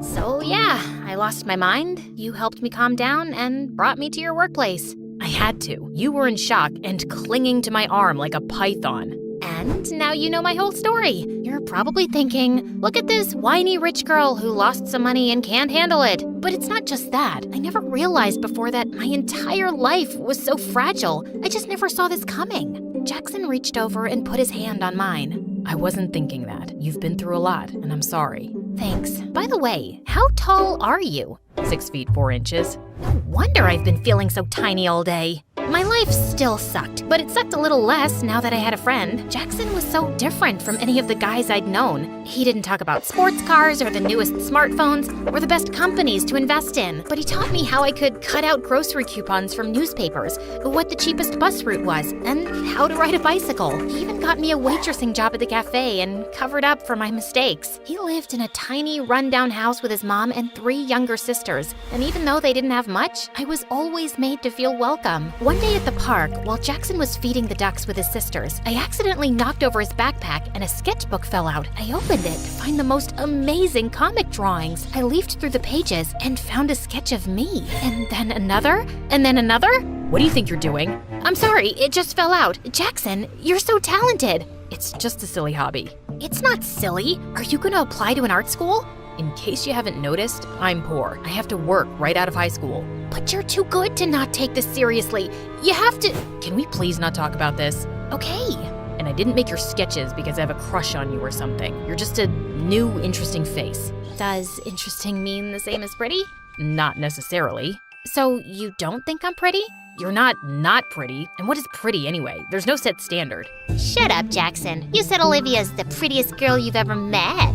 No, I didn't. I said Bolivia has the prettiest girls that I've never met. He wrote a poem in his diary about your eyes being blue as cornflowers. And what was the next line, girls? I could stare into those sapphire lakes for hours. My diary? You... see what I mean? I need to earn money to put them all in a mental institution. I couldn't stop laughing as he chased the girls away, and I felt a warm tingle in my toes at the thought that maybe Jackson liked me. A few weeks later, we were sitting in the cafeteria when I got an email alert on my phone, and Jackson noticed my face fall. What's wrong? Oh, it's just that witch Penelope. She's hosting her grand annual Halloween party, and I guess she just forgot to take me off the invite list. Forget I mentioned it. Okay then. So my mom's making her famous shepherd's pie this weekend, and she thinks I don't know what the secret ingredient is. I think I want to go to the party. What? Why? Because I want revenge. Penelope and all these people hurt me, and I want to hurt them back. What would you even do? I don't have it all planned out, but I want to ruin her stupid party because it means a lot to her and her stupid friends, and you should come with me. No, and you shouldn't go either. You'll get in trouble. It's Halloween. We'll be in costumes. No one will recognize us, and we won't be there for too long. And Penelope will have the best food. I'm certain she stolen my caterer.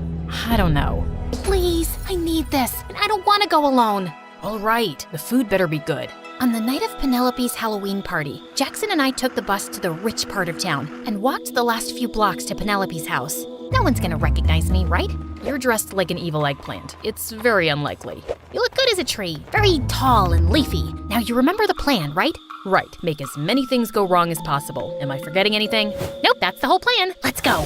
Penelope's place was swarming with guests, and no one paid much attention to us as we slipped in. And we got down to our mission right away. We sneaked off all the black and gold balloons and made them fly away. We messed up the fake cobwebs and smashed some carved pumpkins. We locked up the kitchen doors and we threw the keys in the swimming pool. Where did all the balloons go? I ordered 500 of them. People, watch where you're going. You're smashing the pumpkins and walking into the cobwebs. And where are all the waiters? Why is there no food? As Penelope stormed off towards the kitchen, Jackson and I high-fived. Should we go now? Oh no, this was just the warm-up. Penelope always has a surprise celebrity singer perform at her Halloween parties, and I know this time it's Harry Styles. We have to wreck his concert. It'll drive her crazy. No, that's going too far. Someone will catch us. Can you stop being such a scaredy cat? Just tell me if you're in or out. Olivia, I think I'm out. And then he actually left. Fine, I'd finish the job myself. I ran off to the back of the house where I knew all the power supply boards would be. I spotted a toolbox nearby, picked up a plier, and started snipping away at every wire. I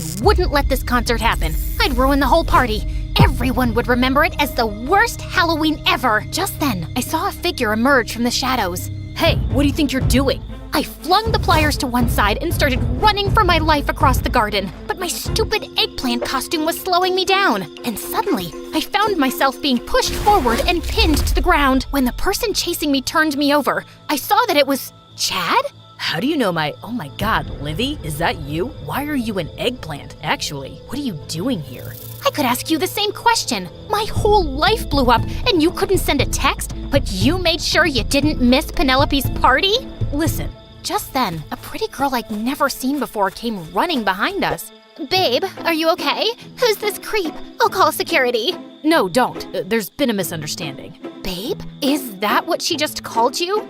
Who are you, and why are you dressed up like an eggplant? Because Baba Ganoush is my favorite dip, not that it's any of your business. I pushed Chad away and stormed off, tears pouring down my face. I just made it a few blocks down when I ran into a tree. I'm so sorry. I shouldn't have left you behind. I came back. Now let's go destroy Penelope. No, I'm done. Coming here was a stupid idea. Let's just go home, Jackson. I felt more crushed and betrayed than ever. I was busy sulking in bed the next day when Mom called me saying I had a visitor. I walked out into the lounge to see it was Chad. Mom, why did you let him in? You should hear him out, honey. Mom left the room and Chad hesitantly sat down next to me. Is it okay if I sit here? You're already sitting here. And no, none of this is okay. In fact, this is giving me a fuzzy flashback to when you were sitting down next to me on a park bench.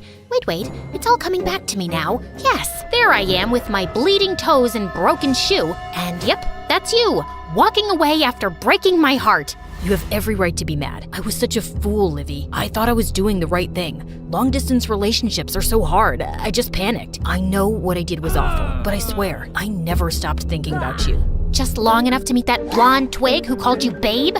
She was just my date for yesterday. I don't care about your love life, but what I'm really angry about is... I know, your dad. I wanted to reach out to you, but my dad forbade it. He's one of the investors in your dad's company. He feels betrayed by what your father did.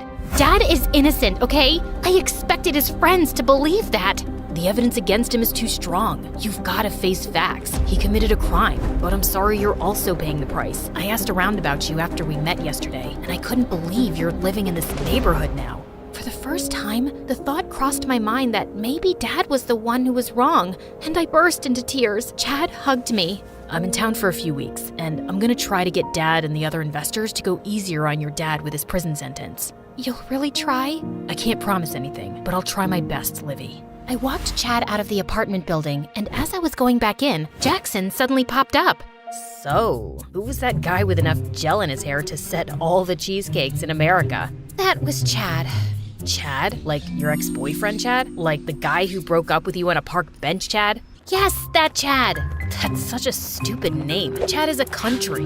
Isn't Jackson a city? Not the same thing. What was Chad doing here? Offering to help me? Why would you trust him? Because he's the only shot I've got at helping Dad. Chad started turning up almost every day, and even though I hadn't forgiven him for the way he'd broken up with me, I could see he really regretted it. He was extra attentive. He seemed to remember all my favorite pastries and perfumes, and never came without a gift. And when he'd take me for drives around the city, I almost felt like my old self again.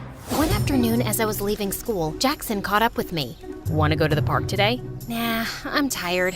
How about you come to my place tomorrow? My annoying sisters miss you. I have a thing. A Chad thing, right? Look, it's none of my business, except as your friend, I would advise you not to date Chad again. We're not dating. We're just meeting up to discuss Dad's case. And what's the progress on that? He's working on it. Okay then. Enjoy your thing tomorrow. Don't do those dumb air quotes. It's not a date. Why don't you come with me? We're just going to an art exhibition and then having dinner. Sounds like a date. It's not a date, you giraffe. Join us. Chad won't mind. Chad didn't look too happy either, and I could see the way he looked Jackson up and down disapprovingly. But things got worse in the art gallery. Wow, what a stunning piece of art. Holy mother of noodles, that's for $50,000? It's a picture of a rotting apple. It shows the complexities and slow ruin of postmodern society. Dude, it's an ugly apple. I could draw this with my left foot in my sleep. I didn't expect you to know anything about art, but you're even more… Chad, he's an artist too, and he's your guest, so be nice, okay? I thought I'd manage the situation, but it got worse over dinner. Chad had just raised his glass and was about to say something when Jackson exclaimed, "Oh no, Grandma ran away from my aunt's house. She climbed out of a third-story window and fell." "Oh my God, is she okay?" My sister's just updating me. Yeah, she survived the fall, but then she went out to the lake on a paddle boat and fell in the water. What? Did she drown? Okay, no. Apparently, she's a very good swimmer. But then she went to a diner and choked on her food. Is she still alive?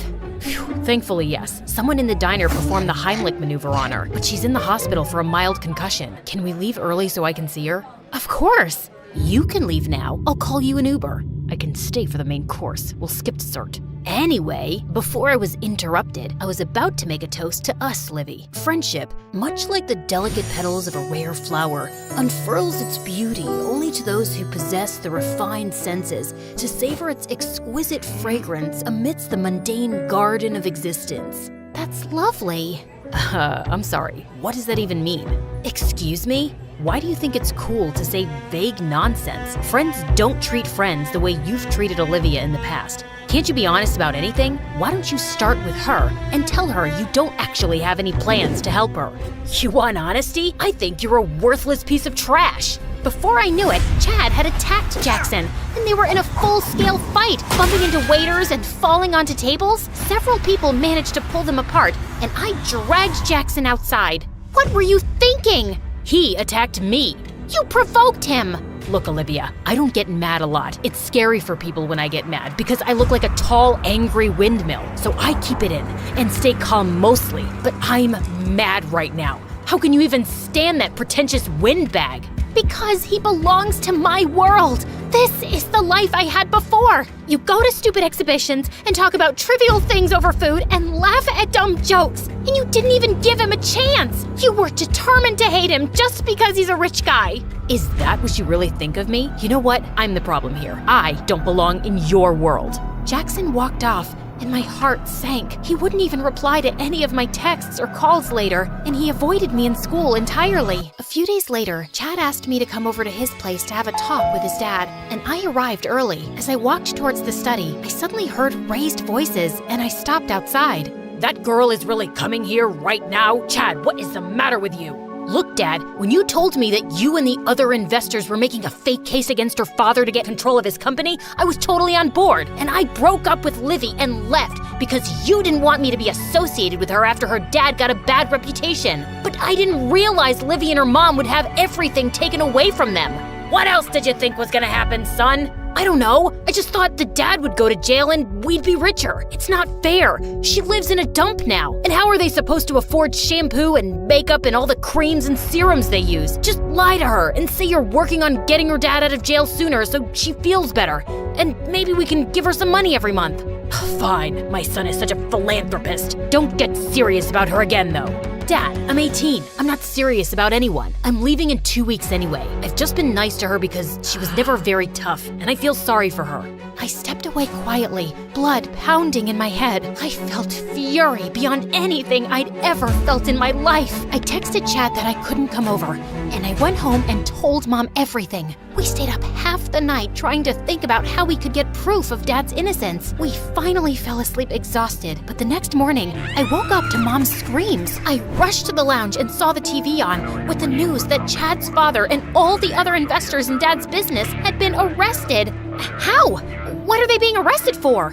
They're saying on the news that some anonymous employee in the company had approached the FBI some time ago, claiming that Chad's father and the other investors framed your dad and are still involved in other illegal activities. So the FBI had bugged the investors' houses and offices. I guess they overheard the conversation between Chad and his father that you heard yesterday too. Dad's lawyer called. He's going to be released tomorrow. Later, I went to Chad's place as it was being sealed by the FBI officers. Livy, it's not what you think. No, only I will talk now. I heard the entire conversation between you and your dad yesterday with my own ears, and I just came to say, I hate you. I despise you with a burning rage of 1,000 suns. I loathe you with the force of 100 typhoons. I wish only bad things to happen to you, and my wish is coming true as we speak. You will lose everything, and you're not even half as tough as me. You will really suffer, and I will dance with joy knowing that. Then I punched his perfect nose and stormed off. Well, actually, I skipped off happily and headed straight for the cafe. I spotted Jackson taking someone's order and ran to him. Jackson, my dad's innocent, and he's getting out of jail tomorrow. Chad's father framed him, and he's been arrested. I punched Chad. I'm gonna get my life back. I'm working right now. My shift ends in a while. I can't wait, okay? I can't stand that you're not talking to me, and I know that it's my own fault. I'm sorry I said you were jealous of Chad because he's rich. You were right about everything. He's an obnoxious jerk, and that apple painting was so ugly. Also, if there's anything I've learned, it's that I don't want all of my old life back. I don't want to have fake conversations or fake friends who turn away at the lowest point of your life. I want people like you. You literally saved me, and I love you for that. Also, you're very tall, which is hotter than you know. Jackson just stared back at me, and then suddenly his sisters burst in with a huge bunch of lavender balloons, a congratulations banner, and a cake. Are we late? Do you know how hard it is to find lavender balloons? I dropped a cake on the way. We can scrape off some of the icing. I told you girls, we're meeting at Olivia's place, not here. We heard the news about your dad, and we were coming over after my shift. Even though you were mad at me? I can't stay mad at you. Look, just let me take this customer's order. Just kiss her, you moron. Hey, don't call him a moron. But seriously, just kiss me, dummy. Wait, how's your grandma doing? You want to talk about my grandma right now? Actually, I don't have one. I made up that whole thing to annoy Chad. I like you even more right now.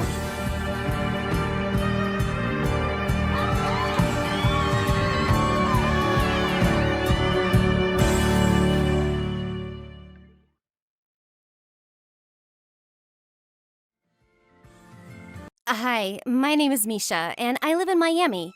I met my best friend Fiona when I was only 5. Every summer, my parents took me to this crazy carnival outside the city, and one time I totally got lost in the crowd. It started to rain, and I couldn't find my parents anywhere. I thought I'd be stuck in this place forever. That was when another girl my age covered me with her umbrella. You're getting all wet. Are you alone? I'm lost. Don't be scared, I'm here now. I'll help you. It was love at first sight for me. She was my savior. From that day on, Fiona was always by my side. When I was 7, my mom refused to let me get a puppy, and I was so upset that I cried all day. Fiona jumped in front of me on all 4s. Look, I'll be your puppy. Woof, woof. You look dumb. Woof, woof. If I poop, you have to pick it up. That got me. She could always make me laugh. I loved her so much. The trouble started when we finally got into the same school. We had our first test, a simple spelling bee. I came first and Fiona came second. We were so happy, but Fiona's parents were not. They raged at her in front of everyone. Why didn't you come first? What's wrong with you? I don't want a stupid child. It's not like she failed. Easy for you to say. You're first. You should be like her, Fiona. That broke Fiona's heart. I showered her with love, chocolates, and gossip till she cheered up. But that stopped working the second, third, fourth time I beat her. The pressure on us rose to a breaking point when Fiona's brother went away to a boarding school on a scholarship. He was gone, and suddenly Fiona was all alone with her awful parents. She stopped taking my calls and always came to school with puffy eyes, like she'd been crying. In 6th grade, when her scores were even lower, Fiona suddenly took a bottle of water and dunked it all over my head. Fiona, I wish you didn't even exist. You don't mean that. Yes, I do. Just disappear.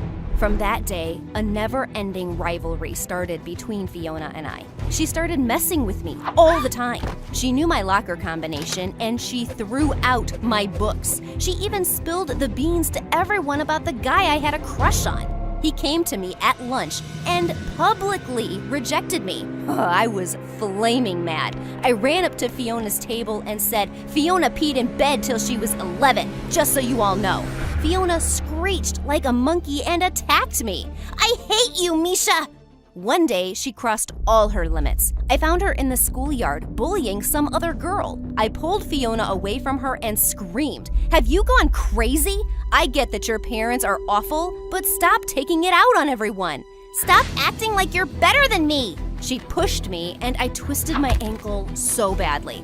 I couldn't help it. I slapped her. We started wrestling on the ground when suddenly someone pulled me off Fiona. I gasped when I saw a tall boy version of Fiona in front of me. It was her brother, Henry. "What are you doing here? I thought you left." "Fiona tells me you've become a bully." How disappointing. "She's the bully, idiot." That's when Fiona started crying like a little baby and saying I was evil. Henry totally believed her. "Stay away from my sister or what? You'll fight me too? Let's go, right now." He laughed in my face. "You're cute. Too bad you're a bully." So annoying. Suddenly, it wasn't me against Fiona anymore. Henry butted in whenever I wanted to make my moves. One day, after I found my locker trashed again, I wanted to throw a bucket of soapy mop water on Fiona, but Henry showed up and started pulling the bucket away. We both tripped and got the water all over us. I tried to get up, but I slipped. Henry caught me just as I was about to hit the floor. I looked into his eyes and my heart started fluttering. "Are you catching feelings?" "No, let me go." "What are you both doing?" Fiona was staring at us with laser eyes. Why are you on my brother? "None of your business." He is my business. Don't you dare hit on him. Oh, so this bothered her. I instantly threw my arms around Henry's neck and pulled him in for a kiss. He looked shocked, and Fiona let out an ear-splitting screech. Henry, I can't believe you! She ran away in tears, and Henry was so mad. "Why did you do that?" "Revenge. She deserves it. I'm trying to mend things with Fiona. You know that. You're an even bigger bully than I thought. Ask any of the students who the bully is. Go on." He stormed away, and I hated myself for feeling a little guilty. After the weekend on Monday, I was called into the principal's office. And to my surprise, Fiona was also sitting inside. "You're in big trouble, Misha. Someone stole the cash from school tips from my office. Fiona tells me it was you." "What? Fiona is a liar. There is no proof." The principal checked my bag, and as I expected, no cash. But when he opened my locker, hundreds of dollars just fell out. The witch sneaked the money in. "This is unacceptable. How dare you?" Students gathered around to watch the principal scream at me while Fiona just smiled. "Stealing this much money and then lying about it? Misha, you're expelled." That was when Henry came running through the crowd. "Sir, wait, you have the wrong culprit. Misha didn't steal this money. Fiona did." Everyone gasped. Fiona looked like she was gonna faint. "I saw you stealing it. Tell him the truth, Fiona." "Henry, you have to back me up." "And let an innocent person take the fall? What happened to you?" My jaw was on the floor as the principal lost it. He was so mad at Fiona for stealing and making up these crazy lies that he expelled her instead. I was in total shock. Fiona wasn't gonna be here anymore? You've taken everything from me. I never want to see you both ever again. And just like that, my best friend and nemesis was gone. As the news spread, my classmates started congratulating me for defeating the evil witch, but I didn't feel like a hero. A few weeks later, Henry told me Fiona's parents had sent her away to some boarding school, and she'd even changed her phone number. I'm sorry you had to stand up for me. I know how much it's costing you. It's my fault for leaving Fiona with our parents. I'm gonna transfer back to my old school. I have nothing left here. I'm still here. You want me to stay? Maybe I've just gotten used to having you around. It's not a big deal. Then why are you blushing? I covered my face with my sweater. I couldn't like Henry. He was Fiona's brother. But I was helpless. He was really quite adorable. He even cracked the funniest jokes, like the old Fiona used to. One weekend, I saw Henry walking arm in arm with another girl, and I froze. He was dating someone? My feet followed them before I could help it. She hugged him and kissed him on the cheek. Henry! Misha, what are you doing here? I was just passing by. I didn't know you had a girlfriend. This is my cousin. I was such an idiot. I tried to run out of there, but he pulled me back. He waved his cousin off and turned to me. So, how jealous were you on a scale of 1 to 10? 0? I think it was a 9. No way! Okay, then you should stop me before I kiss you. He moved closer to me, and I felt my breath catch. Our lips were just about to touch when I stopped him. I'm sorry, Henry. I can't do this with Fiona's brother. It's just too weird. Are you sure? Yes. I'm sorry I asked you not to transfer. I'm not staying just to date you. I like it here. We can just be friends, right? I tried my best to keep it like that, but my feelings for Henry just kept growing.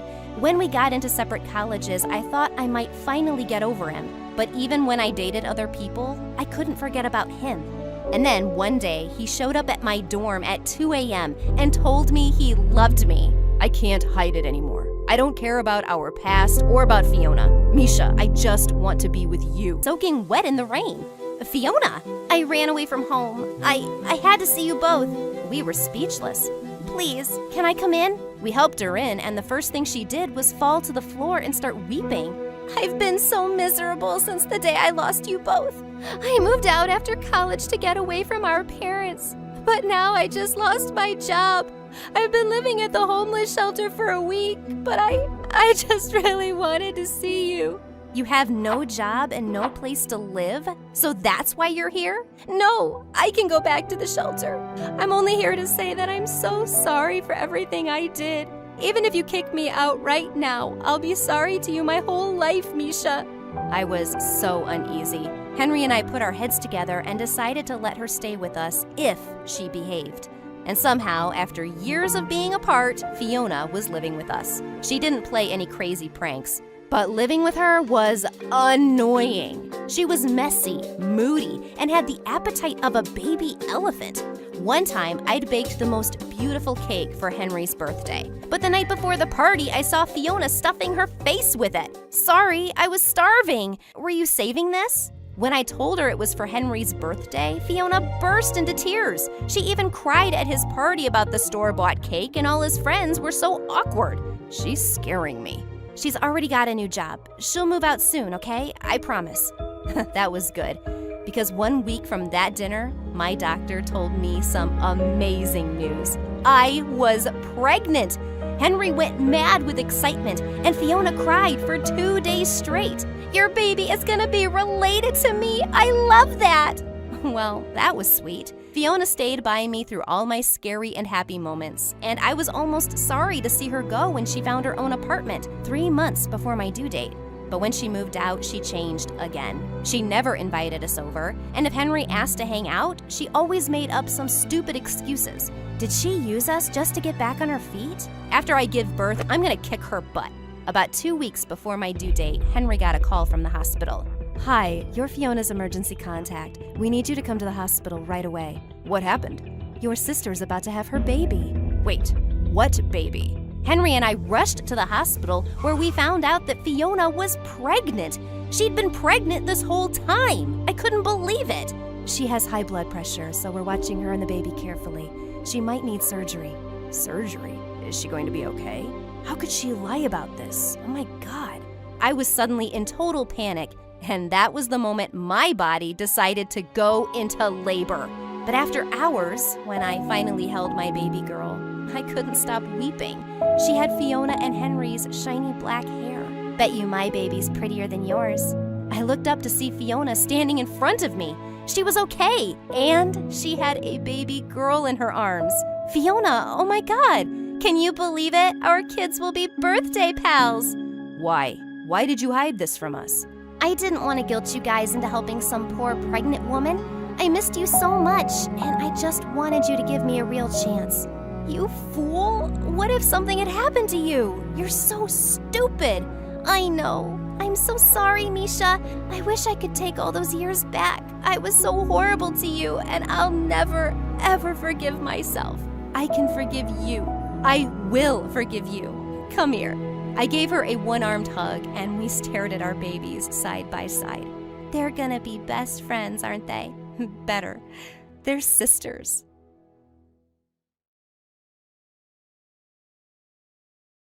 After 10 years of trying to get pregnant, the woman finally got the great news.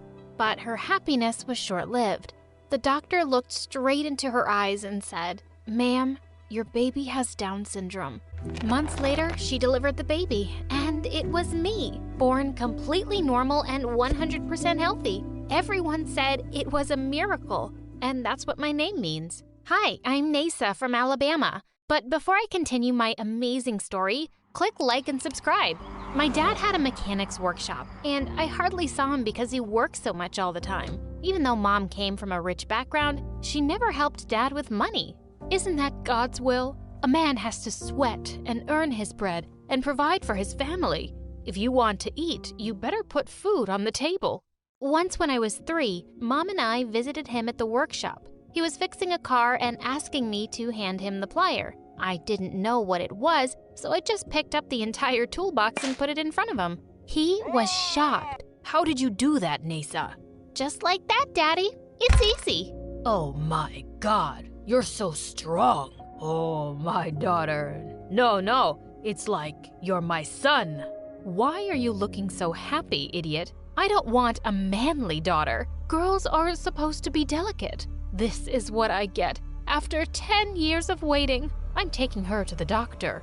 The doctor said I was exceptionally strong because my muscle strength and testosterone levels were higher than most girls. But Mom just kept calling me a freak. She decided to leave me with Dad every day at work to help him make more money. 2 years later, Mom gave birth to my little sister, Ella, but she was born with the Down syndrome the doctors had predicted for me. The minute we saw Ella, Dad and I were in love with her, and we made sure she didn't feel different growing up. But Mom just couldn't stop complaining about us. Why is God so mad at me? First, you came out really weird. And now Ella? I must have done something terrible in my life that I'm getting punished for. She was trying to feed Ella as she whined non-stop. And suddenly, Ella spat out all the food on her face. Gosh, I love that kid. Mom also didn't allow us to watch YouTube videos because she said it was a sin to do anything fun. She blocked YouTube, but I found this amazing app called FireGuard. I took Ella to my room and we watched videos all night long. One day when I was at Dad's workshop, a bus suddenly stopped in front of us and a man jumped off. Oh my God, girl, are you for real? You just lifted those big tires all by yourself? I'm already seeing you as an Olympic weightlifting champion. The man introduced himself as a sports coach and asked me to join his school in California. He also gave Dad his card and said he'd be waiting for us to tell him when we could leave. Dad was so excited for me, and I felt like I'd just won the lottery. But when I told Mom, she flipped out. Are you crazy? I'm not trusting a stranger and leaving the place and the wealth God's given me here. No one is going anywhere. I was super bummed at Mom's reaction, but then little Ella came up to me with a solution. What if Mom has nothing? Let's throw all her money away. OMG, Ella, you're a genius. Yes, let's donate Mom's money to charity. I found a charity organization and filled out all the forms online. But suddenly, I started to lose my nerve. Maybe this isn't such a good idea, Ella. I don't think we should do this. Oh, yes, we should. With that, she clicked on enter, and in a second, Mom lost all her money. Even Dad's workshop was in her name, and it was gone. She threw the biggest tantrum ever and even threatened the organization to return our money, but they refused and there was nothing she could do about it. Angry and frustrated, she finally agreed to the last option, going to Cali, and she never knew it was us. When we got there, the coach showed us a small house for rent. He also assured us that he'd get special scholarships for Ella and me, and we'd be going to the same school. How can you be happy about this, Nasa? You know how Ella is. What am I supposed to do? Go to school with her and guard her from the bullies? You don't need to do that, Mom. I'll handle it. She's mine. On the first day of school, I dropped Ella in her classroom. When I entered mine, I saw no teacher there, but a girl was catwalking in front of everyone. As I tried to slide past her, she stepped on my foot with her pointed heels. I yelped in pain, but she started yelling at me instead of saying sorry. You idiot. Why did you bomb my show? I was rehearsing for the beauty pageant contest. Oh, your show? I thought this was a classroom, not a stage. Well, you thought wrong. I'm the queen of the school, and I make the rules. And I say the whole world's my stage. Wow, she seemed crazy and really full of herself. Later that day, Ella and I were eating lunch in the cafeteria when Nancy came over and said we were sitting at her table. Just then she saw Ella and she started laughing. Oh, you didn't say you have a sister? Well, I can see why. I mean, you must be so embarrassed by her. Shut up, Nancy, you're just embarrassing yourself. You can't talk to me like that. I told you, I'm the queen here, the hottest girl in school. Why? Do you have a fever? I think she does, Ella. Let's help her feel better. And with that, I threw a glass of ice-cold water in her face. The whole cafeteria burst into laughter while Nancy screamed and stormed off. So many people thought Ella was adorable and wanted to be friends with her. Meanwhile, I also started weightlifting practice, and the coach was stunned to see me lifting heavier weights than the boys on the team. One day when I came out of the gym, I saw Ella standing with a sad face outside the dance room. I asked her what had happened, and she cried out, I don't want to be here. These girls are mean. They don't want me on the team. I barged into the dance room, and I wasn't surprised to see Nancy there. Hey, why did you tell my sister she can't be on the dance team? What's wrong with her? What's wrong? Are you blind? It's obvious she can't do fast moves with us, and we don't have forever to teach her. Now be off with your dumb sister. I totally lost it. I walked over to their sound system, pushed over the big speakers, and wrenched out all the wires. As Ella and I walked out, she turned around and locked the door from the outside. That was an awesome moment, but we got caught and ended up in detention. And Mom went nuts when she found out. God, I knew this would happen. Ella is not like everyone, and she can't be with everyone. You were unkind to that girl, and that makes you two sinners.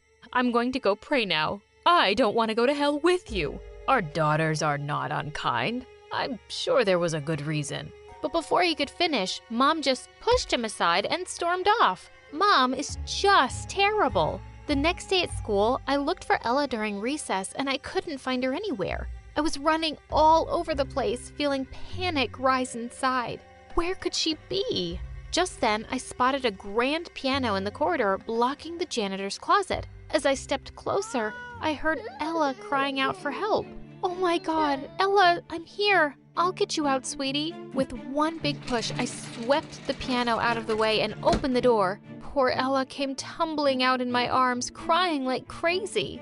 Anthony told me to go inside. I was gonna destroy that witch. I stormed off to the dance room with Ella, and before I could get to Nancy, Ella ran straight at her, pushing her aside. They both landed on the floor, and just then a beam fell off the roof, exactly where Nancy was standing seconds ago. Oh my God, Ella had just saved Nancy. I saw it was falling, so How dare you touch me, you moron? I don't want your disease rubbing off on me. That was the last straw. I walked up to Nancy and gave her a hard slap. You're a heartless bully, Nancy. You think she's weaker than you, so you pick on her. But here she is saving your stupid butt after everything you've done. She's got more heart and strength than you ever will, and you could learn a thing or two from her. We all could, because Ella is freaking amazing. Just then, I turned to see lots of kids had followed us into the dance room, and they were all clapping and cheering for Ella. Everyone started to boo Nancy, and she ran off crying. When we got home, I couldn't wait to tell our parents what a hero Ella had been, but we found the two fighting loudly. I'm not putting up with your embarrassing daughters anymore. My church friends say they are weirdos. Do you know how that makes me feel? I'll stay, only if we give them up for adoption. Decide. That is the easiest decision I've ever had to make. You're a selfish, horrible woman, and you don't know how to love anyone. So please, for the love of God, get out. Wow, Dad finally spoke up. Mom shouted and cried, but Dad just threw her bags out on the street, and our lives at home became so much happier. The next day, when we were leaving school, Nancy suddenly leapt out from behind a tree and spat at Ella. I was about to attack her when suddenly a well-dressed man stepped in and grabbed Nancy's arm. What did I just see, Nancy? I can't believe it. How could you be so cruel to this child? You're grounded for a very long time, and you're off the dance team. Dad, you can't do that. Keep talking, and I'll ask the principal to expel you myself. Apologize now. Well, the queen bee finally bowed her head. Also, it turned out that Nancy's dad was a big-shot doctor, and he offered to take over all of Ella's medical bills and help out with any therapy she needed. When Mom heard that Ella wouldn't be expensive now, she contacted us by saying that she was sorry and she always knew we were special, but we told her to leave us alone. After a year of training, the coach said it was my time to shine. He entered me into many weightlifting competitions, and my medal collection has just begun. And I always have my biggest supporter cheering me on.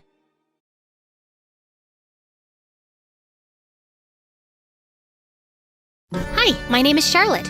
Please like and subscribe. I was born in Bordeaux, a beautiful city in France. When I was 8 years old, we moved to the USA because my dad got a great job there. The city we moved to was huge, filled with skyscrapers, shops, and opportunities, or so I was told. However, it didn't take long for things to start going downhill. When I began attending school there, my parents enrolled me in a private school for international students. Hi everyone, my name is Charlotte. I'm 8 years old and I come from France. I brought some Madeleines that my mom made for everyone today. Hi Charlotte, I'm Laura from Italy. Do you want to hang out later today? Laura and I became very close. We would often take the same bus home, do our homework together, and even attend drawing classes together. Even though Laura didn't speak any French, being with her reminded me a lot of home. I was shy and liked to keep things to myself, while Laura was fun and a bit wild. Someone my mom wouldn't think was classy. Mom really didn't like Laura. She kept trying to make me hang out with kids from rich families that I didn't like. But I ended up making friends with 2 girls just so Mom would stop nagging me. One evening, I forgot to tell Mom I invited Laura over for dinner. Mom was really mean to Laura when she came. Charlotte mentioned your mom is a saleswoman. Do you guys even eat dinner every night, or is it too expensive? Elise, why would you say something like that? It's okay, Uncle. No, we don't always have big dinners. But what we do have is each other. What's the point of a fancy dinner if the family isn't close? What do you mean by that? Oh, nothing. Did I upset you? I thought your family was okay. I think you should go. Mom, why? She's not going anywhere. She leaves now, or you'll be sorry. An awkward silence fell, which Laura broke. Don't worry, I'll go. Seems like I just got my answer about the kind of family this is. Mom sharply told her, Leave now. and with that, Laura left. I was really upset with Mom, but she didn't seem to care. Laura told me not to let it bother me. You already have it tough with a mom like that. I won't make it worse by leaving you alone. I love you for being here. One gloomy day in the 6th grade, everything changed when my parents started to struggle financially after my dad lost his job and they had to move me to a public school. We can't just pull her out of school. She's doing so well. What would I even say to my friends if they asked? I want her to succeed here in the USA, to make something of herself and make me proud. Dad slammed his hand angrily on the table and glared at Mom. At least think clearly for once. You're not seeing the big picture as usual. You don't seem to get that I've lost my job and we're drowning in bills. The only sensible move is to switch her to public school. Yes, Mom was a bit of a difficult person. She was obsessed with maintaining a perfect image. Being perceived as poor was a disaster for her. Her mom was also a strict lady, obsessed with etiquette and rules. She was against my mom's marriage, although my dad was well off. But Mom stood firm and married Dad, so her parents cut her off. Now, us not having much money would make my grandma right, and that made my mom even madder. She made us move to a different city so she could lie and tell her friends that Dad had received a job opportunity far away. I screamed and cried for days. I didn't want to leave our city or be away from Laura. But as usual, Mom ignored my protests. I was heartbroken. Dad, I hate her. Dad hugged me. Hate is a strong word. You know how your mom is. She wants things her way. Life hasn't ended, though. You'll make new friends. And about Laura, you can still talk to her on the phone, and I'll help you see her once in a while. Thank you, Dad. You're too kind to be with someone like her, but I guess life isn't fair. Saying goodbye to Laura was incredibly hard. And to make things worse, after we moved, I realized I forgot the notebook with Laura's number in it. I was utterly heartbroken. Even though we didn't have a lot of money, Mom kept having big parties at fancy places for her friends. We were getting more and more into debt, even though Dad asked her many times to stop the parties. One day, she even gave her friend a really expensive ring for her birthday. Dad got really upset when the bank called him. Listen, woman, I can't take this anymore. This is your last chance. If you don't stop, we might have to split up. And I'll want to stay with Dad. Really now? With that, Mom left. She was gone for a couple of days. Although Dad and I were worried, we didn't try to reach her. It was time for her to act like the adult she supposedly was. When she returned, she walked into the house and started doing laundry as if nothing had happened. From that day on, she stopped seeing her friends so much and didn't waste our money anymore. I was relieved she finally came to her senses, but I could see a change in her. Her eyes had lost their spark. It was as if she had aged 10 years. Well, things at the public school weren't perfect either. At first, it was okay, but things changed quickly when I started junior year of high school. I noticed my body changing rapidly, even spotting some freckles on my face. It wasn't just my appearance that was changing. My social life was too. Suddenly, boys started looking at me differently. Girls were going out with boys, and there seemed to be more parties. Hey, Charlotte. How about grabbing some ice cream after school? Just the two of us. Just us? Alone? Yeah, just us. Why, were you planning on turning it into a group event? Well, I thought maybe we could invite Jessica too. Look, I wasn't making a guest list. You know what? Forget it. I gotta go. And hey, Charlotte, or should I call you the Lost Little Raccoon? Just because you're from France doesn't mean you're anything special here. If anything, it just shows you can't take a joke and always dampen the mood. Before I could respond, he pressed his gum into my hair as he walked away. It was not just embarrassing, it felt like a sharp tug at my dignity. I came back home that day, wanting to tell Mom about it. She was cooking in the kitchen when I walked in. Hi, Mom. I had a weird day at school today. I really don't have time for your stories right now. You know, we've been living in the USA for quite a while, and you still call a lot of things weird. I felt so angry I started crying. Our relationship wasn't that great to begin with, but now it felt ruined. If a girl doesn't find confidence in her mother, then the relationship feels distant, and each day I was growing further away from my mom. I headed to my room to put away my books when I spotted a sketchbook on my desk. It was from the drawing classes with Laura, and it had her number inside. Turns out I'd saved it here as well. I was ecstatic. I quickly and quietly went to the living room, grabbed my mom's phone, and dialed Laura's mom's number. Hello? Elise, what do you want? Hi. It's actually Charlotte here, Laura's friend from school. Do you remember me? Can I talk to Laura? Oh, Charlotte. Yes, I remember you. One moment. Laura, your friend Charlotte is on the phone. Charlotte? Wow, I've been trying to find you, but I couldn't. How are you? Hey, Laura. I'm not on social media much. I really miss talking to you. We should hang out soon. I'd love to, but my family is going to Europe this Friday. Europe? That's so cool. I wish I could go too. You're so lucky. Why don't you come with us? My grandparents' house is big, and you can stay in the guest room. I'd love to, but my mom would never say yes. We don't have to tell her everything. Just say you're going on a school project abroad. She loves to brag about this stuff, no? Laura, that's smart. It's gonna be so fun. We can eat lots of good food, see new places, and maybe even paint. I'd love to paint in a quiet spot away from all the noise, especially away from Mom. In fact, I found out that the city Laura and I were visiting was hosting a big art competition during our stay, and I signed up for it. On Friday, my mother drove me to the airport with a big smile on her face. I'm so proud of you, darling, for getting accepted to this elite school program. I'm sure it'll help you get accepted to one of the Ivy League schools.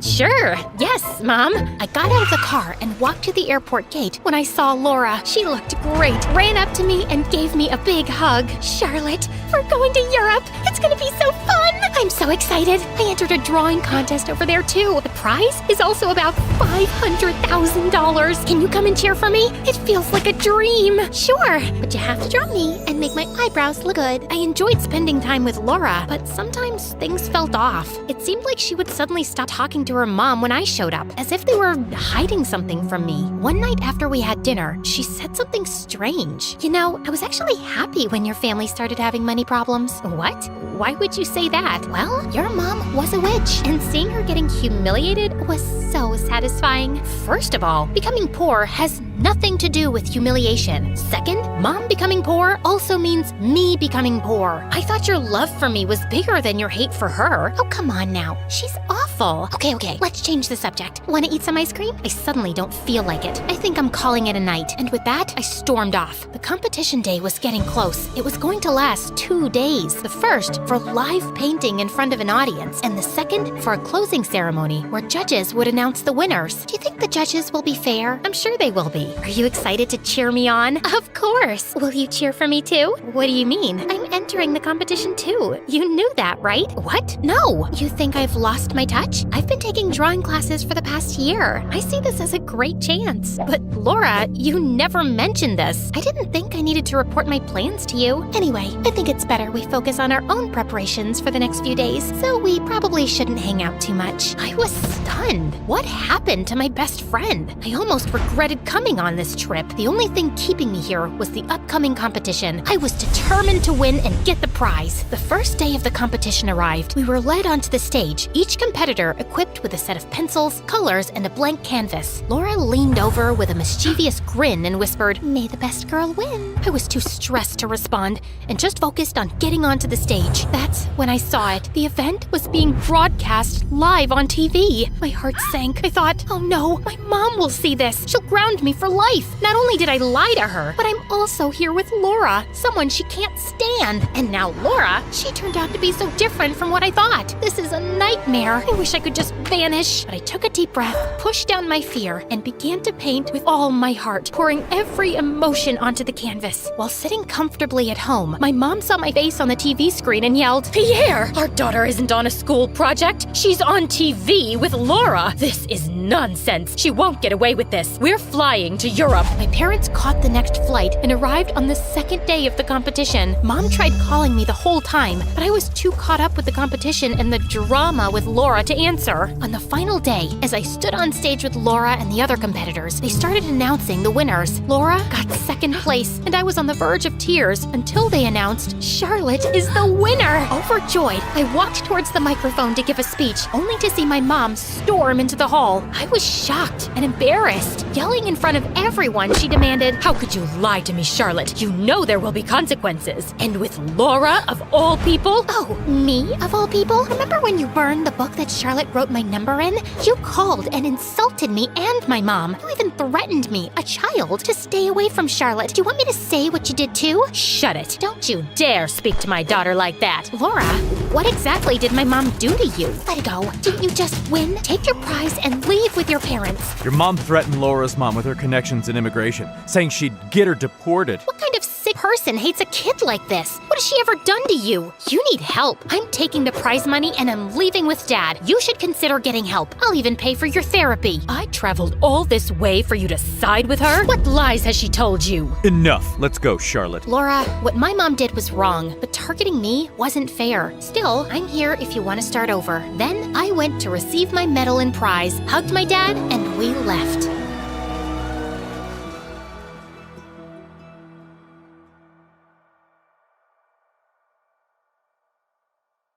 Hi, Hi, I'm Sasha from Los Angeles, and my mom is my best friend in the world. But we weren't always so close. In fact, we'd have the most epic fights every day. But before I continue, please like and subscribe. Mom grew up in Louisiana near the bayou, and she was always a little weird. Her best friends were animals, and she had a thick southern accent, and she'd say the strangest things. It's hotter than a goat's butt in a pepper patch. But everyone was nice to her because she came from the wealthiest family in town. She met my dad in high school. They fell in love, got married, and had me. But when I turned 5, Dad begged Mom to move to California. A couple of weeks after we moved into our new house, I started to notice Mom acting strange. Late at night, she'd march up and down the sidewalk, glare up at the windows, and sneak into Dad's study. One day, I asked Mom all about it. Oh, honey, that didn't happen. It was just your imagination. Nuh-uh, you did it every night this week. Then Mom gave me the strangest look. And that night, I heard Mom and Dad arguing, and a couple of days later, Dad moved out. After Dad left, Mom tried to make me happy, but she only made things worse. On my 10th birthday, she threw me a huge party in our backyard with dozens of kids from school and their parents. But when my mom opened her mouth, it was a disaster. Well, butter my backside and call me a biscuit. Excuse me, what? I'm as happy as a tick on a dog. All the kids laughed at my mom. Even their parents thought she was a joke. I got so mad, I sprayed them all with the water hose. They ran away screaming. But to my surprise, instead of thanking me, Mom grounded me for a week. As the years passed, I started to notice that Mom was way too nice. When I was in middle school, Mom inherited millions of dollars. She donated a ton of it to several hospitals, and Mom's name was in all the newspapers. Next day, strangers started coming to our house to ask her for money for their fake charities and stupid businesses. We have to save the toothpicks. Teeth are suffering all around the world. Imagine a plate that could talk to you, then walk into the kitchen and clean itself. Dinner would never be the same. Mom just couldn't tell them no, but the moment they left, they'd call Mom an idiot and spend the money on expensive clothes and fancy cars. Of course, I didn't let them get away with it. I snuck into Mom's office and found all their addresses. Then, I'd toilet paper their house, leave poop on their doorstep, slash their tires, and leave notes demanding that they give Mom her money back or else. It was exhausting protecting Mom all the time, and I swear she never learned. We'd argue for hours about her ridiculous habits, but she refused to change. Dad was worried about Mom too, so he started to come around more. It felt really good having him back in my life. He was the best dad in the world. He took me to the movies, shopping sprees at the mall, and he even let me plan a special vacation to Las Vegas for the two of us when Mom was out of town. I was so excited. I used Mom's credit card to book a fancy room at a luxury casino with the finest restaurants on the planet. Nothing but the best for my daughter. We'd just stepped into the airport when Mom showed up and ruined everything. She canceled the trip and dragged me back home. A week later, I called Dad to apologize for Mom's behavior. Your mom's crazy. I can't stand her anymore. Can we hang out this weekend? Sorry, I'm busy. Maybe another time. I kept calling, trying to make plans with Dad, but he always made up some excuse, and when he didn't call me for my 15th birthday, I was devastated. Mom caught me crying in my room. The next day, she told me someone special was here to see me. I raced down the stairs. I just knew it was Dad, but instead, it was a huge pig named Sam, and she said he'd be my new best friend. Sam followed me around the house. He ate my homework and pooped everywhere, but after a while, I learned to love him. We took long walks in the neighborhood every day. As you can imagine, everyone in town thought I was a crazy psycho, except for my neighbor Josh. Wow, cool. Is that a pig? No, Sherlock, he's a unicorn. Can I pet him? No. For weeks, every time Josh saw me walking Sam, he'd run up and try to talk to me. One time, he even bought me an ice cream cone. It's hot. I was thinking that you'd want one. I wasn't sure if you wanted a cone or a cup. Oh no, it's melting. Oh, now your fingers are all sticky. I'm fine. It's no big deal. I'm so sorry. That wasn't smart. I can do better, I promise. Hold on, I'll run and get you a cup. Another time, Josh bought me a hat, a popsicle, a sandwich, a whole pizza, and a t-shirt with our faces on it. Even though he was annoying and talked about the most random things, I started to enjoy his company and developed the tiniest crush. I even let him pet Sam. Can I really? Sure, but be careful. He's kinda shy. Josh rubbed Sam's head. Sam got mad and chased him into the bushes. Josh scraped his knee and started crying like a baby. Mom saw the whole thing and invited Josh inside. And as usual, she embarrassed me. Now aren't you as cute as a button? No wonder Sasha's been happy as a clam at high tide. Josh was totally confused. Mom, I'm just being honest, honey. You two go together like peas and carrots. Stop acting like a bump on a log. Ain't no secret that you got the hots for that boy. I was mortified. I wanted to fold myself into an envelope and mail myself to Siberia. Luckily, Mom finally left the room. Then Josh started smiling like a demented clown. Why are you looking at me like that? I've got a crush on you too. Soon, Josh and I started dating, but when his parents found out, they weren't very happy. It didn't help that my mom caught Josh's mom making fun of her at the grocery store. That woman has no class. Her clothes are a disaster, and that daughter of hers is a menace. Mom marched up to Josh's mom and started screaming like a maniac. Hold your horses, honey. If you keep talking about my daughter like that, I'm gonna slap you silly. Oh, what's that you say? I can't understand you. Maybe you should learn some proper English. Josh's mom shoved past Mom and started laughing with her friends. Mom grabbed a pie and smashed it in Josh's mom's face. Josh's mom grabbed a cantaloupe and threw it at Mom's head. Then the two of them started fighting like wrestlers in a cage match. Josh tried to break it up, but accidentally got hit in the eye by someone's elbow. Then a couple of security guards showed up and dragged them out the door. The police showed up and gave them both a warning. That night, Josh sent me the worst text ever. It said, "Hi, I can't be your boyfriend anymore. Sorry." I called Josh a dozen times, but he didn't answer. I went to his house, and his mother sent me away. I was heartbroken. Mom tried to comfort me, but it didn't help.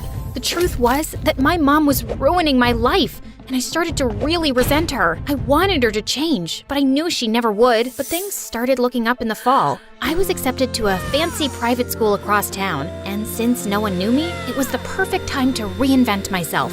Changed my hair, bought new clothes, and practiced being cool in the mirror. When school started, the most amazing thing happened. The popular girls loved me. I landed a spot on the cheerleading team, and the cutest boy in school asked me out. To my surprise, I saw Josh in the hallway. He was a new student like me. He tried to say hello, but I totally ignored him. I was way out of his league. Life was perfect until Mom messed up everything. I was hanging out with Lacey and the rest of the cheerleaders when Mom showed up at school to pick me up.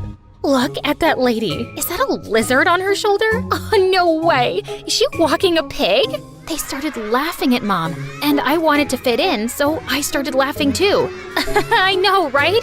She's so disgusting. I felt bad about it at first, but I couldn't go back to being a freak. I tried to steer my friends away, but Mom saw me and rushed over. Aren't y'all precious? Fine as a frog's hair split 4 ways. It's so nice to finally meet your friend, Sasha. Then the worst thing happened. Sam squealed and then pooped on Lacey's shoes. The entire ride home, I was raging mad. I didn't talk to Mom for the rest of the night. The next morning at school was the worst. Lacey and the other kids couldn't stop talking about Mom. Who was that crazy woman, and how did she know your name? I lied and told her that Mom was my maid, and she was too poor and crazy to live by herself, so she lived at my house. And my real parents owned a successful multinational business, and they traveled to a new country every week on their private jet. Too bad for you. That really stinks. I'd have fired her a long time ago. Yeah, I know. It's hard, but I've learned to live with it. Josh overheard me talking to Lacey and ambushed me at my locker 10 minutes later. What's wrong with you, Sasha? Why would you say those mean things about your mom? Why do you care? You broke up with me because of her. It wasn't like that. It's complicated. Just like your stupid face. My parents gave me an ultimatum. They said that if I kept dating you, then they wouldn't pay my school tuition, or give me an allowance, or buy me a car. Breaking up with you was the worst decision I ever made. I regret it every day, but I didn't think I had a choice. But now I know I was wrong. I think we can make this work, but even if we can't get back together, maybe we could at least be friends? I've got plenty of friends. I'm really worried about you. You shouldn't have to pretend to be someone you're not just to fit in with those jerks. At least those jerks didn't drop me when things got inconvenient. I stormed off. I couldn't believe that Josh had the nerve to judge me. As the days passed, I ignored Mom and spent all my free time with my new friends. Then I got a phone call from my dad. He asked me to meet him after school. Promise me you won't tell your mom. You must realize by now that she's crazy. I've been trying to contact you for years, but she refused to let me see you. I met Dad at a cafe, and we talked for hours. He told me about his fabulous new life as an artist and how he traveled the world and made tons of money, but I never remembered seeing any of his paintings. He even invited me to travel with him for the summer. Then this strange man came in and Dad got really nervous. I love you, honey. I have to go, but I promise I'll make things up to you. Dad gave me a big hug and he left with the man. All of a sudden, I felt like I was 5 again, watching Dad leave. A typhoon of tears rolled down my cheeks. I was so angry that I'd missed out on having a dad for so many years because of Mom. By the time I got home, it was really late and Mom was upset with me. Honey, we need to talk. You don't walk Sam anymore. You hardly spend any time with me. And every time I try to talk to you, you're madder than a wet hen and tougher than a $2 steak. What does that even mean? You've been difficult, and you used to be sweet as cherry pie. What's going on? It's you! You're weird and strange and everyone thinks you're a freak.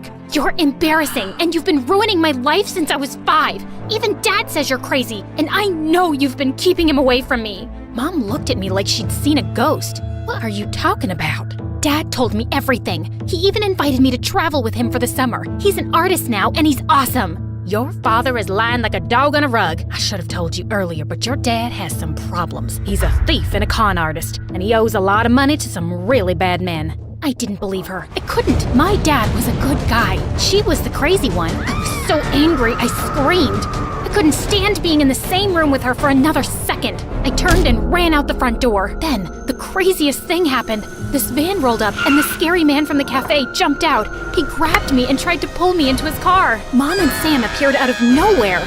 Let my daughter go, you low-down, dirty snake. Mom yanked me out of the man's arms and pushed me to safety. Mom and the man fought in the street. Mom slipped, hit her head on the curb, and fell unconscious. Sam bit the man on his butt, and the man ran away screaming. A couple of neighbors called the ambulance. When we got to the hospital, they rushed Mom into emergency surgery. The police told me that they'd caught the man trying to leave town. He and my dad hatched a plan to kidnap me and hold me for ransom. My dad even had an anonymous note on his computer that he was going to send to Mom demanding $2 million for my return. The police arrested them both and threw them in jail. I felt horrible. I couldn't stop crying. Then I turned to see Josh and he gave me the biggest hug.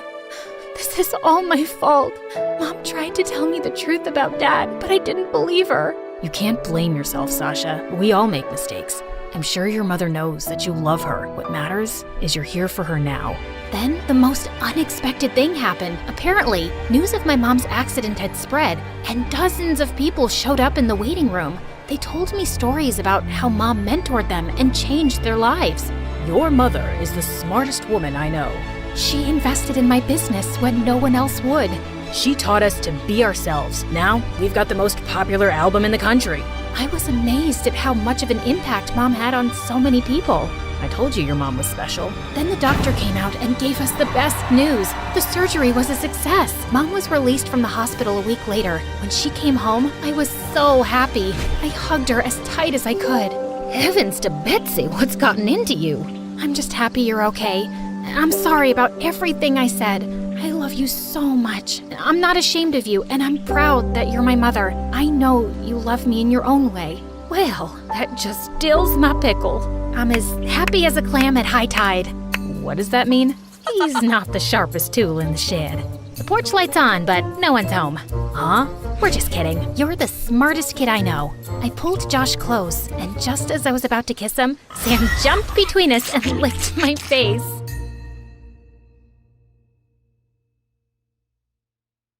Hey friends, I'm January from Seoul, and I'm a huge K-pop fan. I mean, who isn't? But I'm a super fan. Now, before I tell you my story, please like and subscribe. My parents were super cool lawyers, but they weren't the coolest parents. They were so overprotective about me just because I was born premature. Like I was fine now, get over it. But no. No bicycle. It's the most dangerous ride. No dancing in the rain. You'll catch a cold. No, stay away from that puppy. It's full of germs and dirt. Sleepover? No, never. What if you get kidnapped or something? I nicknamed them Mr. No and Mrs. Never. Growing up, K-pop was my only escape. I was crazy about K-pop bands. 2NE1, Girls' Generation, Big Bang. And then Dream was launched. As soon as I heard their first song, I was obsessed. And it was because of Dream I found my best friend. It all happened when I ended up wearing the same t-shirt as a guy on my first day in 8th grade. Whoa, I guess great minds really do think alike. Hello, Dreamer. Greetings, my twin. Ashton and I instantly bonded. We even built a fan page for Dream, which exploded faster than a popcorn kernel in a microwave, pulling in thousands of fans. One time in our senior year, some bullies started making fun of the K-pop posters on our lockers. Are you two still in middle school, obsessing over K-pop groups? You both are so lame, says the guy who cried in gym last week because his girlfriend was ignoring him. You little, I told you to keep your mouth shut. Now look what you made me do. With that, the bully ripped down the posters, and I lost it. I tackled him to the ground and pulled his hair hard. Right then, the gym teacher saw us and took us to the principal, and I got suspended. My parents were furious and blamed my obsession with Dream for it. You're not allowed to listen to that band's songs anymore. The lead singer, Tanya, she's a bad role model for kids. Just last week, I saw in the news how she slapped one of her bandmates during a concert. What does that have to do with me being suspended? You get so crazy over these K-pop bands. We've decided that after your behavior, we can't allow you to go to the Dream concert happening this weekend. We weren't too keen to send you in such a crazy crowd anyway. You're grounded. And then, Mom tore up my concert tickets. No. Oh my God, what did you do? I hate you both. I stormed off to my room, my blood boiling. I called Ashton and told him everything, and he promised to find a way for us to attend. On the night of the concert, just when I'd lost all hope, Ashton came to my room through the window with tickets in his hand. OMG! How did you manage to get them last minute? They must have cost a lot. Don't tell me you took the money from that piggy bank, the one you started back in kindergarten? Desperate times call for desperate measures. Plus, it's totally worth it. I got us special meet and greet tickets too. I'm so excited. Me too! My heart raced as we sneaked out and ran to the venue. But at the concert, the band's performance seemed really off. They weren't harmonizing and even kept bumping into each other. And then suddenly, Tanya smashed her guitar on stage and her bandmates looked really frustrated. She can be such a drama queen. Hey, you know I adore Tanya, but that's the truth. After the concert, Ashton and I went for the meet and greet, but it turned out the band had canceled it. And suddenly, the fans got angry and went wild.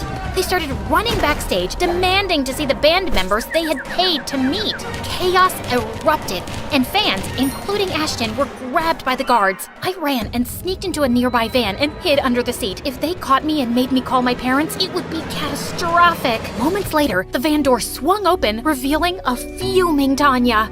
This show was a mess. The bands turned against me. They were so rude. As Tanya was climbing into the back of the van, I began to creep out from under the seat to escape, but Tanya saw me. Aha! Caught you. I'm calling security. No, please, look, I was part of the fans lined up for the meet and greet before things got crazy. I didn't want to cancel that. The band messed up. It's okay. I gotta go. No, nothing is okay. You know how tiring my life is? I'm exhausted with all these contracts, producers, and shows. I have no friends, my bandmates hate me, and now probably my fans too. I just need a break, but I can't even have that because the paparazzi are always on my butt. Hey, you're Tanya, a superstar. Ignore the haters and take that break. Run away for a while. Like it's that easy. But maybe I could run away. Hey, how about with you? Oh, no, that's not what I meant. That's a terrible idea. You stay right here. Bye. I rushed home before my parents noticed I was gone. I sent Ashton a text to let him know, crawled into my room through the window, and jumped into bed. But moments later, Tanya came in through the window too. You followed me? Why? I have nowhere else to go. Let me stay, please. Just then, Mom knocked on my door. I pushed Tanya into my messy closet and opened the door. January, I heard something. Achoo! You probably just heard me sneezing. Now, good night. Why are your clothes lying on the floor outside your cupboard? And how many times should I tell you to separate your underwear and keep them in the drawer? And why are you sleeping in the shirt I got you on your birthday? Gosh, your room smells like stinky socks. Mom, please, can you get off my back for once? I know you're upset because we didn't let you go to the concert, but that's no way to talk to— Good. I really don't want to talk right now. Good night.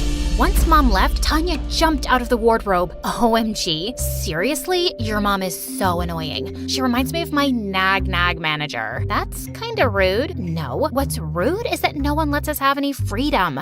We should have our fun without anyone breathing down our necks.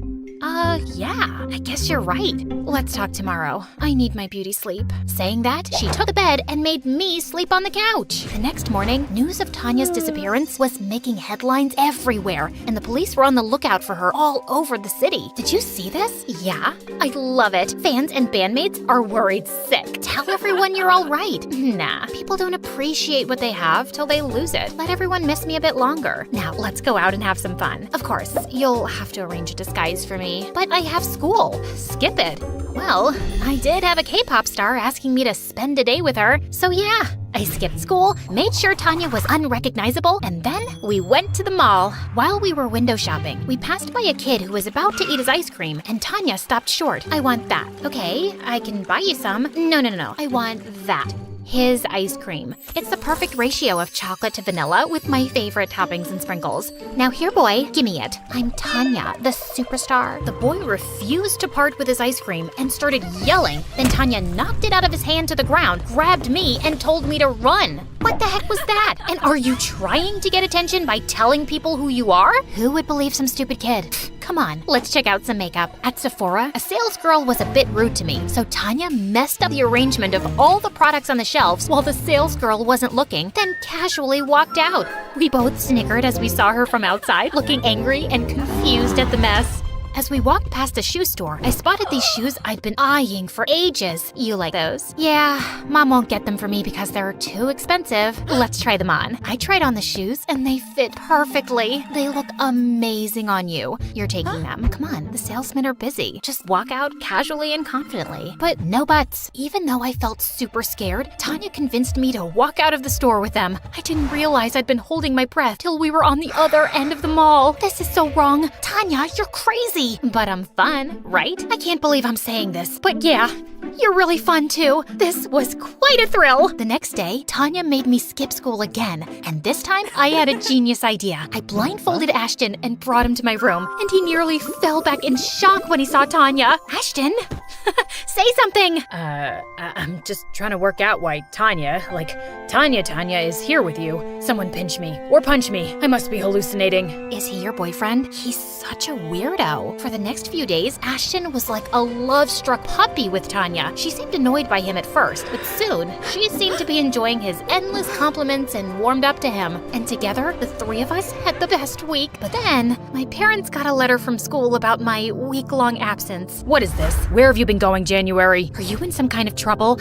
Mixing with the wrong kind of crowd? Are you on drugs? You guys are always expecting the worst from me. I feel like I'm trapped with you both. Just let me live my life. I ran to my room and closed the door, and Tanya and Ashton were already there through the window. As I cried, Ashton hugged me tight. I know they can be harsh, but they're probably just worried. Worried? Are you kidding me? They're just control freaks. Some people just love to boss around others. No, they care about her. She's right.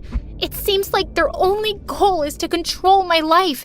And if you want to defend them, Ashton, I don't want to hear it. You're supposed to be 100% on my side. Of course I am, but just go, please. After Ashton left, Tanya listened sympathetically as I let out all my frustrations. Then we both decided to forget all about being good girls. I was almost 18. It was time to act my age. The next day, my folks dropped me off at school, clueless about my plan. I ditched classes and hit the local tattoo parlor with Tanya. But once we got there, I felt scared. It looks painful. Oh, come on. Nothing screams I don't care more than a tattoo. I'm not sure about this. Scaredy cat. Fine. How about a piercing then? I thought I was getting my ears pierced, but Tanya dared me to get a belly button piercing. I didn't want her to brand me a coward again, so I agreed. To my surprise, I kinda loved it. That's my girl, taking control of your life. Hell yeah! Tanya kept extending her stay, and I was happy about it. We were having a blast together, and I really wished Ashton was still hanging out with us, but he never replied to any of my texts and even blocked me on social media. One day, as Tanya and I were out at the mall, she went to the bathroom. I was sitting alone when I heard a familiar voice. Can I sit here? What do you want? I've really missed you these past few days. Have you? You didn't try to call me or message me, and even blocked me on social media. So petty. What? I got messages from you to stay away. I was so shocked when Ashton showed me those texts, but I'd never sent them. And guess what? It turned out Ashton's number on social media was blocked from my side, but I was 100% sure I never did that either. How is this possible? Isn't it obvious? It's Tanya. She's playing some sick games. I could never stop being your friend. And Tanya keeps saying your parents are controlling, but she's been manipulating you herself all along. Just then, Tanya appeared, looking furious. Don't listen to him, January. He's lying. Why would he lie? Oh, please. He's crazy. Can't you see how he looks at you? He's like some psycho lover completely obsessed with you. He even admitted it to me, and I had to tell him that you're not interested, which totally pissed him off. I saved you from that jerk, trust me. You don't need him keeping you down and suffocating you with his possessiveness. I turned to Ashton, totally horrified. Ashton, you really have feelings for me? That's the truth. My heart belongs to you, January, and I can't stand anyone getting close to you. You're like a drug to me. Okay, I can't do this. This is ridiculous. Huh? What's so ridiculous? Look, Tanya, I'm a big fan, but Ashton being obsessed with me is stupid. I know my BFF inside out, and you tried to come between us. You are no longer welcome in my house, so please leave today. And I hope your band members do kick you out, because really, you are not a very nice person. Tanya stared at us, screamed in frustration, and stormed off. Ashton and I just high-fived and hugged. We walked back home. But there, we were in for a surprise. There were cops everywhere. January, Ashton, you're under arrest for kidnapping Tanya. What the what? My parents weren't home, and Ashton had no choice but to let ourselves be taken away in the police car. Oh gosh, they were gonna kill me when they found out everything. I was ready for the shouting of a lifetime when Mom and Dad reached the station, but they turned angrily to the police instead. How dare you arrest our daughter and her friend? Seriously? You have them behind bars without evidence? My parents were pretty good at being lawyers, and in no time, we were out of there. I told my parents everything, and they both hugged me. Mom, Dad, I should have come to you and told you Tanya was hiding out in my room. No, I think this is our fault. We've always been so strict with you, you probably didn't feel comfortable coming to us and talking about it. But we promised you, from now on, we won't be so strict. We will let you learn from your own experiences. It's how you become a better judge of character, too. And no matter what, we'll always have your back. The next day, there was a media frenzy outside my house. Turns out, Tanya had given an interview to TMZ about how she was kidnapped by psycho fans, and now the public wanted a piece of us. I knew I just had to confront that two-faced diva once. A couple of days later, Ashton and I found out from Tanya's Instagram stories that she was at a salon getting a manicure, so we rushed there and surrounded her. I treated you like a friend, gave you a place to stay, and this is how you repay me? By telling everyone I kidnapped you? Why would you lie, Tanya? Why do you think so? I needed to be the center of attention. Sweetie, no publicity is bad publicity. I'm all over the news these days. I have public sympathy because I was the victim of a fan kidnapping. Plus, it was awesome manipulating you. It took my mind off of other things, like you were literally a puppet in my hand. Anyway, now my stupid bandmates wouldn't dare kick me out either since I've already gone through so much. Go away now and let me enjoy my manicure in peace. I'll make you pay, Tanya. Yeah, like people will believe you over me. Don't embarrass yourself, January. Just leave. Or I'll spin some other lie and get you both arrested for good. Right then, Ashton and I started giggling, and he showed her his phone. Oh yeah, say hi to your fans, Tanya. We've been live for quite some time on your fan page. Just like that, everything was over for Tanya. Once the media found out the truth, she got kicked out of the band, and her fans turned against her. Next, she was canceled on Twitter. Then, my parents sued her for defamation and won the case too. The brat deserved it. Dream found an amazing new lead singer, and Ashton and I are still diehard fans. Don't let anyone manipulate you. Be your own boss.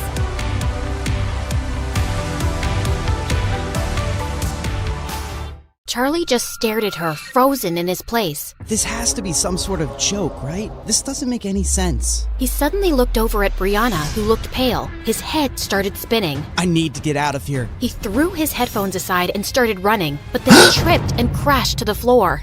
Suddenly, Brianna was by his side, helping him up, but he pushed her away and left. Madison and Amber were laughing like hyenas, and then someone put on a song, and they all started dancing again. Brianna marched over to Madison and pulled her aside. How could you do this, Maddie? You said you'd let him down easy. No, Bree. I said I'd crush him like a bug once he fell for me. And you thought I was brilliant then. What changed? What changed is that we found out he's a really nice guy. He didn't deserve that. Not my problem. I wasn't gonna keep dating him just because you suddenly decided to become a humanitarian. Now, please don't create a scene at my party. Tears stung Brianna's eyes as she remembered Charlie's heartbroken face, and she left immediately. Brianna didn't know how she was going to face Charlie in school the next day, but he didn't show up. He wouldn't reply to any text or call, and he didn't come the entire week. Yes! I checked, and my private plane is free this weekend.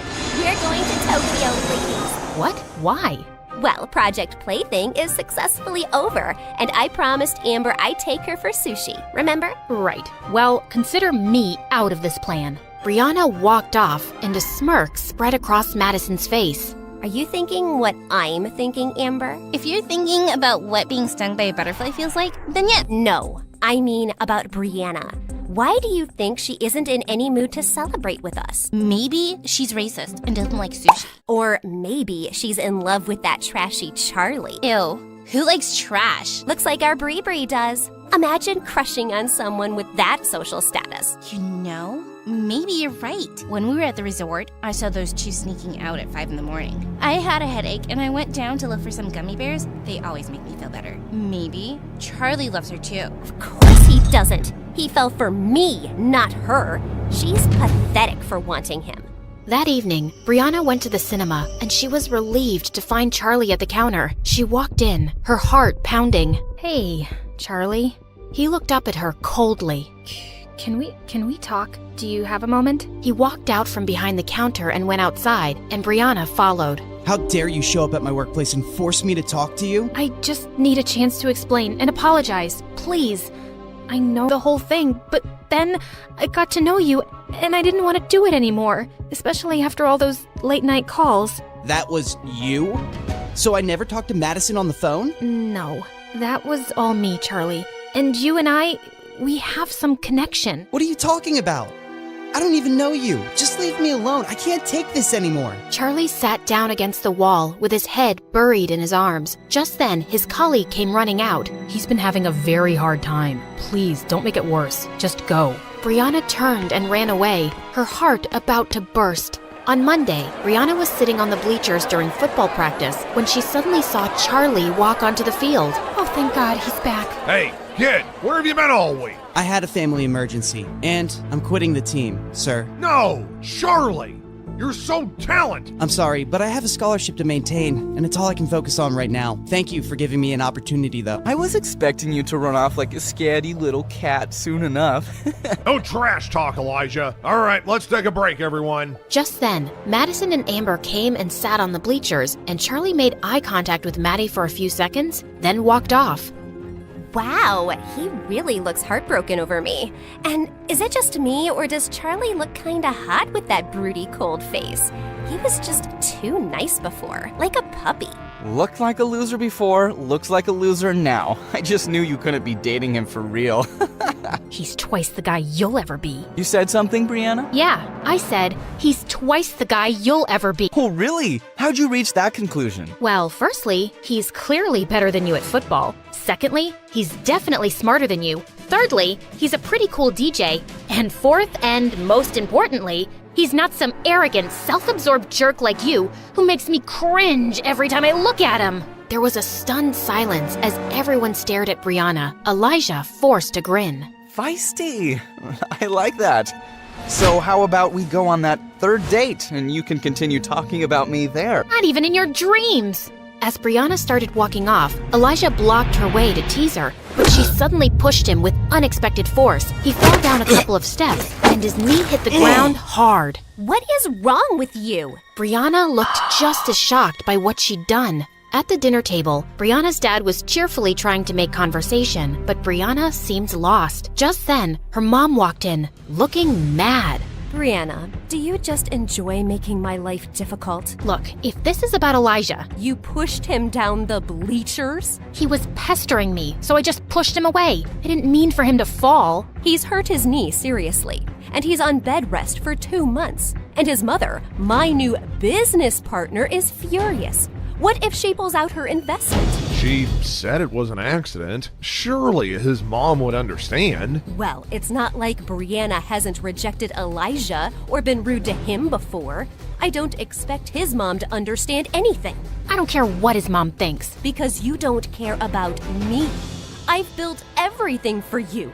But no, you'd rather be an actress. And now you're bent upon ruining... Oh God, I can't have this conversation again. Just because I don't want your company doesn't mean I don't care about you. And stop trying to make me feel bad. If it's any consolation, I feel terrible already. Brianna stormed off with her mom staring after her. She's always been difficult.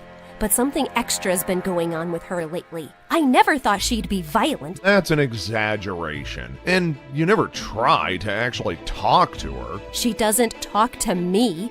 I'm going to ask her friends what's up with her. Charlie had returned to school, but he just kept his head down, talked to no one, and pretended Brianna didn't exist. She kept her distance from him, but she also found excuses to stay away from Amber and Maddie. One day, she was reading in the empty gym during recess when Madison snatched her book. Come on, Bree, this is getting ridiculous. It's time for an intervention. What? We know you're going through something. Even your mom is so worried. I told her you've been avoiding us too. And well, I think I know what the problem is. You lied to me about your breakup with Charlie, and I'm mad. But it's not just that, right? I think you have feelings for him. Yes, I have feelings, because I'm not a robot. And I'm also mad at myself for being a part of this horrible plan. It's making me think about the kind of people we are. Kind who like to have fun. We have everything, Maddie. And we decided to pick on the poor orphan who's working hard to support his grandma for fun? Who the heck cares? I care. I don't want to be this person, and I don't want to have friends like that either. So, are you saying you don't want to be a Barbie angel anymore? Yeah, I don't. And for the record, that's a really stupid name. Wow, you're so ungrateful. When you came to school as a nobody, I made you one of the most popular girls. And in case you've forgotten, I got you your first audition. How could I forget? You never let me. Yes, you got me the audition, but I got the role because of my talent, and it's not a good enough reason for me to follow you and do whatever you say anymore. We're done. Oh, if you think... Just then, Amber fell to the floor with a thud. Amber, get up! That's not funny. But Amber was unresponsive. She'd actually fainted. They immediately rushed her to the hospital, where she regained consciousness, and the doctors ordered some tests. Oh, my head. It feels like there are 1,000 cactuses inside. You're gonna be okay.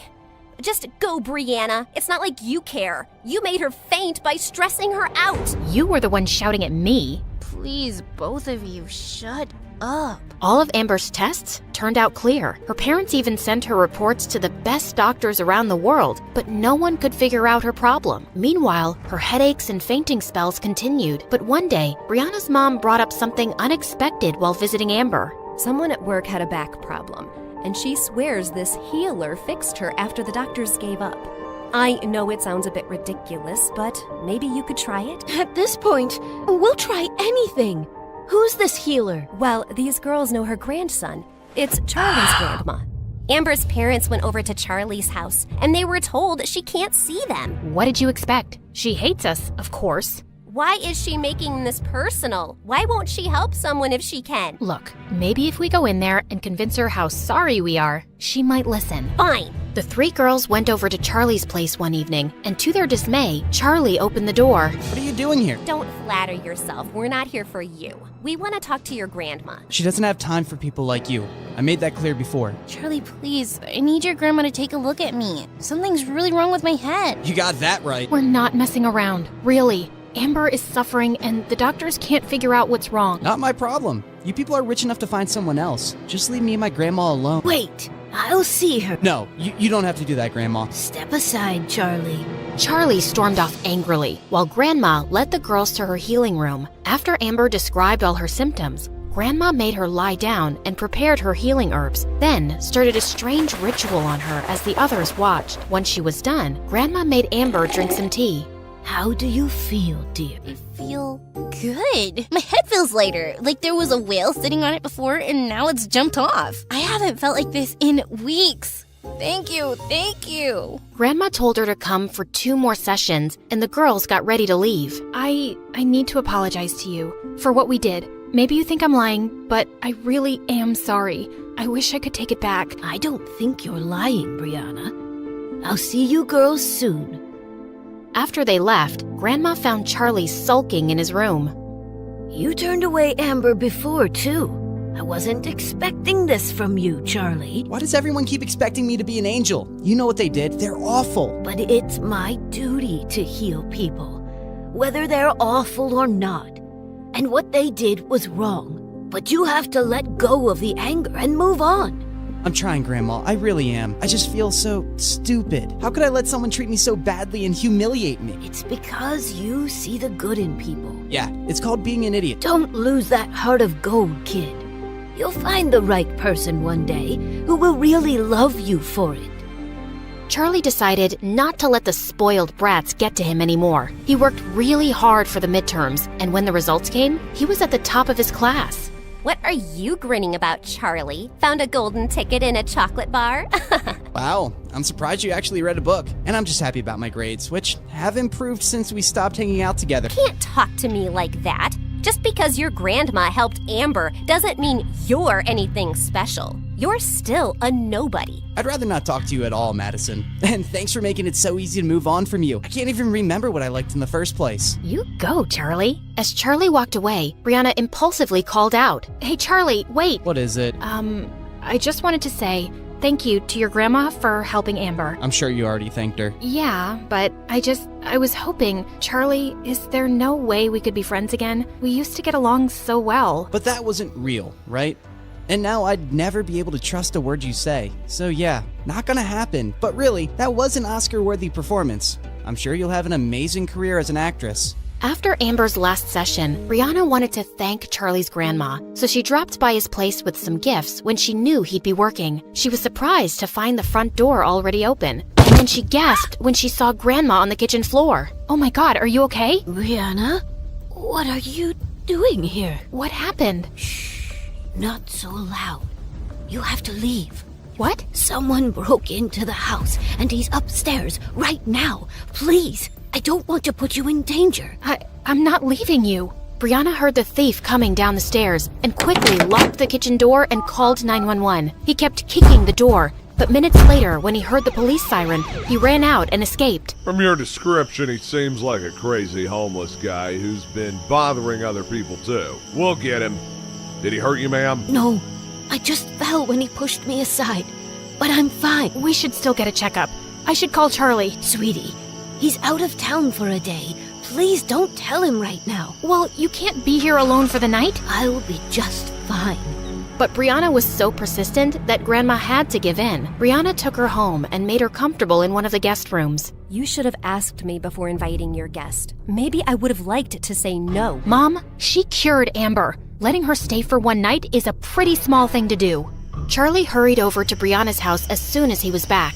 Hey, is Grandma okay? She wasn't hurt, right? She's completely fine, but she's asleep right now. You can come in and wait. I'm fine right here. Charlie sat down on the porch seat, and Brianna turned to go back in. Wait, I'm sorry. I just want to thank you. Grandma told me on the phone how brave you were and you didn't leave her, and then you brought her here. And you didn't have to, but I'm so grateful. What? Why are you smiling at me like that? You sound like the old Charlie today, the one who talks too much. I missed him. Brianna, this doesn't fix everything. I appreciate what you did, but I'm wondering even now why you helped Grandma. Why do you want to be friends with me? Why are you trying all the time to make up for what you did? Brianna gulped and walked closer to him. There's something I need to get off my chest, so just hear me out, okay? Somehow, getting to know you has changed me, Charlie. You're the sweetest, kindest guy I've ever met, and nothing has ever hurt me more than hurting you. But you know what? It started feeling really bad even when you were still dating Maddie, because I realized that I was falling for you. I know I don't have the right to say that, but I just had to, or I'd explode. And I know you don't feel the same way, and it's okay, but I'm in love with you. That's all. Brianna turned to leave, but suddenly, Charlie took her hand.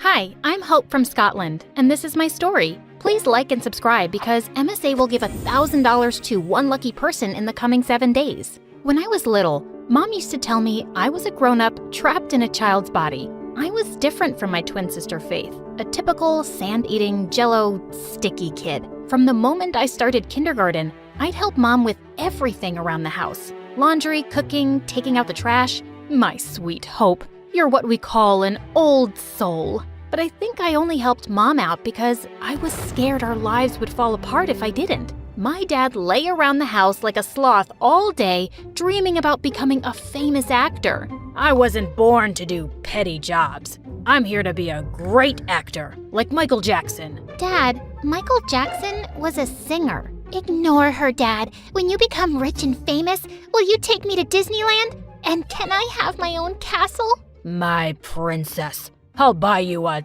dozen castles. Obviously, Faith was Dad's favorite daughter because she'd fall for all his lies. When Faith and I were in 6th grade, our parents got divorced. Dad went to the US to fulfill his acting dream. He took Faith with him, while I stayed behind with Mom. Dad hardly kept in touch, and Mom and I missed Faith so much. Mom was also having trouble finding a good job. And then one day, I had a brilliant idea. Mom, you make amazing cupcakes and cookies. What if you put up a stall at my school carnival next week? Mom loved the idea, and sure enough, her stall was a huge success. From that day on, Mom set up baking stands at the park, and a few years later, she started her own bakery. But she worked long hours, so I was mostly by myself in the house. When I wasn't doing household chores, I was reading or studying. I was the top of my class at school, but I didn't have many friends. On my 15th birthday, my life took a turn. Dad called us with wild news. Faith is coming back to live with you guys. I'll send her flight details soon. With that, he hung up without even wishing me happy birthday. But Mom was overjoyed, and so was I. It turned out Faith had been living the life of a billionaire. Dad had married a wealthy woman who lived in a palace. They were sending Faith to us on a private jet. When Faith arrived, all she could talk about was America. I'm already missing the US so much. It's like the coolest country on the planet. Apparently, Faith also had a filthy rich boyfriend. She was wearing tons of gold jewelry that he'd bought her. His name is Nate, and he's a junior in high school. He's even flying in to see me soon. If your life is so great in America, why'd you move here? I needed some change. I thought the fresh country air would be good for my skin. Fresh country air? We live in Glasgow, Scotland's largest city. When we reached home, Mom asked me to show Faith around. That's when she saw the trophies I'd won over the years. OMG! I see you're still the same nerdy hope. If nerdy means having top grades, then yeah, I guess. If I managed to get a C, I'd treat myself to a spa day. Studying really messes with my brain. The next few days, all Faith did was sleep or watch TikTok videos on her phone while I went to school and did all the chores. I even did her laundry, but apparently that wasn't enough for her. Iron them for me too. They're wrinkled. They're wrinkled because you tossed your clothes on the floor. I was basically a 15-year-old mom raising a royal brat. When Mom enrolled Faith at my school, she instantly became popular as this cool bubblegum chewing kid from America. Whenever I was with Faith, an army of students followed us everywhere. One time, some girls even followed us into the bathroom. She has to pee. Do you want to watch her do that too? Just then, Faith came out of the stall, totally transformed. She'd knotted her shirt way up her waist, exposing a belly piercing and tattoo. And her knee-length skirt was now barely reaching her thighs. Come on, girls, who wants to take some pictures? The girls queued up for a selfie with Faith. Then they gave her £1 each. What was that? These girls wanted a photo of me when I told them about my tattoo and piercing. And since Mom gives us peanuts for allowance, I thought this would be the cool way to make some money. Mom does the best she can. Why do you have to complain about everything? Why do you always have to play the perfect child? Don't you get bored? Actually, I do. Some days, I want to be just like you, lazing around the house, sleeping like a log, and acting like a jerk. This made Faith so angry that she spat out her bubblegum and was about to stick it in my hair. But I pushed her, and she went flying into one of the cubicles, landing straight into a toilet bowl. Now this is a throne perfect for a spoiled princess like you. Faith and I pretty much ignored each other after that. She spent all her time hanging out with her friends and going to parties every night. And as usual, I was all alone. But on the last day of school, I walked to Mom's bakery and found Faith sitting outside, looking upset. Faith, what's wrong? Hope, I'm a failure. A stupid, dumb failure. I flunked all my classes. I have to repeat the 9th grade. What do you mean you have to repeat the 9th grade? How could you fail all your classes? Don't you see I already feel horrible? Stop judging me for once. I fell silent, and after a moment, I reached down and helped her up. It's not the end of the world, Faith. Come on, let's go in and help Mom out a little. Faith and I helped Mom out all day. Faith was sweating and exhausted, but Mom was overjoyed with the work we did. She offered us both summer jobs. You girls did so well today. And Faith, I think having a job will be good for you. To my surprise, Faith agreed. It took her weeks to get used to working in the kitchen, but after a while, we started having lots of fun. From that day on, Faith and I spent every minute together. I was having more fun and not working as hard. Faith even invited me to her friends' parties. But a couple weeks later, Faith's boyfriend Nate flew in to visit for a few days. He arrived at our house in a limousine with a white horse trotting behind. I got you your own horse, babe. We can ride him together. Oh my God, he's perfect! This is so romantic. Where are we going to keep a horse? We don't even have a stable. Faith ignored me and just walked into the house with Nate. I also found out Nate was obnoxious and bragged nonstop. It's tough being the son of a billionaire. All the girls want is a piece of this. Someone's gonna write my story one day because I'm just too special to be real. And worst of all, Faith was totally obsessed with him. She would share a chair with him at breakfast and take selfies of them kissing every 5 seconds. I'd started thinking she wasn't all that bad, but she was back to acting as immature as ever and left me working all alone at the bakery. Then one day as I was heading out, I saw Nate standing in the doorway and smiling. Excuse me, I have a job to go to now? I bet you look adorable in an apron. How about I go with you, beautiful? Nate leaned in closer and I shoved him away.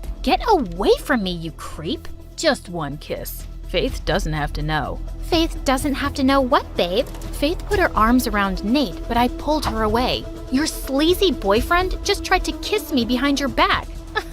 You're funny, Hope. But I know Nate, and boring and nerdy isn't his type. Don't be jealous. You'll have a boyfriend soon, too. Yeah, don't be jealous, Hope. Faith and Nate started to leave, but I grabbed Faith's arm. You're such an idiot. I've been at the bakery by myself for the past few days. You have to help out this afternoon. Okay, sis. I'm just taking Nate to the spa and then I'll come back. Yeah, drop your cheating boyfriend off at the spa. Faith ignored me, but did come to the bakery later. I left her alone so I could run to the library and study. But an hour later, I got a call. Hope, come back quickly. The bakery's on fire. I felt as if someone had pulled the ground from under my feet. I immediately called the fire brigade and rushed back. How did this happen? I don't know. I was baking cupcakes, but the batter overflowed, and first the oven caught fire, and then Faith, how stupid can you be? It was an accident, I'm sorry. Just then, Mom arrived on the scene too. The fire brigade managed to put out the fire, but by then, everything was lost. No one had dinner that night. Mom's eyes were puffy from crying, but neither Faith nor Nate said a word. It's okay, Mom. We'll build everything again. But it will take months. How am I going to pay the bills? How am I going to send you girls to school? I hugged Mom and stayed with her the whole night, while Faith shut herself up in her room with Nate. Nate was leaving the next afternoon. Before his flight, Faith blindfolded him and led him to our back alley. Ta-da! I bought you a car, babe. Are you serious? How'd you get me a car? My dad sends me a huge allowance. I spent all of mine on this car for you. Are you kidding me? That money could have helped pay off damages to Mom's bakery that you burnt down. I ordered the car a month ago and hope the bakery fire was an accident. I already feel horrible about it, but you keep making me feel worse. I don't think you feel bad at all. You never even apologized to Mom. While you were living your perfect, fancy life with Dad, it was really hard for Mom to start her business from scratch. And I always had to be an adult. And you'll always be a spoiled brat who wrecks everything. I spent the next 13 hours studying like crazy. And when I wasn't studying, I tidied my room. I had to get my mind off Faith, and I had to stop worrying about Mom. Finally, at night, Mom came into my room. Sweetie, take a break and relax. How can I relax? We lost the family business in a fire because Faith's an irresponsible lunatic. It's not that simple, Hope. What do you mean? Honey, Faith got diagnosed with bipolar disorder last month. I didn't tell you because I didn't want to worry you. People who are bipolar do crazy things sometimes. Then they get really tired and sometimes even sad. It's why Faith sleeps so much and has trouble doing schoolwork. What? Why would you guys hide that from me? It was her decision. And honey, trust me, Faith feels terrible about the bakery. Go easy on her, okay? That night, I couldn't sleep. Why hadn't Faith told me about her condition? Was I a bad person for getting mad at her? The next day, Faith knocked on my door while I was studying. Mom said she told you about my diagnosis. I'm sorry I kept it a secret from you. I was just so ashamed. But why? Faith, I'm your sister. Yeah, my perfect sister who never makes mistakes or fails at anything. I came back to you guys because Dad and his wife couldn't handle having me around. You don't know what it's like to be a disaster like me. I ran over to hug Faith. I had no idea she'd been suffering, and I'd been so tough on her. Oh, also about Nate, I'm taking back the car from him and giving the money to Mom. I'm so sorry I didn't believe you. I caught him texting with some other girl, too. He's a jerk.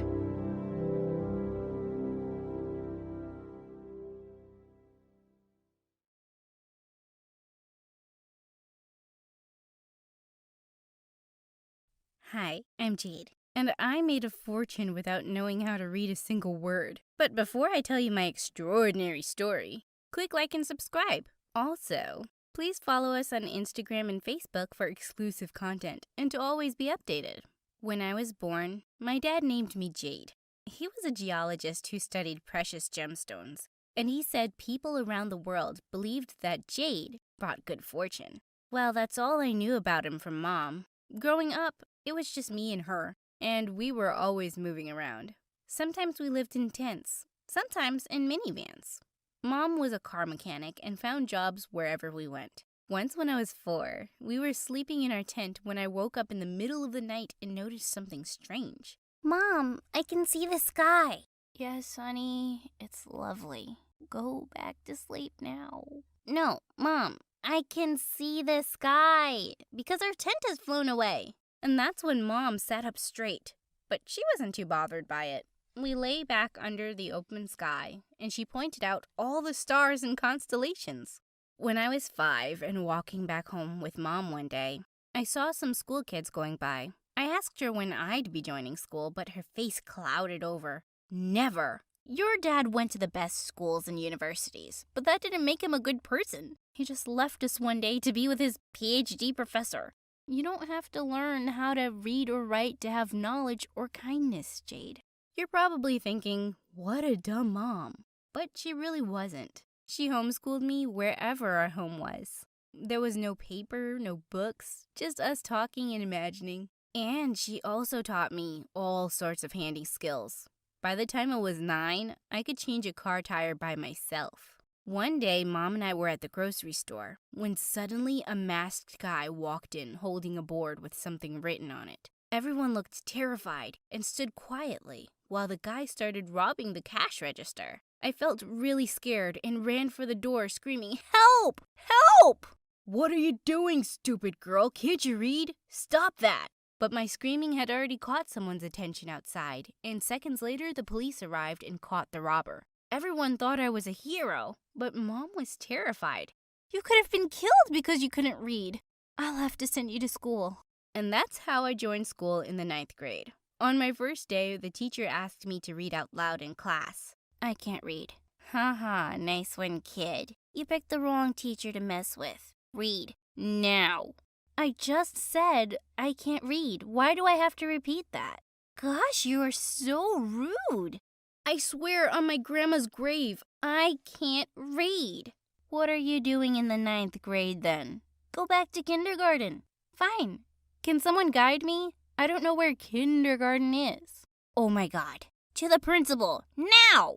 Okay. I also need someone to guide me there too. She looked furious and was about to drag me off to the principal, but she was already standing in the doorway. I think she made it clear that she can't read, didn't she? Or do you just enjoy bullying students? The teacher's face turned tomato red. She's really dumb, and I don't want her in my class. Are you sure about that? Go on, ask her something from the textbook. Fine. Can you explain what gravity is? Of course. If you'd only let me before. Gravity is an invisible force that pulls objects towards each other. The teacher looked shocked, and so did everyone else. The principal said that when she'd interviewed me, she realized I was a genius. But Jade, you do have to learn how to read. Come by my office every day after school, and I'll help. And you'll stay in the 9th grade. As I took my seat, I tried to keep the grin off my face, while the teacher glared at me like a fire-breathing dragon. While I was eating lunch in the cafeteria that day, a girl called Paige walked up to me, grabbed my notebook, and wrote fat letters on it. When I looked up at her confused, she'd burst out laughing. Wow, the loser doesn't even know how to read her own name. Oh, are you a bully? Like one of those people who are insecure and try to hide it by being mean to others? My mom told me about people like you. Well, you can't mess with someone like me. I'm the daughter of the jungle, babe. The daughter of what? What are you talking about? I'm just here to tell you that I'm impressed by how you embarrassed that grumpy teacher. So whatever, you can be my friend. You just call me a loser, and I don't want to be your friend. Gosh, who do you think you are? No one talks to me this way. And then she slapped me. I stood on the table and jumped on her. The grumpy teacher saw us and took us both to the principal. And she told the principal that it was all my fault. I couldn't control my anger and I called her a liar. This time, the principal didn't tolerate my behavior and suspended me for 3 days. When I returned to school, Paige came over to me at recess looking annoyed. I really don't want to talk to you, but the principal sent me. She wants you to meet her in the back alley. That sounded weird, but I didn't want to make the principal mad at me again, so I went. When I entered the alley, I saw the wired gate was open, and I walked in. There was a yellow board that had something written on it, but I didn't understand, obviously. And suddenly, I fell, and I kept falling. I landed with a thud at the bottom of a deep ditch. Oh my God, how was I gonna get out of here? I screamed for help, and thankfully a janitor heard me soon and helped me out. Oh, that Paige was dead meat. I rushed off to the principal's office to tell her everything, but she saw me and spoke first. Please, sit down, Jade.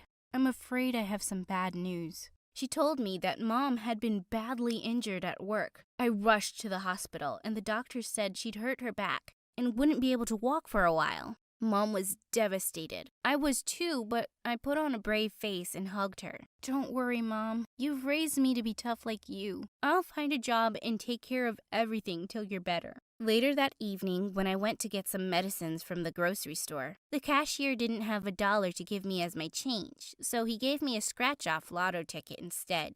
I scratched it, but before I could ask someone to read it, I heard giggling behind me. It was Paige and her gang of bimbos. Fancy running into you here. I thought you'd still be in that ditch. I was already having the worst day, and I snapped. Paige, just shut up. I can't deal with your stupid face right now. I'd give you the money to shut up, but I don't have any. Here, take this.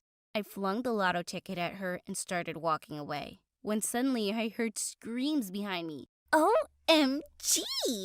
This has a $30,000 prize, you idiot! Thanks a bunch. Wait, what? I ran at her and tried to snatch the ticket, but her friends fought me off. Give it back! I need the money! Yeah, who doesn't? I'm gonna buy me some shoes. And with that, they all pranced away. Gosh, how could I be so stupid? I was walking back home one day and saw a few people crowding near a poster on the way. I was not interested in looking over it at all. Still, I passed by close. I saw pictures of maids on the poster. I casually said, "Who wants to buy a maid's costume, by the way? And they're so ugly." Someone from the crowd yelled, "What nonsense are you talking about? We're just looking at this poster for a cleaning job. Are you dumb or blind?" Hey, don't yell at me. I just can't read. That's even worse. I ignored him and quickly noted the number on the poster. I need this job. And just like that, I started working as a maid. After school and my reading lessons with the principal, I'd go clean people's houses. I worked hard, and my clients were really happy with my service. One day I was given a job to clean up after a party, and when I got to the address, I saw that it was a huge mansion. As I started picking up the trash, I suddenly heard an all too familiar voice. Oh my god, are you a maid?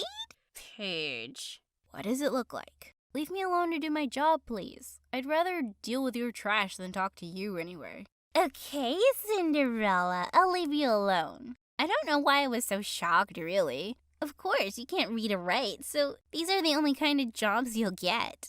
And she threw a whole bottle of soda on the floor before she marched off. Ugh. After that, she made it her mission to make my life miserable. She told everyone at school that I was a maid, and her friends would dump rubbish on my desk and ask me to clean it up. She wrote "trash girl" all over my locker, and she always made an extra mess at home when I had to go there for cleaning. I really wanted to quit, but I needed the money. One evening, I was leaving Paige's place after work, and I just stepped off the porch when something landed hard on my head. It almost knocked me down, and I had sand all over my face. I spat it out and rubbed my eyes to see Paige standing on the balcony laughing her head off. Gosh, that was so funny. I wish I'd filmed it. Good night, trash girl. I hated her. I was going to pay her back for this. When I was back home, I was dusting off my clothes and my apron when something fell out of its pocket. It was a large, dirty stone. Mom asked me to give it to her, and when she looked at it closely, her eyes went wide. Where did you find this? That horrible Paige threw a bag of sand at me. I guess it fell out of there and went into my apron pocket. Just some garbage. Jade, I don't think this is garbage. I think it's an unpolished pink diamond. Wait, what? I went to a jewelry store the next day and had it checked. The old man behind the counter took forever to examine it and then turned to me slowly. This is a rare pink diamond from a royal tribe in Sierra Leone. It's a treasure that belongs in a museum. What happened next was crazy. Now I had money to get the best treatment for her and enough to cover all our expenses for a long time. The story of how a schoolgirl found a rare treasure in the trash spread far and wide, and I was even on the local news. The exciting events of my life had kept me away from school for a few days, but when I returned, of course, Paige was waiting for me. Wow, the trash girl really got lucky. Guess sometimes in life, going through other people's garbage can really pay off. I walked up to her calmly and whispered in her ear, "You know where I found that diamond, Paige? It was in that sandbox you threw at me." Crazy, isn't it? Thanks a bunch. Paige just stared at me with manic eyes, let out an ear-splitting scream, and stormed off. Thankfully, I didn't have to deal with her drama for too long. I moved to another city with Mom where she could get better treatment. I worked really hard on my reading skills and graduated high school at the top of my class. But the best part of graduation day was the surprise Mom had for me. She got up from her wheelchair and walked slowly towards me. I couldn't believe my eyes as I ran to her and hugged her tight. "My physiotherapist says I'll be able to walk completely fine in no time. And it's all because of you, Jade. Your dad was right. You brought good fortune with you. And I wanted to say I'm so sorry I've kept you away from school for so long. It really wasn't fair to you. Please forgive me. Please forgive your mama." "Oh, Mom, please, I do forgive you. We all make mistakes." "No, my mistake is unforgivable. I have forbidden you from reading and writing. Only stupid, insane people do that. Forgive me, please." "Mom, learning to read and write is really important, but you taught me so much too, and I'm grateful for that. Please stop crying. I love you so much." A few months later, Mom recovered completely, and she went back to working as a car mechanic. I'm studying mechanical engineering at university now on full scholarship, and I hope to open a workshop with Mom one day. But the biggest lesson I've learned is that if you have a thirst for knowledge, you can learn new things anytime, anywhere. And the most valuable thing you can ever learn or have is kindness.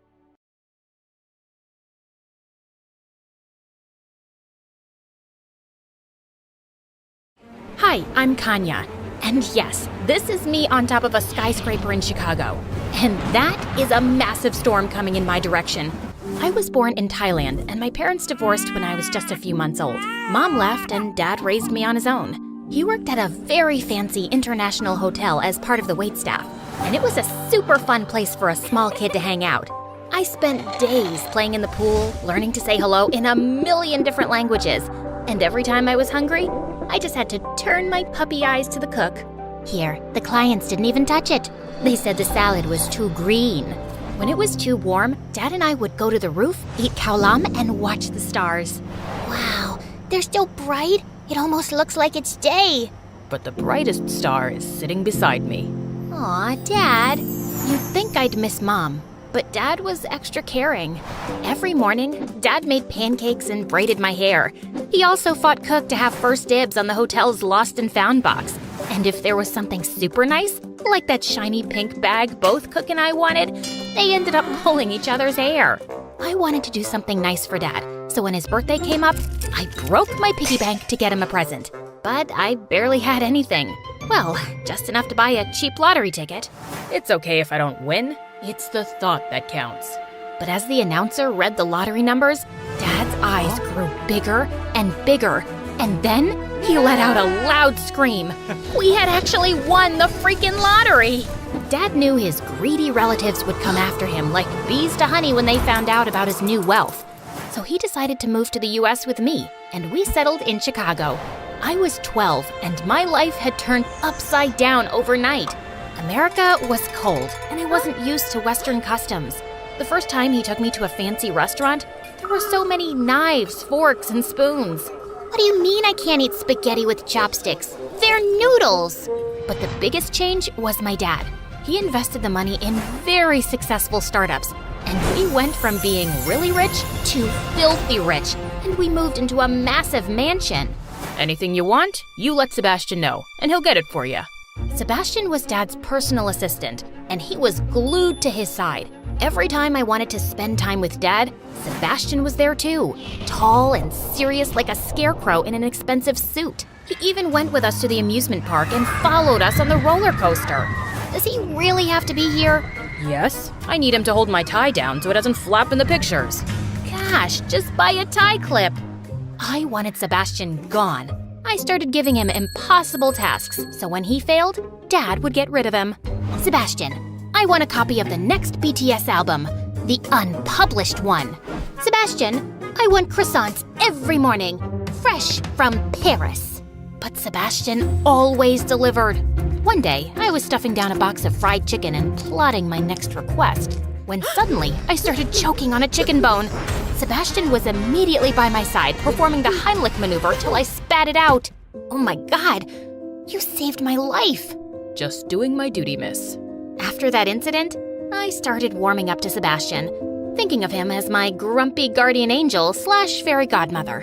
When I started high school, I was nervous about whether my new classmates would like me or make fun of my accent. I'd heard American high schools were brutal. But then I met Diana, a total firecracker. Oh, you're from Thailand? I've always wanted to see the Festival of Lights. Yes, it's pretty amazing. We should totally organize one for our school, right? Everyone loved the idea. And while building lanterns with my classmates, I also got to make new friends quickly. As we watched the lanterns float into the sky, I was so happy to bring a piece of my culture to my new home. Diana became my partner in crime. She introduced me to a world of karaoke nights, greasy hamburgers, baseball games, and sleepovers. We spilled secrets about our crushes and talked about my upcoming 16th birthday. You know your dad is planning a massive Sweet 16 party, right? To be honest, I don't really care about a big party. I'd rather do something meaningful, you know? Sebastian helped me organize a day of volunteering with my friends at the local animal shelter. Dad, however, couldn't help going overboard. He donated a new building to the animal charity, complete with VIP grooming stations. I guess even the three-legged half-blind cats deserve a blowout. And they look great on my TikTok. Here, let's grab a selfie. At the end of the day, Dad rolled in the biggest cake I'd ever seen. But suddenly, he tripped and fell face forward into the cake. After a moment of horrified silence, I started laughing. I guess now everyone knows how sweet you are, Dad. He laughed too, and I hugged him, getting frosting all over myself. Best birthday ever! But the very next day, Dad was dropping me off at school when our limo got surrounded by police cars. An officer handcuffed my dad as half the school watched and recorded videos. You're under arrest for fraud. What? That's impossible. As the police took him away, I frantically called Sebastian, but I couldn't get through. Please, pick up, Sebastian. You're the only one who can fix this. Pick up, pick up. When the police released Dad without charges and without money, he told me Sebastian had transferred everything into offshore accounts, disappeared, and left us with a mountain of debts. We weren't the first family he'd stolen from. He was a con man wanted in 17 countries. This is all my fault. I should have never trusted him. I have a lot of friends. They'll help us out, Dad. But I was so wrong. And I discovered that at Diana's doorstep. Wow, you really have some nerve showing up here. What? Oh, you thought we could still be friends? Your dad's a criminal. And who knows what you've been up to? Before, you were rich and exotic. Now, you're poor and toxic. So scram. She tried to slam the door shut, but I pushed her in so hard that she fell on her butt. My dad's not a criminal. Then he's an idiot who got scammed by a butler. I left before I ended up punching her stupid face. I couldn't believe I ever thought of that snake as a friend. Luckily, not all of my friends were as horrible. One helped Dad find a job as a night guard, and another let us stay in her uncle's apartment. I moved to a public school, and things were not so bad.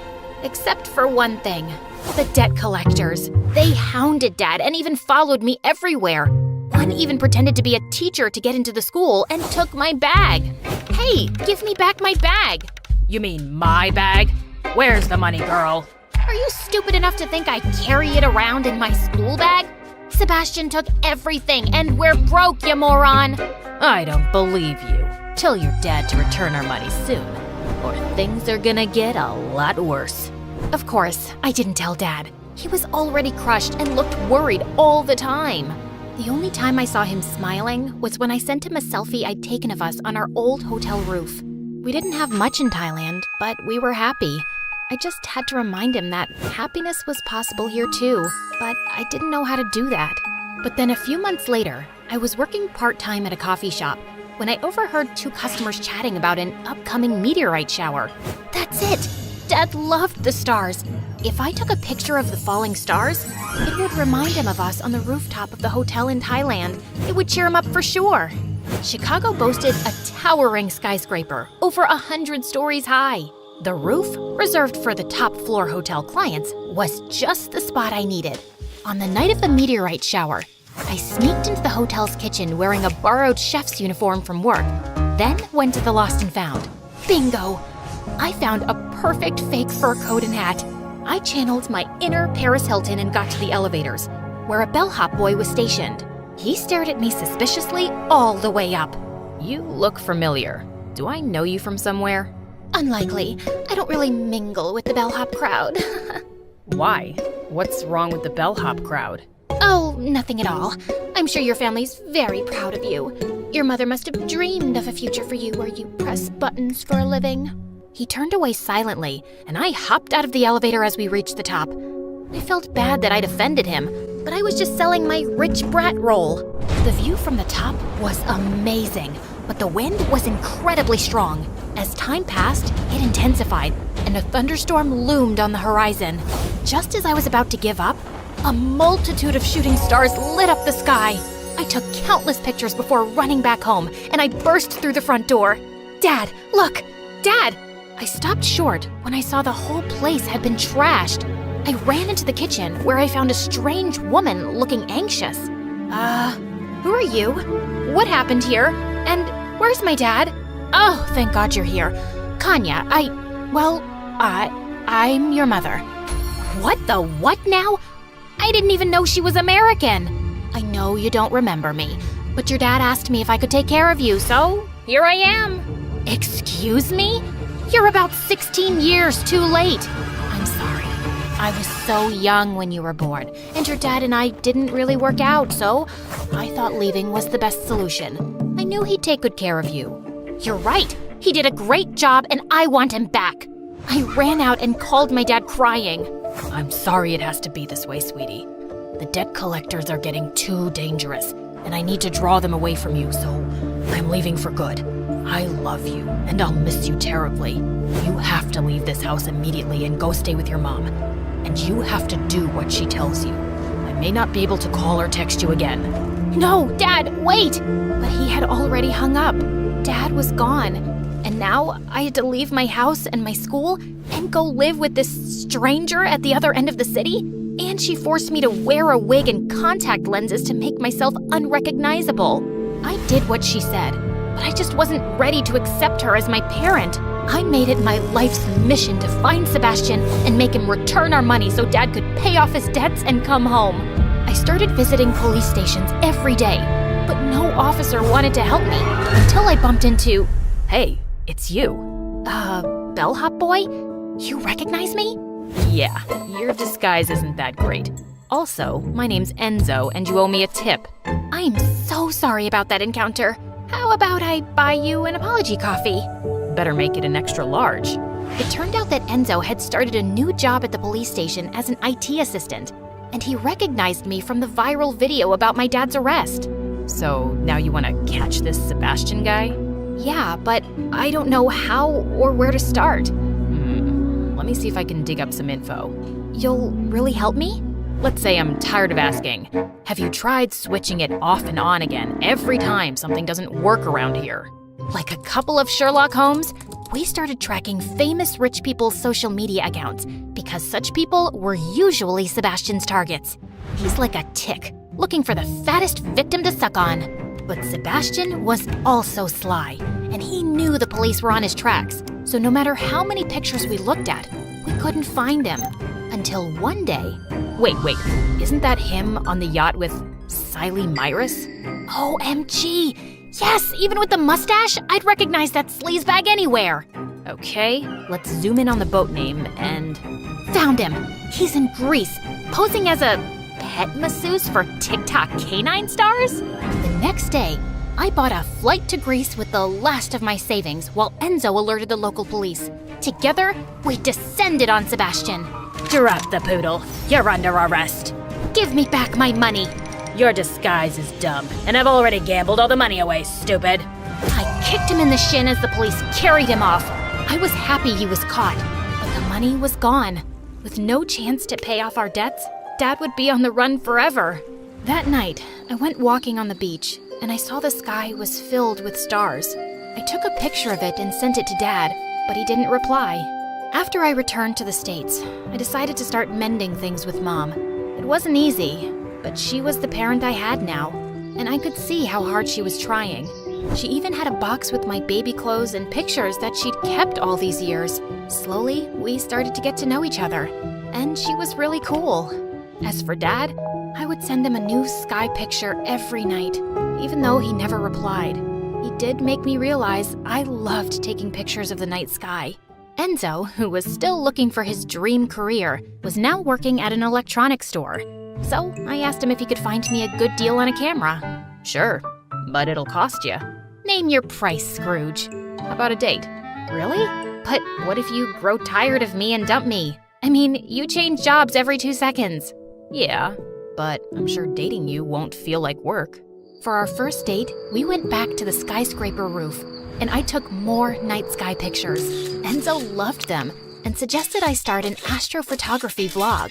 And when I won a super fancy prize in a competition, I realized I'd become a professional. I sent Dad the picture of the prize announcement, but like always, he never replied, and I finally accepted that he was never going to. I invited Mom and Enzo to the award ceremony, and I caught her beaming with pride as she admired one of my pictures in the gallery.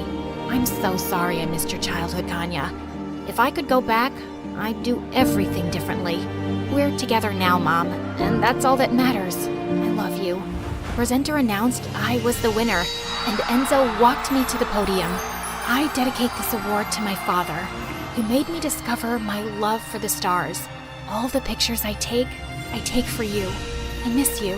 As I stepped off the stage and hugged Mom, I let out a tiny gasp. One of the waiters in the room was smiling brightly at me, and he was unmistakably my dad. He had tears in his eyes as he blew me a kiss and then quietly left. And for the first time in years, I felt truly at peace.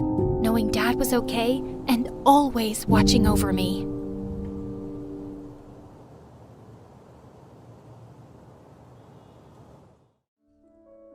Mom was 20 years old when she got pregnant with me.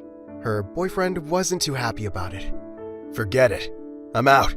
I'm not ready to have a kid right now. But Mom was determined to raise me no matter what.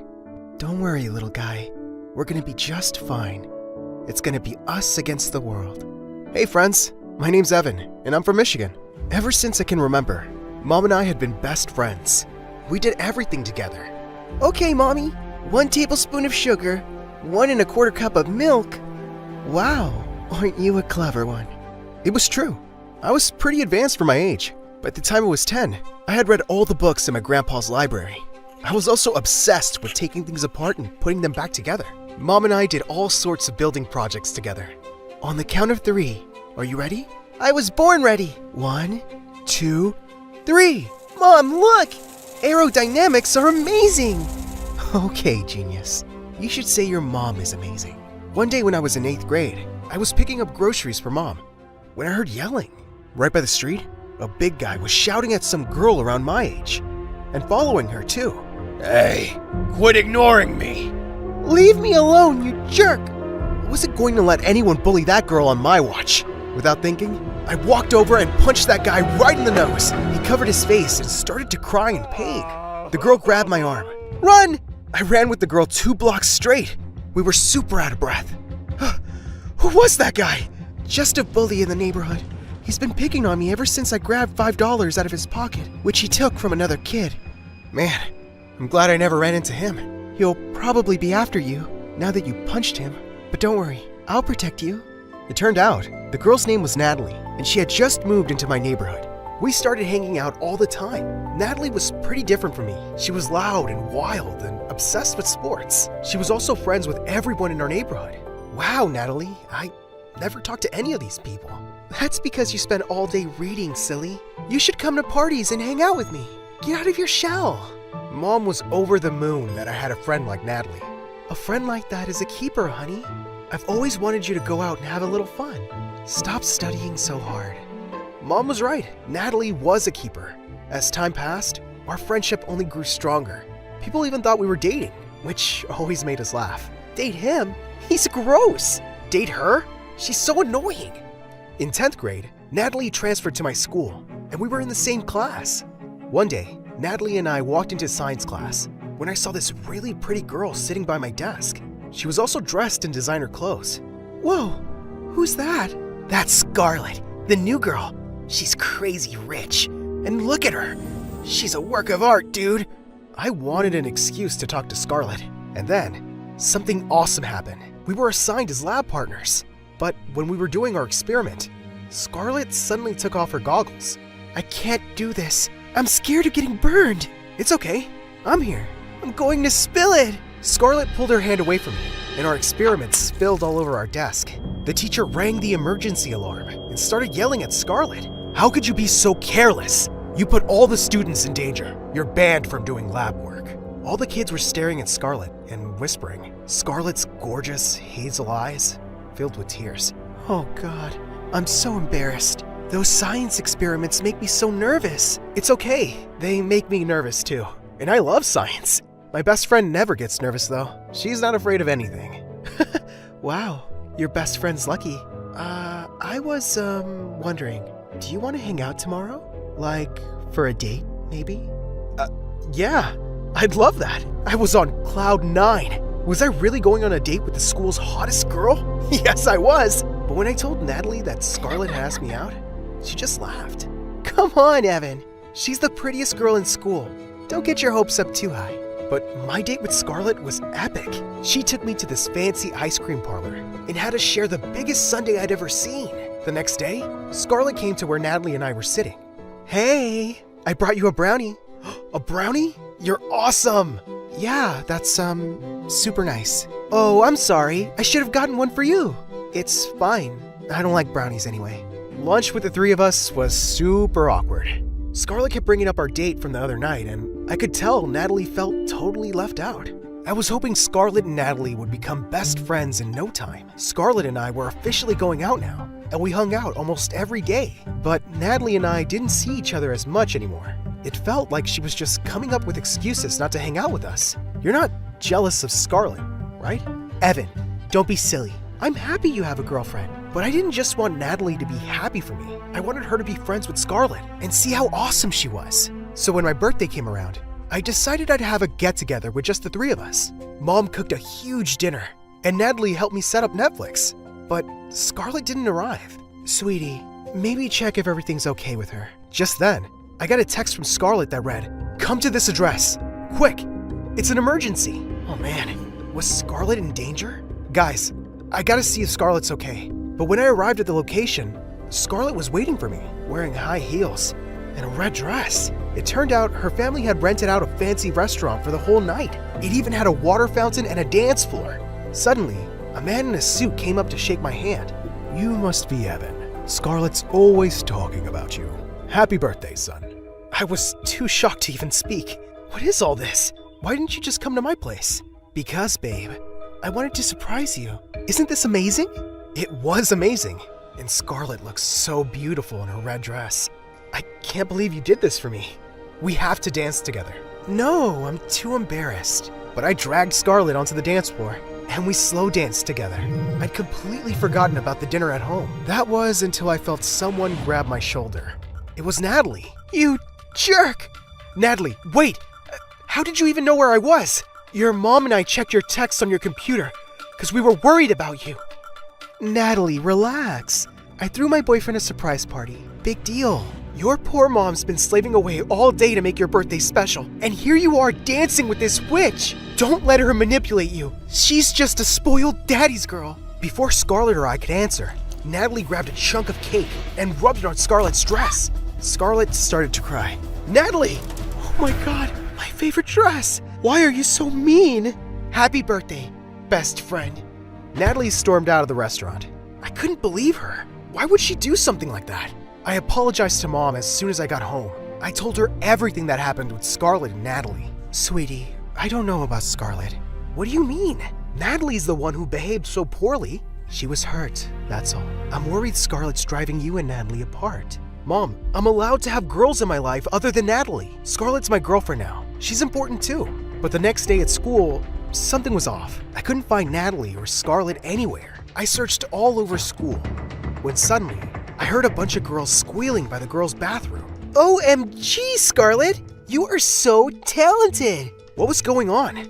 I ran to the girls' bathroom and peeked inside. Scarlett and Natalie were standing by the sinks, while Scarlett was doing Natalie's makeup and hair. They were both laughing like they've been best friends for years. Wow, what's going on here? Ew, Evan, this is the girls' bathroom. Oh, come on, it's not a big deal. Evan, see how cute I'm making her look? I asked Scarlett to give me a makeover. I thought I should start dressing more like a girl. You're perfect the way you are, girl. I'm just making your beauty stand out. Whoa, wait. What about what happened at my birthday party? We made up. I apologized to Scarlett for smearing cake on her dress. And I apologized to Natalie for stealing you on your birthday. Then, I saw Scarlett take out this hair cream product. She started to rub it on Natalie's hair. I use this every day. It makes your hair super soft. Scarlett was right. Natalie looked really different with makeup and her hair done. But suddenly, Natalie grabbed her hair. My scalp's starting to burn. That just means it's working. Give it a few minutes. Oh my god, my hair's falling out. To my horror, Natalie's hair started to fall out in big chunks. She had gone completely bald. What's going on? I use this on my hair every day. All of a sudden, the other girl stared at Natalie and started whispering. Her hair is completely gone. Poor girl. I'd die if that happened to me. Natalie started to cry, and I ran over to hug her, but she pushed me away and turned to Scarlett. You did this on purpose! You're just jealous of me because you want Evan yourself. It wasn't on purpose, I swear. You must have had an allergic reaction. I always use this product. I'll prove it to you. But Natalie ran out of the girls' bathroom sobbing and covering her head. Scarlett, I gotta go talk to her. Of course, and tell her I'm sorry, Evan. It really was an accident. I didn't end up finding Natalie after that. In fact, I didn't see her at all after that. She blocked my number and moved to another neighborhood. I tried to contact her on every social media site possible, but Natalie was just gone from my life. I graduated university at the top of my class, with Scarlett by my side. I ended up developing software apps for a giant IT company. Mom and Scarlett were overjoyed. Oh, Evan, sweetie, I'm so proud of you. I have the smartest boyfriend in the world. I married Scarlett a year later. I finally saved up the money to buy us a gorgeous house. We gave Mom a full tour. I know exactly how I want to decorate this. I'm thinking bold colors, maybe gold and red. That's great, honey. I actually wanted to ask you two something. I see you have a big space and an extra room. I was wondering if I could live with you. I just love you so much and I want to be close. I also don't have a lot of money. Mom, are you kidding? Of course you can live with us. Totally, we'd love to have you. Mom moved in with Scarlett and me the very next week. After 2 years of living together, everything was still going perfectly. One night I came home earlier than usual and didn't see Mom or Scarlett. Instead, I heard yelling coming from the basement. I ran downstairs to see Mom sitting on an air mattress and she was crying. I told you you're sleeping here from now on. I want to turn your room into an indoor spa. Hey, does someone want to tell me what's going on here? Scarlett turned around, and when she saw me, she turned bright red. Oh, babe, you're home. Your mom and I were just chatting. No big deal. Yeah, honey, no big deal. Mom, tell me what's going on now. I saw Scarlett screaming at you. Tell me what's happening. It's nothing. Scarlett just wants me to sleep here for a while. She wants to turn my bedroom into a spa. I don't mind. What? Mom looked scared and kept her head down. I couldn't believe it. How could Scarlett be so terrible? And I didn't even notice. Babe, it's just that I grew up rich. I'm used to having tons of space. And your mom being here is a bit of an inconvenience for me. You know what? You're a bit of an inconvenience for me. I thought we were supposed to care for each other's families like they were our own. But you've treated mine like trash. Scarlett started crying and apologizing. But I stood firm. Mom and I will be staying in a hotel for a few days. I don't even want to be near you. But Mom and I ended up staying in a hotel for more than a few days. 2 weeks went by, and I still didn't talk to Scarlett. One day, I came home from work. When I heard whispering from my mom's room, I opened her door to see her sleeping in bed. A nurse was next to her, saying, "You just need to rest, Auntie, and you should tell Evan about your condition. He should know. He's your son." I recognized that voice immediately. It was Natalie. Natalie, what are you doing here? And what's going on with Mom? I'm your mom's nurse, Evan. She's really sick. I'm gonna be here every day to take care of her. Without another word, Natalie left. I rushed to my mom's bedside. Mom, how long has this been going on? And how long has Natalie been your nurse? I hired a nurse, and it turned out to be Natalie, purely by chance. Honey, I've had this condition since you were in high school. It's gotten worse. I didn't want to worry you. I hugged Mom and started to cry. How could she keep a secret like this from me? For the next week, Natalie came in every day to take care of Mom, but she barely talked to me. It was like we'd never known each other. One day, I picked up the phone and decided to call Scarlett. It's me. My mom's sick. I'm gonna try to find an apartment for the two of us so I can take care of her. Are you crazy? You shut me out for 2 weeks and now you want to move back in with Mommy? How about you take her to a doctor?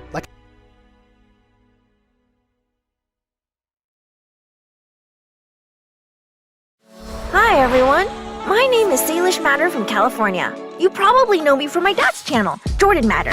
Yeah, I took over it. The man had his own channel, photographing people and nice things, and boom! One day, the titles on his channel were like, "My daughter did this and my daughter did that." He never planned for this to happen. You know what they say. Chance is worth 1,000 plans.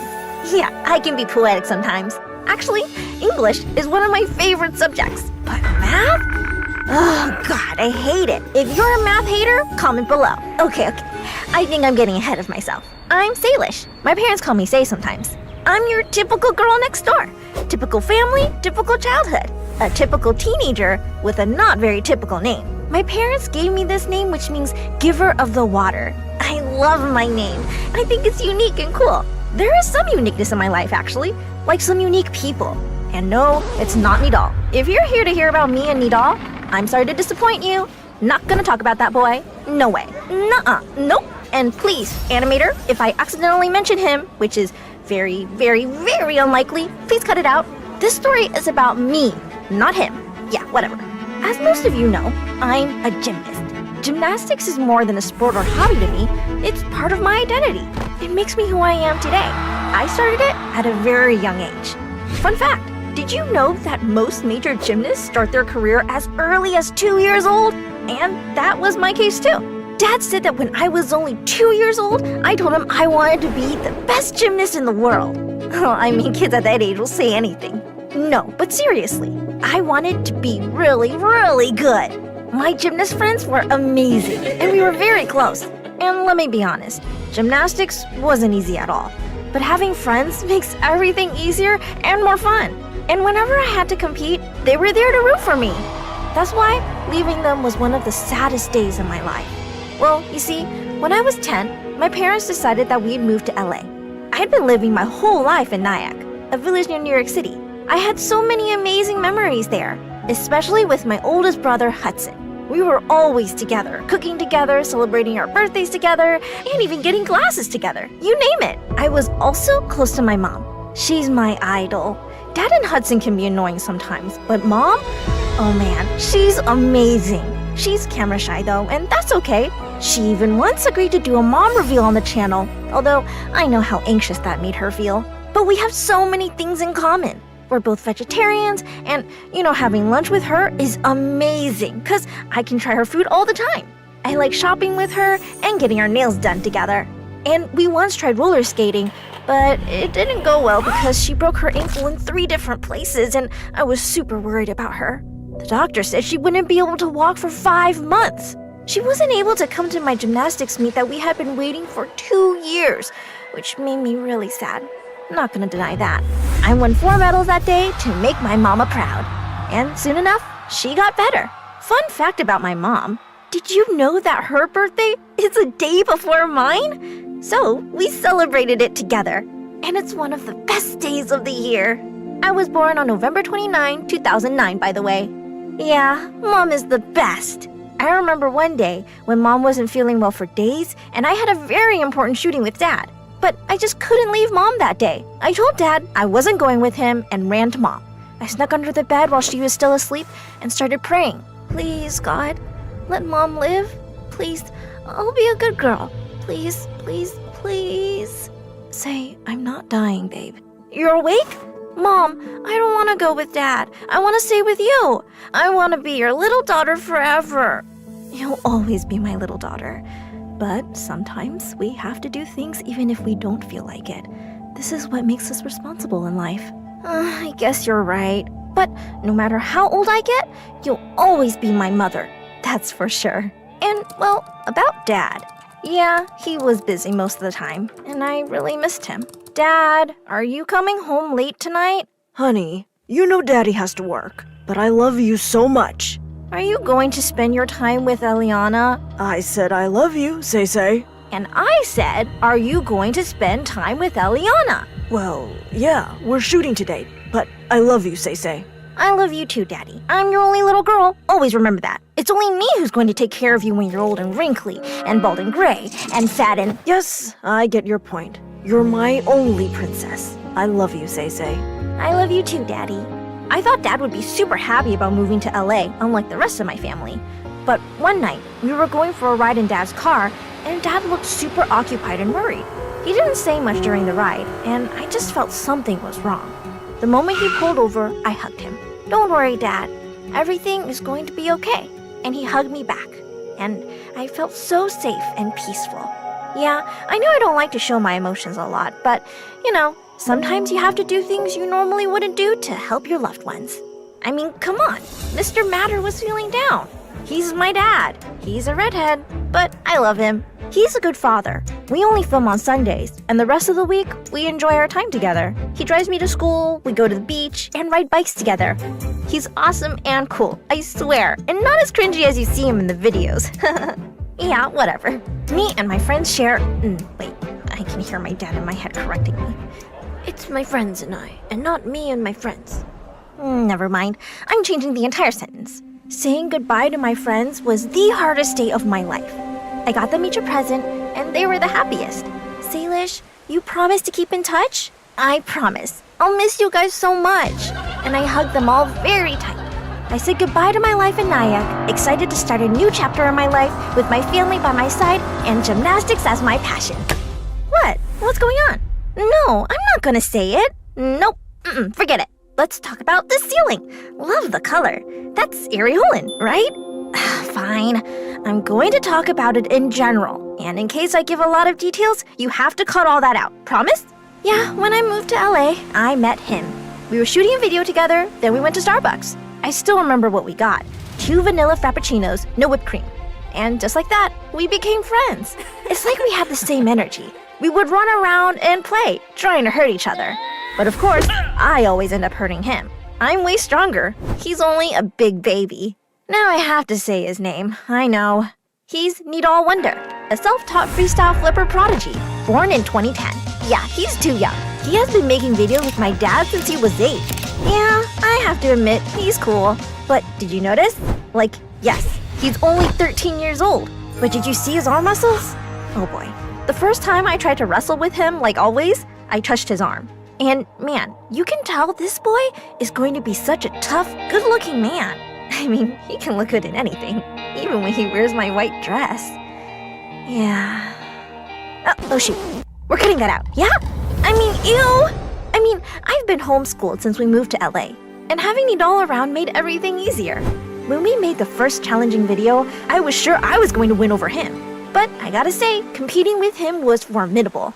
I'm just using a difficult word so Nidal won't understand it. People loved us together, and they even started shipping us, and Dad was not super happy about it. There was even a hashtag Nailish. People were using it. I mean, me and Nidal have chemistry. Like, you can easily tell. He has the biggest crush on me, and he sees me in his dreams.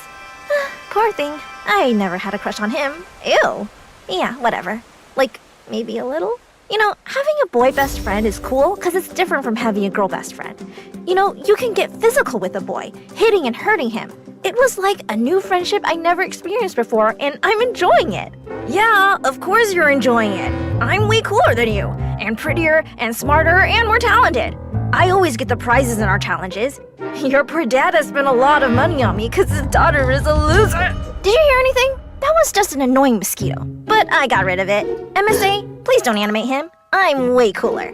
What was I saying? Oh yeah, the Wonder Boy is really my best friend. We had sleepovers, we celebrated Halloween, and even recorded a music video together. He's funny, and he doesn't care about what people think. He's honest and a daredevil, and I really like his personality. You know what these honest friends are like? Hey, you look ugly in that dress, like a bald monkey. Take it off now. Yeah, that's him. And also, he's kinda cute. Cute. Fine, he's cute. I hope Dad doesn't notice this part. But also, we do have a lot of differences. I mean, he eats meat and uses plastic straws, and also likes weird boy stuff like, yeah, I agree. I like weird stuff, including you. And after 6 amazing months of friendship and affection, Nidal had to leave for Texas. And it made me very sad, having to say goodbye to another close friend. We promised we'd talk every day, FaceTime and message each other. But, you know, it's not like the same thing having him around and seeing him in person, and I was a bit upset about it. At least I had Boomer around. Boomy is my dog, and one of the best things in my life. I took him for a walk every day before school, and it cheered me up every time. But I still always felt empty because I missed my best friend. And I think my parents noticed it, because one day, Dad took me to Universal Studios, and he told me we were making a video. But suddenly, while we were walking, someone held me from the back, and I immediately knew it was Nidal. He hugged me, and I wrapped my arms around him, and it was an amazing moment. Actually, this was one of the many surprises we have for each other. We've been surprising each other in the last year, and it made missing him less painful.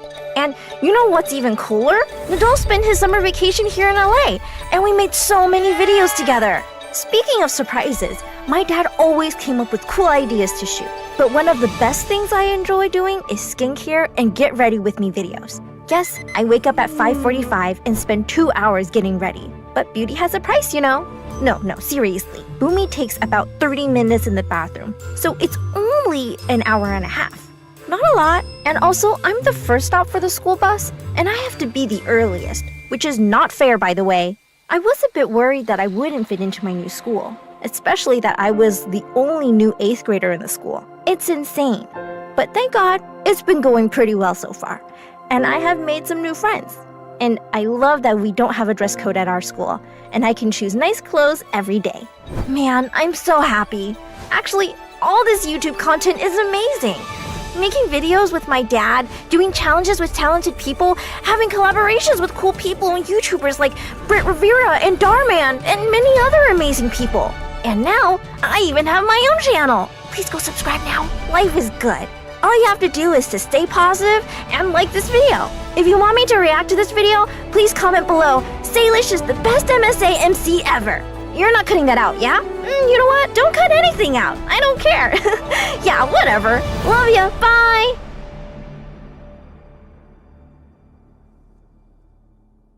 Hi, I'm Sarah from Paris. I live with my single mom, and unfortunately, my sister Zoa, who's always been my biggest rival and a pain in my butt. Like, when I was 5, a tutor would come to teach us, and one day, he praised me in front of my mom. Ma'am, your Sarah is a brilliant child. She's a quick learner.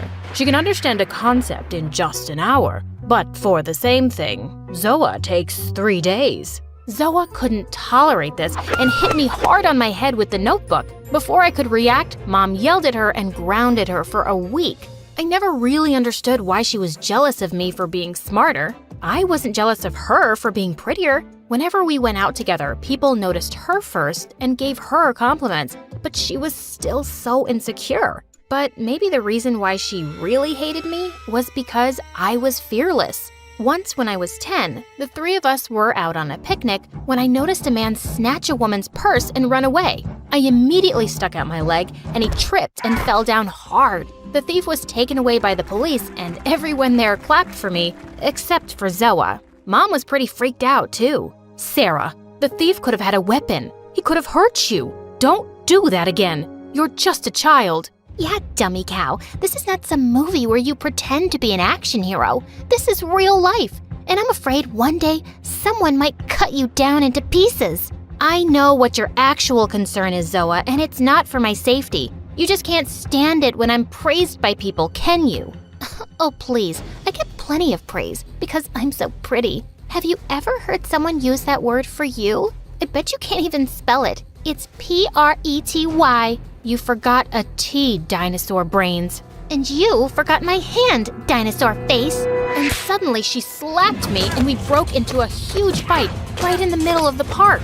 As we grew up, she became prettier and more popular in school. All the time, boys would roam around her, while her minions cracked jokes about how I must be adopted. But I never let Zoa or any of those bullies get to me. I was smarter and stronger than those idiots any day. Once in 9th grade, I was looking for a book in the library when I noticed a boy staring at me from a gap in the shelf.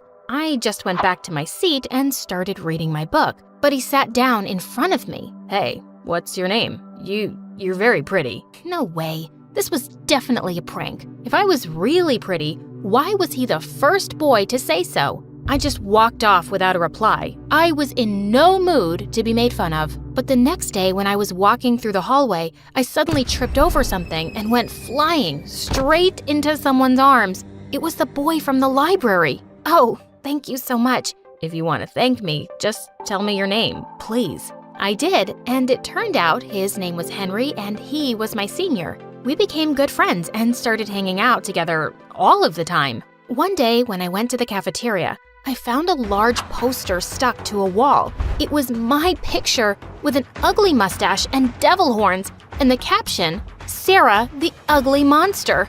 As I saw Zoa and her friends cackling in the distance, I was about to tear it down when Henry walked in. Wow, someone's really jealous of your beauty, Sarah.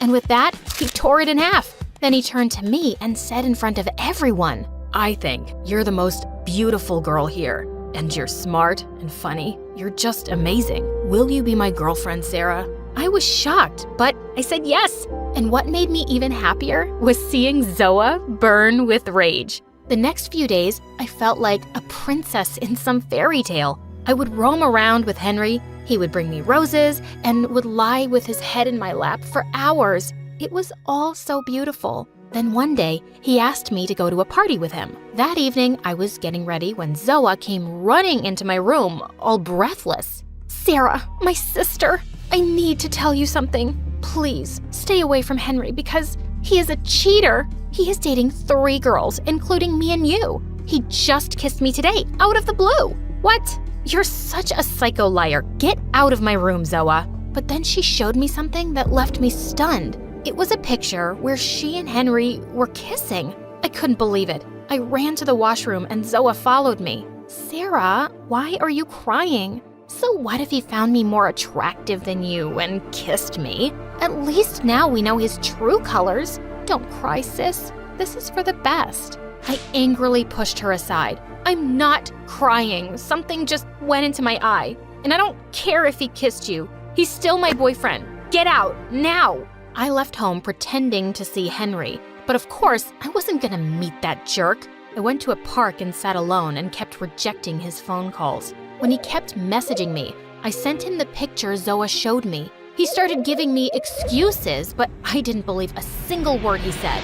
After an hour, I went home as if everything was perfectly fine. The next day in school, I was sitting on the bleachers when someone tapped on my shoulder. It was Henry. Just as he began speaking, I grabbed him by his collar angrily. Listen, I told you yesterday. But then suddenly, I spotted Zoa looking at us, and I immediately pulled Henry close and kissed him. When Zoa left, I pushed him back hard. Listen, I told you yesterday to stay away from me. I don't want to see your face again. But Sarah, I swear I never cheated on you. I was just having my Coke when Zoa came out of nowhere and kissed me. I was really angry with her. It takes 2 people to kiss, and you were one of them. So just stop lying and leave me alone, cheater. I put my fingers in my ears and walked away from him. But that night, something really strange happened. We were all asleep when we heard Zoa screaming. We ran to her room to find a boy in Zoa's room, and she was beating his butt with a stick.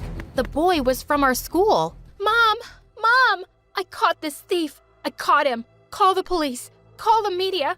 I'm so brave. I'm a hero. I'm not a thief. I'm Zoa's freaking boyfriend. I just came to see her and she went bonkers on me. Crazy girl. Oh, also, Sarah, she kissed your boyfriend and told me to take pictures of her doing that. He was so mad at her. In case you didn't know, your sister's a psycho.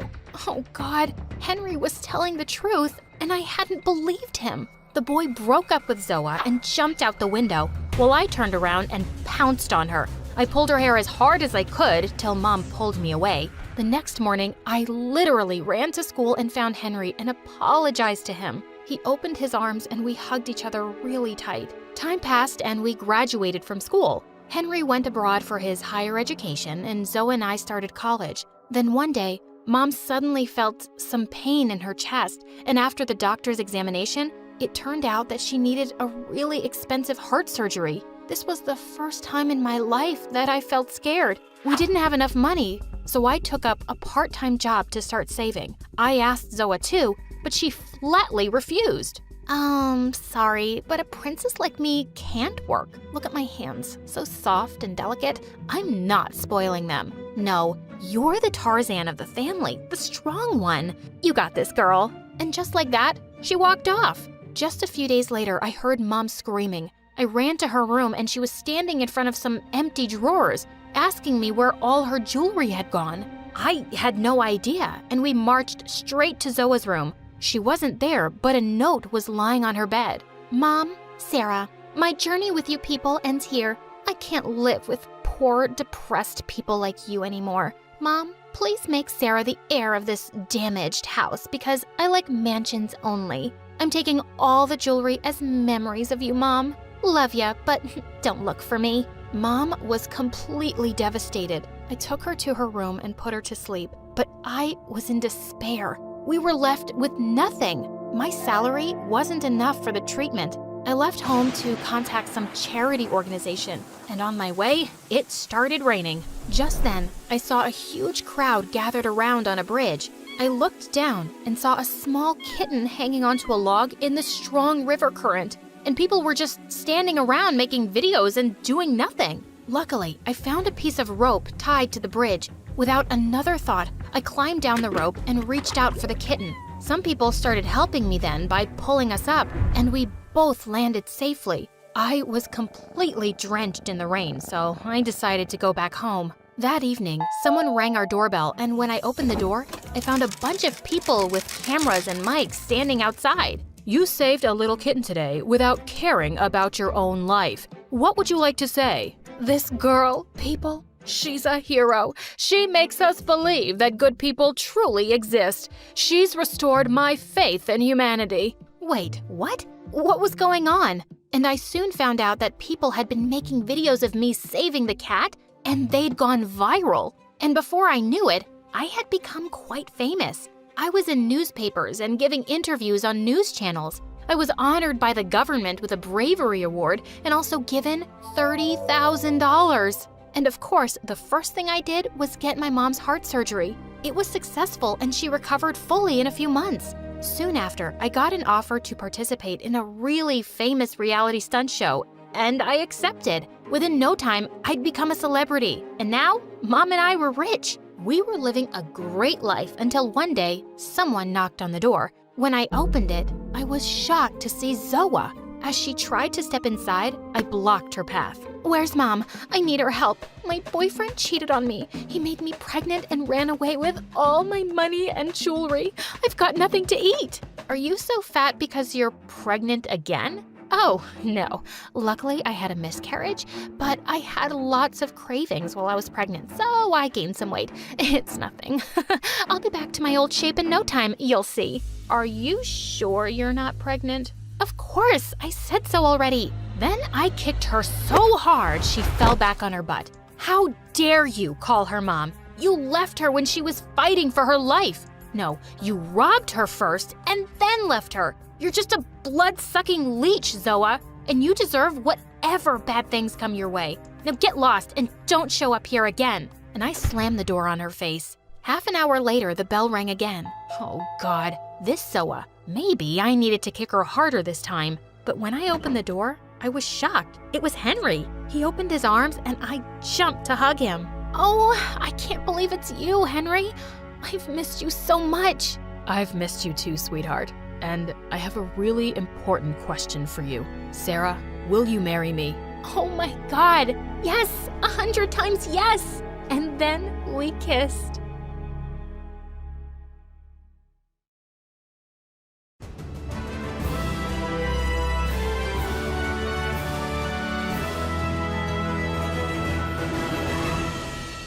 It was Mom's birthday.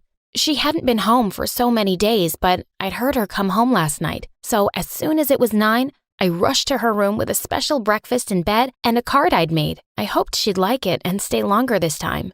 I pushed open the door of her room and yelled, "Surprise!" But Mom was nowhere to be seen. I checked everywhere, but nothing. I ran to Dad and he said, "She's not coming back. Forget her." Forget her? Forget my mom? Daddy, take me to her. I want Mom. Dad just walked away, leaving me with the nanny, but I stomped my feet and yelled, "If you don't take me to Mom, I'm gonna have the police sue you." Oh, all right, fine. You want to go? I'll take you there. I'm moving to London anyway. With that, he put me in the car and drove me to her new house. As soon as I got out, he drove away. I rang the bell and waited excitedly for Mom to open the door. As soon as she saw me, her eyes welled up with tears. "Mommy, I missed you." But the next minute, she slammed the door in my face. I stood in shock as the door reopened, but this time, it was a man. He was tall and wore glasses and smiled at me kindly. You must be Alexis. I'm Brian, your stepfather. He took me inside saying it was all okay and that Mom was just so happy to see me. Then he left me and went to the other room. A minute later, I heard her yelling, "Send her back, Brian. She's just a kid. I'm not sending her anywhere." I knew I had to do something to change her mind, so I opened the door and went inside. "Mom, Dad left yesterday, so I think you should raise me now, or I will end up in the streets. Not that I mind, but because I have to go to school, I need a home." She looked me dead in the eye. "Do you think I care? I hate kids. I hate you." And with that, she marched away. As I realized for the first time, my mom hated me. I burst into tears and tried to follow her. "Mommy, no. Take me with you." But Brian pulled me into a hug and said, "It's okay, kiddo. If your dad's gone to London, I'll take care of you. Want to see something really cool you can do on this computer I just got?" Hi, my name is Alexis, and after my mom left me, my stepdad became my mom. He spent all his time teaching me two things. First is the coolest thing in the world, computer programming. And the second is how to be a tough girl and get back on all the jerks in my life. But before I tell you exactly how, please like and subscribe. Anywho, by the time I was 16, I'd forgotten Mom and even my real dad. In fact, life was as perfect as it could be, until one day when everything came crashing down. I was at school when suddenly all the computers in the computer lab crashed. My teacher was going crazy trying to fix them, but I could tell she was doing it all wrong. Do you want help with it? I think I can fix it. How could you? I'm the teacher here. I have a degree from Princeton. But you're doing it wrong. It's obviously malicious software. You think you can do better? Fine, baby genius. If you mess anything up, I'm flunking you. Everyone stopped what they were doing and looked at us. Someone muttered, "There goes her straight A's. Why is she such a show-off?" I rolled my eyes as I looked over the computer. Aha, I was right. Within minutes, everyone's screens lit up. I looked at her, thrilled. She'd have to be impressed, right? Wrong. She was glaring angrily at me and yelled, "There's no way you could have fixed it so quickly unless you messed it up in the first place. Are you trying to show me down, idiot? To the principal's office, right now." I had nothing to do with this. You have no idea what you're talking about. Just then, I heard an announcement. "Alexis, please report to the principal's office immediately." I sighed and walked out. But as soon as I saw the principal's face, I knew something was very wrong. I'm afraid I have bad news. Your father, stepfather, he is in jail. I stood there in shock. What do you mean? He's always at work at this time. She got up and hugged me. "Alexis, sweetie, I'm sorry. It's about the case with his son, from what I heard." "That's crazy." I turned and ran home. I knew Brian had a son, Matt, but they hadn't spoken even once in the last 11 years. Matt had sued Brian, claiming that he had ruined his childhood when he left him. And now he'd won the case and Brian was in jail. When I got home and entered the lounge, I bumped into a bunch of kids running around as a man and woman lay on the couch watching TV. "Hey, who are you and what are you doing in my house?" The man laughed. "Your house? This is my dad's house, and now that he's gone, it's mine. You're welcome to stay if you want as a charity case, but don't get your hopes up." What kind of people are you? Suing your own dad and sending him to jail? You have no mercy. You have no idea what I've gone through, so shut up or else. Show me some respect or I'll throw you out. Yeah, of course you'd do that. Why am I not surprised? I mean, you threw out your dad. Get lost. Now. The next few months were horrible. Matt and his family were like a pack of wild, idiotic animals. He made me do all the chores just so I could earn my keep. You can't do this, you jerk. Well, I'm the man of the house now. You'll do whatever I ask you to do, you useless girl. In your dreams. I went to my room and spent time there working on my computer. And all of this wasn't enough for Matt. He also never allowed my boyfriend Josh to come visit, saying our relationship was a bad influence on his kids. But I let Josh sneak into my room through the window and we spent nights there. And Matt had no idea. Josh was also into programming, and it was so romantic. Having him in my life gave me some strength to deal with my jerk stepbrother. Things were going fine until one night, Matt burst into my room and found Josh there. He started yelling at him and kicked him out.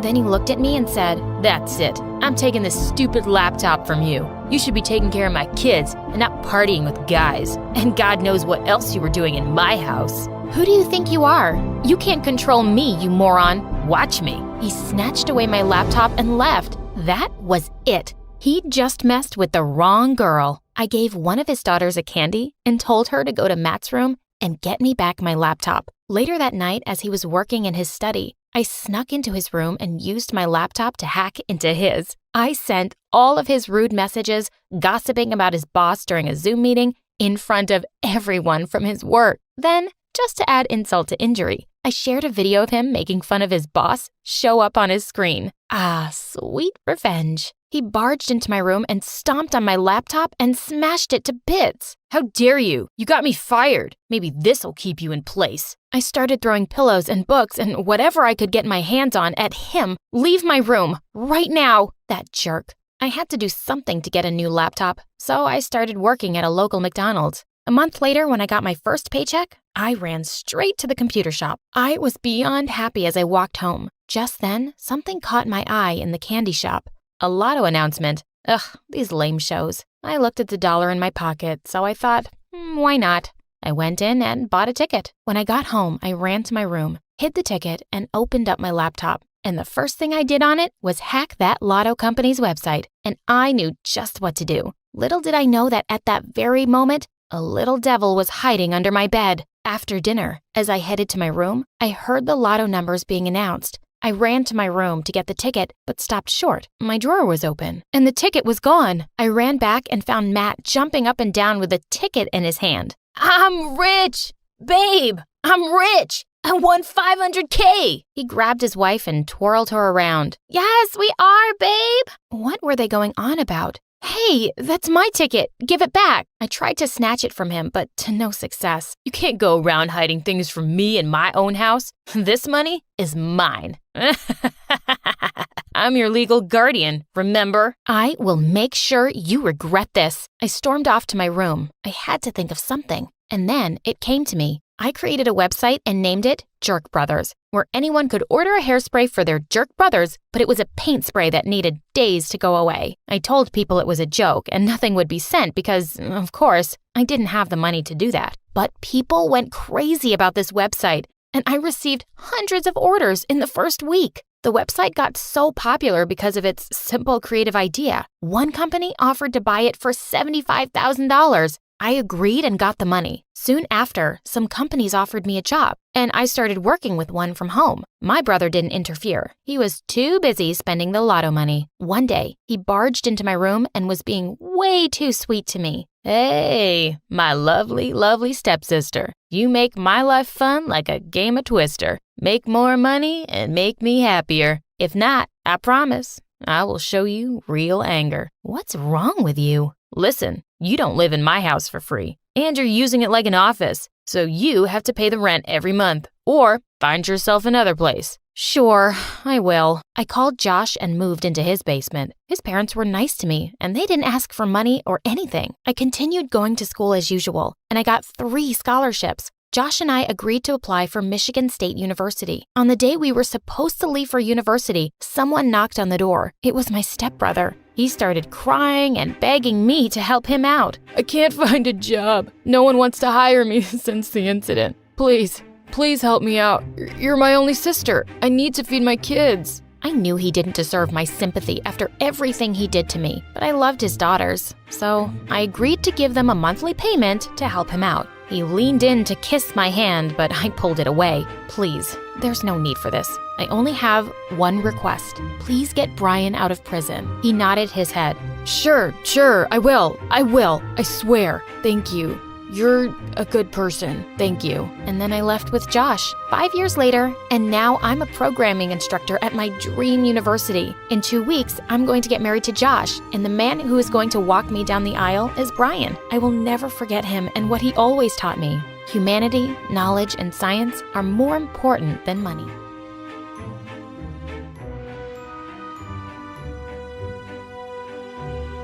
Listen up, ladies. Tighten your ponytails because you have 15 minutes to run a mile around this field. Oh, Miss Cooper, these extensions cost $1,000. We had to sacrifice a horse's hair in the process. And Tia has Satan-level cramps. Why don't you end class early today?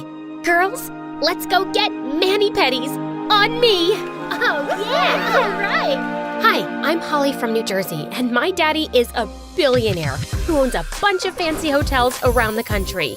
And when you're the daughter of a billionaire, people will pretty much always give you what you want. That's why Miss Cooper let me treat everyone to mani-pedis. Before I continue, please like and subscribe. Being the richest girl in town may sound like a dream, but early on, I learned it was a huge responsibility.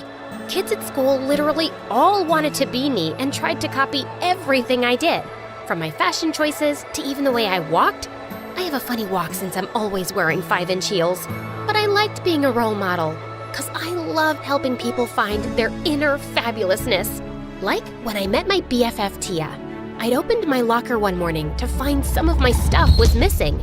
Namely, my favorite scarf. People are monsters! Whoever stole my Vuitton scarf, shame on you! I hope a spider eats your eyelashes in the middle of the night so you'll never get to wear mascara again!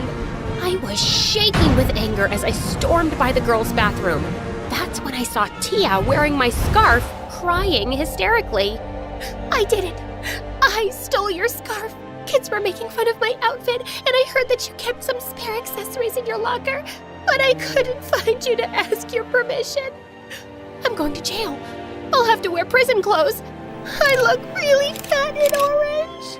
I told her she could keep my scarf because, boy, did she need it. Her clothes looked like they'd come out of a literal dumpster. So either she was poor or had the fashion sense of a baboon. I took Tia under my wing after that. I gave her a makeover and we became besties. I also convinced her to stop watching MSA on TikTok and switch to YouTube so she wouldn't fry her brain. But in 10th grade, things took a scary turn. I developed a crush on this super smart kid at school named Sebastian, but he wasn't paying any attention to me. So, to impress him, I made my 16th birthday party chemistry-themed, with tons of science-y decor and designer lab coats. So, what do you think of this amazing nerd party? Did I tell you I ordered a piñata of the world's greatest scientist, Harry Potter? Are you serious right now? I'm very serious. How about we go dance? I don't want to be mean, but you're not my type. I only came to this party because you said you were handing out iPads as party favors. Did he just reject me? At my own birthday party? Another guy ended up asking me to slow dance, but I was so bummed out and distracted that I totally didn't notice that the guy who was leaning in to kiss me was Tia's longtime crush. Oh my gosh! How could you do this to me?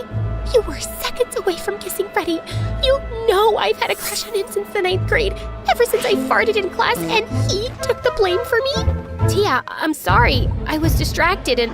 Oh, don't start giving me excuses. I talked to you about that boy and his abs for years, and now you think you could just swoop in between us with your high heels and your gorgeous fake hair. As of now, this friendship is over. What? Don't say that. Suddenly, a smoke cloud blew up in my face from one of the lab stations I'd set up. I was immediately rushed to the hospital, and there, I received insane news. I had to get facial reconstruction surgery from the injury. When I woke up from my procedure, I expected to be surrounded with friends and care baskets, but nobody came to visit me, which was bizarre. And as weeks passed, I didn't get a single call or text asking how I was. The people at my party knew I'd gotten severely hurt. Maybe they didn't realize that my injury was so serious? I arrived at school a couple of months later, and to my shock, everyone completely ignored me. Okay, what was going on? Ow! Sebastian? How do you know my name? Because I invited you to my party?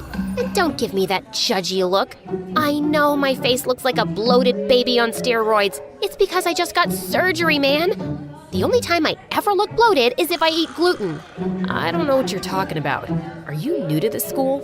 And that's when it hit me. He didn't recognize me because of my new face. So that's why the kids were ignoring me. Except it still didn't explain why everyone had ghosted me for 2 freaking months. I decided to find Tia and ask her about it, but throughout the day, I didn't get a chance to talk to her because apparently she'd become the new queen bee after I'd left. Then at lunchtime, I discovered something that shook my world. I was headed to the library when I overheard Tia talking with someone. So, do you think Holly will ever come back to school? Ew, I hope not. You know how everyone secretly hates her. I don't know if she's healed from her chemical injury or whatever, but we're all better off if that brat is out of our lives. Wait, what the sugar-free fudge? My BFF and all the girls at school secretly hated me? Since I was unrecognizable, I decided to get the scoop from some other girls. And when I did, I discovered what Tia said was true. Holly paid teachers to change her grades. Once, she gave our science teacher a pair of $10,000 boots. Holly wore peacock feathers to school. She supported peacock cruelty. Holly and I used to be best friends, but she never really cared about me. She just saw me as some charity case and told me I needed a makeover. And then she danced with my crush of 2 years. So, It was true. I was the most despised girl at school with no real friends. That was why nobody cared that I was in the hospital. And what's wrong with making your BFF your charity case? Was Tia against charity? I decided to get ice cream after school so I could eat my feelings. One fattening calorie overload of double chocolate fudge, nuts, and extra whipped cream that I'll probably pay for later. It's been a rough day. I'm sorry to hear that. Wait, didn't we meet earlier today? Sebastian, you work here? I randomly guessed your name from your tag. But you also go to my school, right? I was about to answer when suddenly I heard some party horns behind me, and in marched Tia with her minions who were blowing confetti. That's when she announced that she'd won the lottery, but wanted to donate some of the money to the ice cream parlor out of the goodness of her heart. Just because I'm a millionaire now doesn't mean I'm above any of you. So many people in my place would just spend our government's dollars on diamonds and handbags, but I care about the poor. You know we're a successful business, right? Just tell my viewers how grateful you are. She was publicly donating to charity to appear like a saint, but she was also wearing real leather boots and talking to all her friends about how she'd pay the principal to change all her grades. She thought I was a monster for being rich, but she was just like me. That night, I decided to take on a new identity and filed some fake documents under the name Juniper, which was the name of my favorite perfume. That way, I could enroll as a new student, become friends with Tia, and expose her as a fake. Then, she'd know what it's like to be in my shoes. The first step in my plan was to get in with Tia and her minions. One morning at school, I overheard Tia bragging about how she donated thousands of dollars to an alopecia awareness foundation. So that night, I chopped off all my hair and then put it in a bag, which I took to Tia the next day. Ew, what is this? It's hair. My hair. I want to donate it. Oh my gosh, is that why you have that ugly haircut? Well, if I'm helping someone in need, I'm happy to look ugly, as long as it's temporary. Everyone gathered around us, and I could tell they were impressed. After that, I became somewhat popular, which got me in with Tia and her friends. Jackpot! The next step was figuring out how to expose that hypocritical witch. I was about to head to the mall one day with Tia and her friends when I saw Sebastian leaning against the wall looking really upset. I told Tia to go ahead without me so I could go check on Sebastian. Hey, are you okay? No. My dad hates me. I failed one stupid test because I was working long hours, and now Dad is pissed at me because I'm not a superhuman who can work full-time, do a million extracurriculars, and get perfect grades. That's so unfair. You should either quit your job or one of your extracurriculars. Are you living on cloud 9 or something? I can't quit anything. I have to get a full scholarship to the best college in the country, or I'm toast. I felt bad after Sebastian told me that, so I offered to help him out during his next work shift when the manager wasn't there. And it was rough. I ordered a mint chocolate swirl with 2 scoops of vanilla, and this has 3. How am I supposed to eat all this? My apologies, miss. I'll take the extra scoop. No, don't yell at him. So he gave you an extra scoop of ice cream. Boo-hoo. In some countries, there are children who only get 1 scoop of ice cream. Did you ever think of that? And why should I listen to a girl with such a hideous haircut? That did it. I grabbed her ice cream and smashed it in her face. Sebastian almost got fired. Luckily, I bribed the boss with $5,000, but I still felt horrible. Don't beat yourself up. You were just looking out for me, and I really appreciate you donating that money to save my butt. After that, the two of us became good friends. He was smart and sweet, and I really respected him for how hard he worked to support himself. It made me realize how lucky I am. One day, I was doing homework in the courtyard when Tia invited me to this exclusive rooftop party. I'd sort of forgotten about my revenge plan ever since I started hanging out with Sebastian, but I didn't have anything going on that weekend. But when I arrived at the address, I realized it was one of Dad's hotels. What were we doing here? He had a 2-year waiting list, and only celebrities were allowed at the parties. All the girls at school sneak in here every weekend to go to celebrity parties. We wouldn't have been able to get in, but luckily, I used to be friends with the owner's daughter, Holly. You know, that rich brat everyone hated? I tricked Holly's daddy into giving her tons of hotel memberships. I would have ended that friendship ages ago, but I didn't want to lose the memberships. I felt like I'd been punched in the chest. It was one thing to have my BFF and all the girls at school hate me, but they'd all been secretly using me too? I wanted to scream and tell them off, but I couldn't even bring myself to speak. So I excused myself, and a few hours later, I texted Sebastian to meet me so I could have a real friend by my side. Sebastian, why do you even hang out with me? I'm just a dumb, superficial bimbo. What are you talking about? Just because you're rich doesn't make you a bad person. You even gave yourself an interesting haircut so you could donate your hair. No, I didn't. I purchased a wig and cut off the wig's hair. I was too selfish to donate my real hair. I was too selfish to even chop off my extensions. Before Sebastian could answer, my phone rang and it was Dad, telling me to come to the hotel immediately. Sebastian accompanied me, and when I arrived, I couldn't believe my eyes. The hotel was burnt to ashes because Tia and the girls had blown up fireworks and started a wildfire. The police had arrived to take the girls to juvie, even though Tia begged me to bail her out. I've got news for you. As you can see by my hair, I'm not Juniper. I'm Holly, your ex-best friend who had to have reconstruction surgery. I know I've been a bad friend to you, and I know I can be selfish and spoiled, but what you guys did to me is unforgivable. We're done. Tia and the girls were taken away, but I didn't feel any better. Dad's hotel had burnt down, and I couldn't help feeling like it was my fault. If I'd been a better person, these girls wouldn't have hated me and wouldn't have done this. I stayed in my room for a few days when Sebastian came to visit me. I expected it because he wanted to end our friendship because I'd lied to him about my identity. But surprisingly, that wasn't it. Holly, I'm not gonna lie to you. You are kind of spoiled, and it's messed up that you lied to turn everyone against Tia, but it's nothing compared to what Tia did to you. And you're becoming a better person. I didn't fall for you because you're perfect.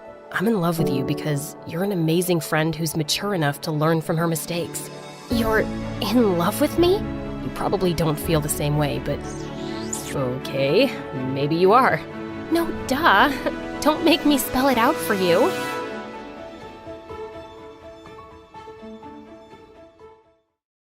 Hi, I'm Alina from Hawaii. Please like and subscribe. Mom, right on the ocean shore, but Dad left before I was born.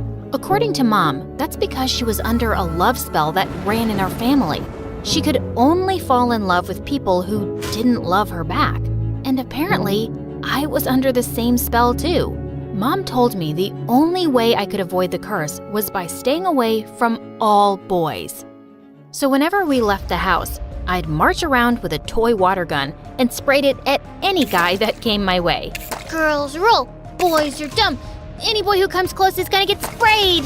I also went to an all-girls school and even wore a custom I Hate Boys t-shirt.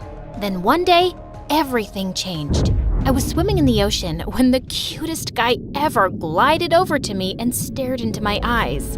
Oh, crud. I swam away as fast as I could and tumbled on the shore, my face full of sand. Stay strong, Alina. Mom prepared you for this. Has anyone told you you swim like a fish with cramps?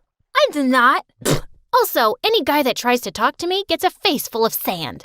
How about you help me eat some pineapple cake instead? If you don't like it, you can go back to being mad. Pineapple cake was my weakness, so I agreed to sit with the guy for a picnic. I found out his name was Sage, and we got to know each other a bit. I told him all about my crazy life, my family's love curse, and how I wasn't supposed to talk to boys. A love curse? Your mom sounds like a nutcase. My mom isn't a nutcase. I don't know, she says it's been in my family for generations. I felt guilty for betraying Mom, but I was having fun with Sage, and he didn't seem like a bad guy. So after that day, we secretly became friends. We either met at the beach or we'd go over to each other's houses when no one was home. Then 1 year later, Sage and I were sitting on my roof talking when I heard Mom get home. But when I went down to see her, I suddenly heard Sage yell, I could use a hand here. Who are you? Sage, you idiot! So you know this boy? Before I could answer, Sage fell from our roof and landed in our hammock. Oof, lucky fall. Yeah, Alina and I are friends, but we never told you about it because of your wacko family curse. No offense, ma'am. Please stop talking. Mom, it's not like that. Sage is a really cool guy. But Mom's face was red with anger, and she sent Sage home immediately. I was sure the whole thing would blow over, but a couple of days later, I saw that Sage had changed his number and deleted all of his social media accounts. And when I went to his house, I saw his family had moved out. Tears stung my eyes. I just knew Mom had sent him away. And when I confronted her, she got mad. I did no such thing. But you shouldn't even be thinking about that boy. You disobeyed me and betrayed my trust. You sent my best friend away because you're a lunatic who believes in some family legend. Sage was right. You are nuts, and I'm not following your rules anymore. And I stuck to my word. I forced Mom to send me to a co-ed school, and our relationship went downhill from there. I did everything I could to go against Mom's rules. I dated every boy I could get and made sure to rub it in Mom's face. Oh, Tommy, your lips are so soft. Grab a net and catch me. I must be dreaming. I knew I was making her crazy, but I just couldn't forgive her for sending Sage away. One night, I was at a high school party with my newest boyfriend, Connor, and we were dancing the night away. Then suddenly, a girl pointed to the door. Oh my God, it's the new guy from school. Who invited him? He's a criminal. At that second, I saw someone smoking a frickin' cigarette, and my heart dropped when I realized it was Sage. I hadn't seen him in over a year. What had happened to him? Oh, whoa, babe. Are you okay? Do you know that guy? Sage walked over to me and, to my horror, handed me his cigarette. Good to see you again, stranger. If you could throw this away from me, I'd really appreciate it. Ew, I don't want that. Sage, what is going on? This isn't who you are. You don't know who I am anymore, Alina. Good luck dating this weirdo, bro. Did you know she's under some love spell? Sage walked away and I was totally speechless. What a jerk. Later that night, I got more scoop on him from some kids. Sage went to juvie once because he smashed a lady's car with a bat. And one time, Sage stole a little girl's kitten and ran away with it. There had to be some kind of mistake. That entire week, Sage ignored me at school, even though he stared at me 24/7, especially when I was with my boyfriend. One time, Connor bought me a hazelnut latte, and I was about to kiss him on the cheek to thank him. But then stupid Sage walked by, and I was so distracted, I ended up spilling coffee all over myself.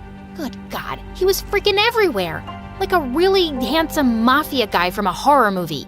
One afternoon, I was studying in the library when I saw Sage reading a book there, and suddenly he smiled at me mischievously. So, you really are dating boys now. I'm sorry I said that mean stuff about you the other day. I was feeling protective of you and wanted to scare Connor away. Oh, are you also sorry for ghosting me for a year? Look, my life is more complicated now than it used to be, but things at school are normal. So, maybe we can try to be friends again? What do you say? Sage squeezed my hand and I felt butterflies. Then suddenly, a hand pulled us apart and it was Connor's. He insisted on sitting with us since he didn't trust me sitting with a so-called criminal. But Sage just left soon after Connor came, which made my heart sink. Later, Connor ended up walking me out and pulled me close under some lovely trees. I know you and that Sage guy used to be close, but it's obvious he's changed. The good thing is, I have you all to myself now. No guy will come in between us. Connor kissed me, and that's when I realized I didn't feel any sparks or anything between us then. What was wrong with me? I am so confused right now. You're perfect. I'm awkward, and I don't think I can date you. Something's stopping me, but I have no idea what it is yet. Pull it together, Alina. I gotta go. I ran off feeling really guilty about dumping Connor. He was as sweet and perfect as a guy could be. He was furious with me that whole week and started telling everyone what a witch I was. I guess I really hurt him. One afternoon, I walked to the bleachers for some peace and quiet when I saw Sage sitting there alone. Oh, great. You're here. Don't worry. I'm leaving. Alina, can you keep a secret? There's something I've been wanting to tell you since I came here. Sage, you can tell me anything. Okay then. I'm not a criminal. All those stories about me are lies. The real criminal is my dad. He got me involved one time in a robbery, and I got caught.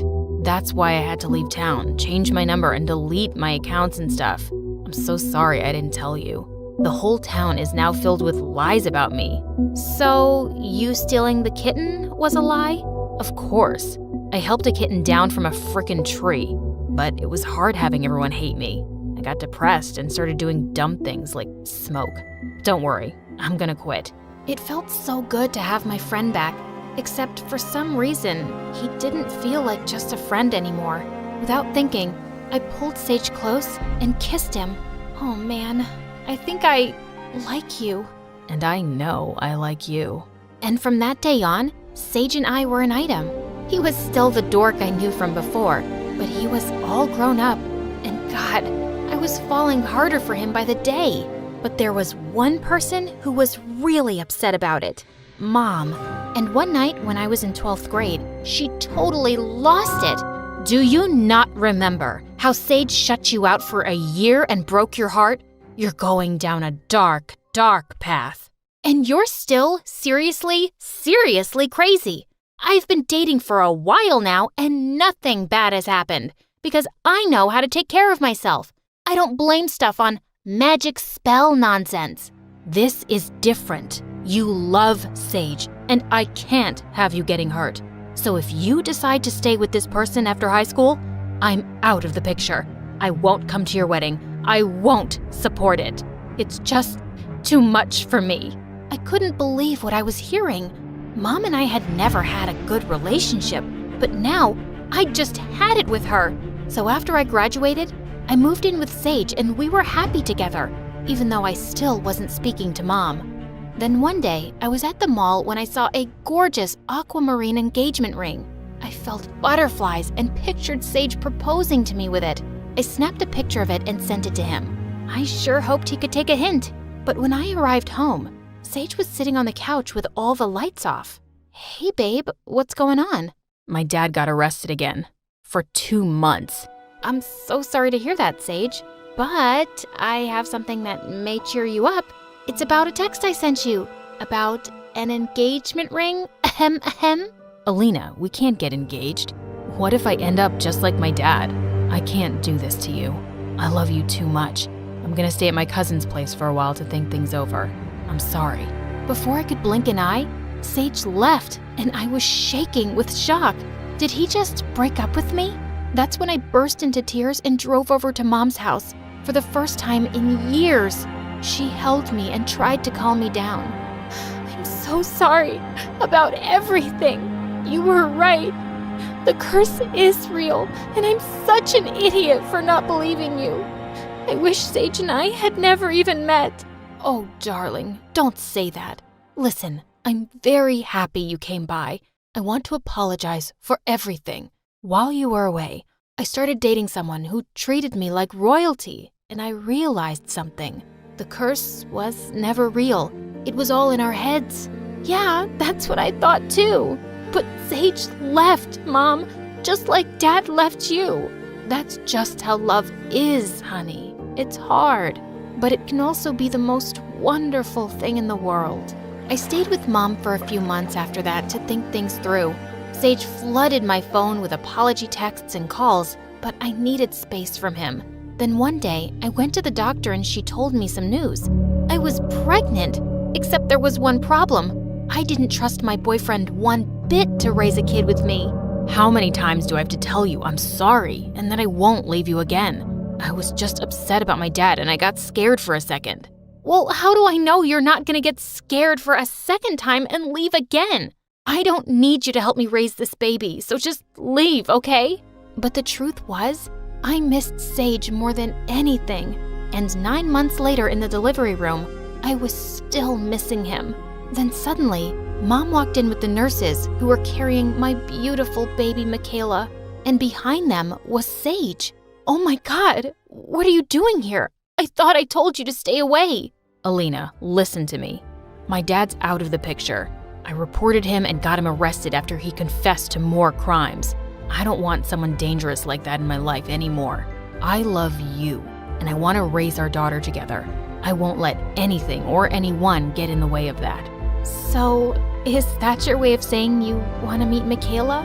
Let me see that gorgeous face. Don't let your broken heart stay broken forever, because life is all about loving and letting yourself be loved.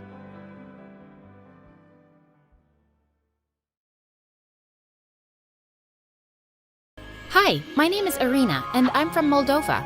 Please like and subscribe. I was born to poor parents. My dad worked as a janitor, and mom was a maid in a rich family's house. And no matter how hard they worked, they always seemed to be struggling for money. Once when I was 4, our landlord barged in and threatened to throw us out for not paying rent on time. Please, just give me a week.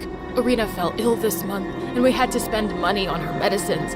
I promise, I'll pay the rent soon. Just then, the landlord's eyes fell on the silver chain Mom was wearing. Why don't you give me that chain till you arrange the money? Mom reluctantly took it off and gave it to him. It was the only jewelry she had, and I was so angry she had to give it away. Dad, I'll go to work with Mommy and we'll get some extra money.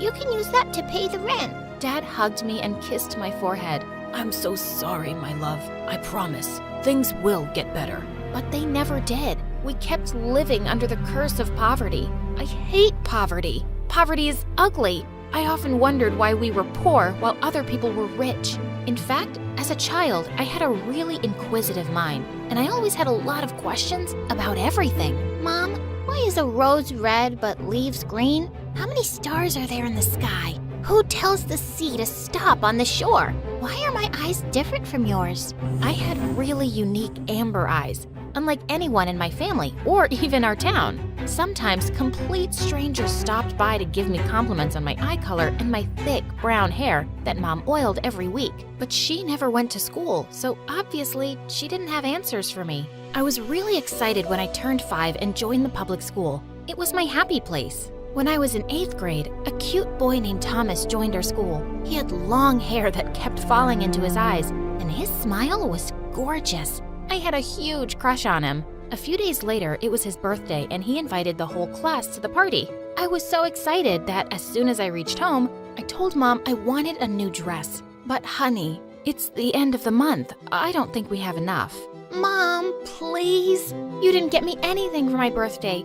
Think of it as my birthday present. Mom finally agreed, and we went to a nearby thrift store where I got myself a pretty dress. Then I spent the entire evening making a cool bow tie for Thomas. I was sure he'd look dashing wearing it. The next day when I reached the party, I was shocked to see Thomas's mansion. I had no idea he was so rich. I went in and found him standing in a corner with some girls who weren't from our school. I walked over and handed him the present. Happy birthday, Thomas. The girls suddenly turned to me, looking at me like I was some gross bug. Who's she, Thomas? Your maid? Where'd you get that dress from? Your grandma's attic? I could feel myself turning red as they laughed. Just then, Thomas unwrapped my present. Seriously? You actually thought I'd wear this cheap thing? And he threw it on the ground and stepped on it as he walked away. Feeling humiliated, I ran away from the party as fast as my trembling legs could take me. That day, I swore to myself that I'd also be rich one day, no matter what. So I studied my butt off to get into university, and soon after I graduated, I landed my first job as a financial analyst in a big company. One day we had a meeting with the boss where I was supposed to make an important presentation. I was nervous because I'd heard that our boss was a no-nonsense man. I was in the elevator rehearsing my presentation when a man in his 30s walked in talking on his phone. He was tall, handsome, and he had kind eyes. He hardly looked my way, but suddenly the elevator came to a standstill and the lights went out, and I panicked. I'm claustrophobic. Please, call security quickly. I need to get out of here. Hey, relax. The power just went out. It should be back on soon. And when it turned on a few seconds later, I realized I was standing right next to the man, holding onto his arm for dear life.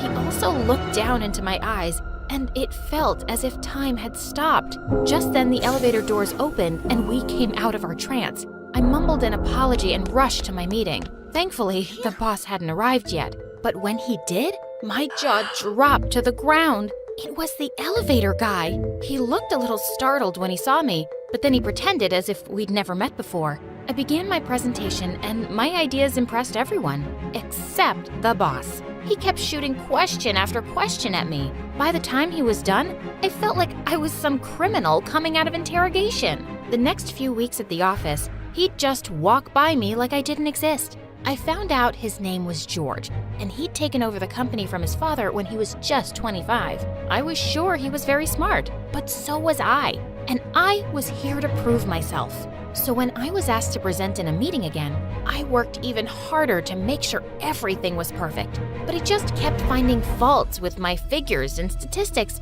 and finally said, "I don't think this will work. I need a better plan by next week." I was fuming as he left, and a couple of hours later, I went to his office. "Sir, I just rechecked the figures, and they're all correct. I don't know why, but I feel like you just have some problem with me." And what problem would that be? Maybe your work just isn't good enough? Well, I'm confident that it is. I checked your employee file. You didn't go to any top business school in the country. In fact, your university isn't even top 10. It's what I could afford with a scholarship. Not everyone is just born a millionaire.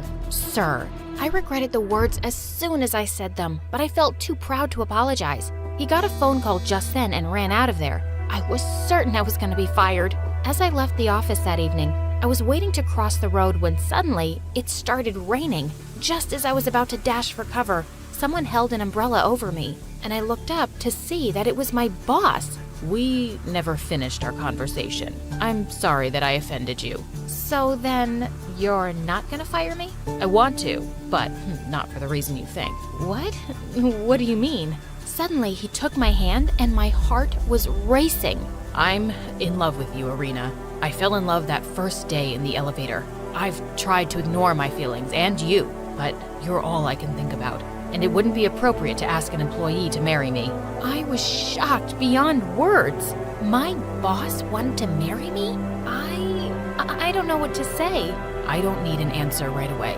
Take your time to think about it. His kind smile was so reassuring, and on an impulse, I leaned forward and kissed him gently. He dropped his umbrella as he put his arms around me, and we had a perfect first kiss in the rain. I told my parents about it, and they were beyond happy. Irina, this is a match sent from heaven. You'll never have to worry about money in your life again. Although I didn't know too much about George, everyone at the office always spoke highly of him. And yeah, there was an age gap between us, but it didn't bother me. I really liked him. So I said yes, and we got married a week later. My life after marriage was the stuff dreams are made of. George loved me to bits and pampered me with expensive gifts, vacations to exotic places, and every comfort in the world. He even insisted on helping my parents out, and I sent them money every month. Over 5 happy years, we became parents of 2 beautiful girls, Sophia and Kira. Both of them had amber-colored eyes just like me and were super cute. But when Sophia was 3 and Kira was 1, my world came crashing down. George was coming back from a meeting in London when his plane crashed, and I lost him forever. I was absolutely devastated, but I knew I had to stay strong for my girls. A couple of weeks later, I had some unexpected visitors at my doorstep. It was a lady with teenage kids, and she looked mad at me. Who are you? And what are you doing in my house? Excuse me? This is my house. You wish. I'm George's ex-wife and the mother of his children, and now this house belongs to us. His what? She even went on to show me a copy of his will, and he had indeed left everything to his kids from his first marriage. I couldn't believe it. He'd never even told me about another family,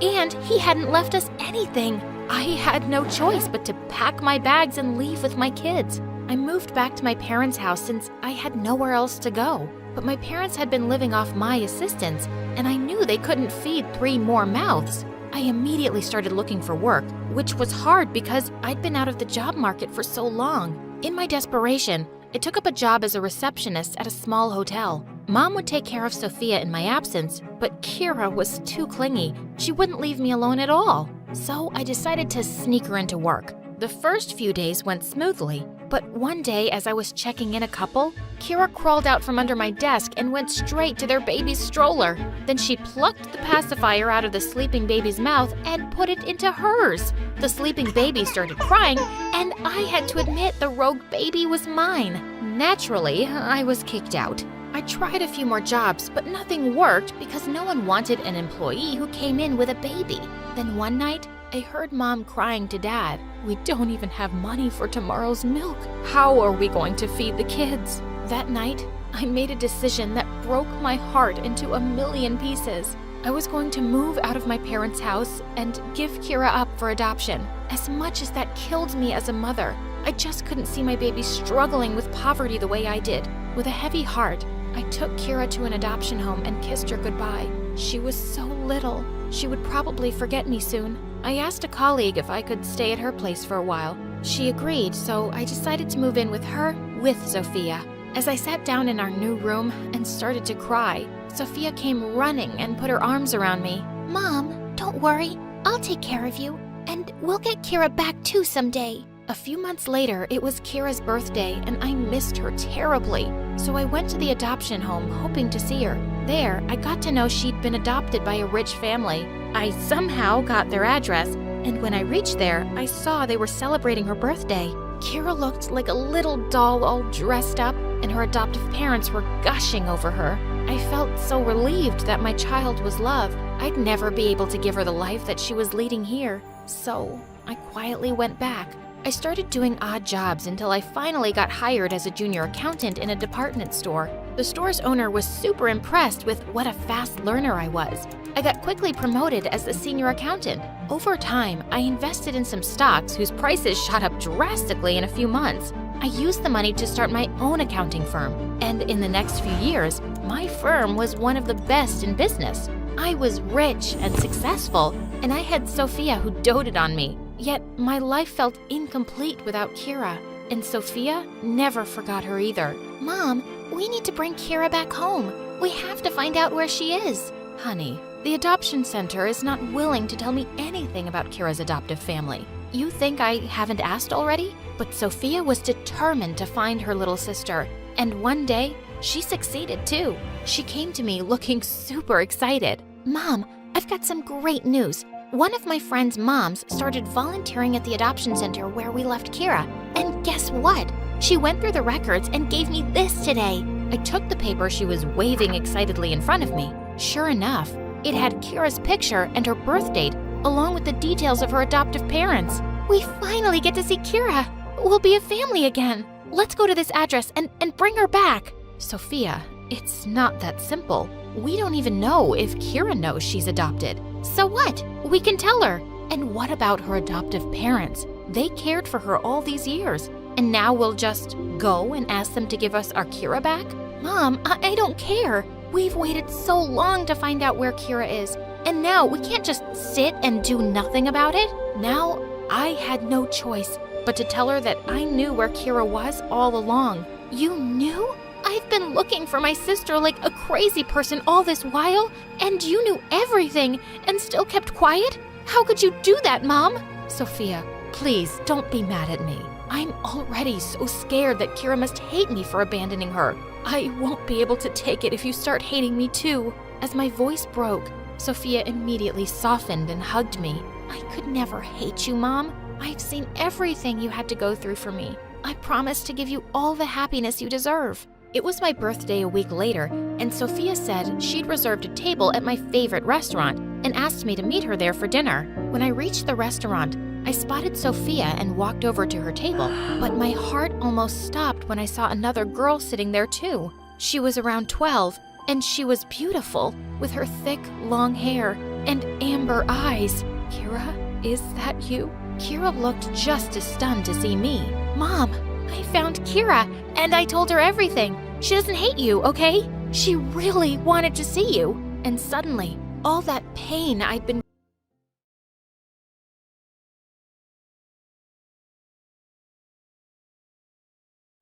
avoiding this all night, but it was time to face the truth. I was standing in the middle of the dance floor at the winter formal, surrounded by two of the most popular boys in school, Nicholas and Isaac. Nicholas gave me flowers. Isaac jumped in front of Nicholas and started singing me a love song. Nicholas threw a glass of punch in Isaac's face, then gave me a diamond necklace. Both of you, get away from me! How many times do I have to tell you I don't love you? But we shared a chicken sandwich. I gave you half my fries. What about me? We walked on the beach under the moonlight and kissed under the stars. I liked all your Instagram posts, and I texted you 1,000 smiley face emojis with hearts in their eyes. The hearts were in all of their eyes, Ember. Do you know what that means? Leave her alone, you jerk. She's my girl. No, she's mine.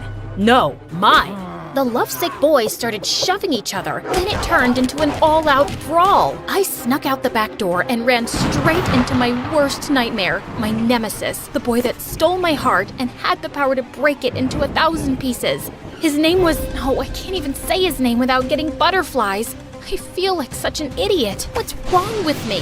Things were never supposed to turn out this way. It's best if we start my crazy story from the beginning. Maybe that'll give me time to figure this out. I'm Ember, and I'm a professional heartbreaker. But before I continue, please like and subscribe. It all started with my best friend Lisa. Lisa and I were inseparable since birth. We loved the same movies, music, and games. We'd finish each other's sentences and keep each other's secrets. But everything changed when Lisa discovered boys. When we were 9, Lisa ran up to me and my neighbor Wilson at the park.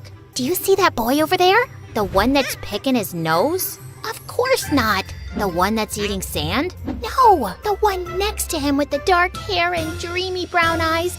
I think I'm in love with him. A day later, Lisa and the boy were a couple. A week after that, the boy broke Lisa's heart and she lost her mind. She cried for days. Wilson and I tried to cheer Lisa up, but nothing worked. Then one day, Lisa walked up to me and Wilson happy as a clam because she'd found another boy. Then he broke her heart and the whole cycle continued over and over and over again. Why do you keep crying over these stupid boys? The last one smelled like a stinky old sock.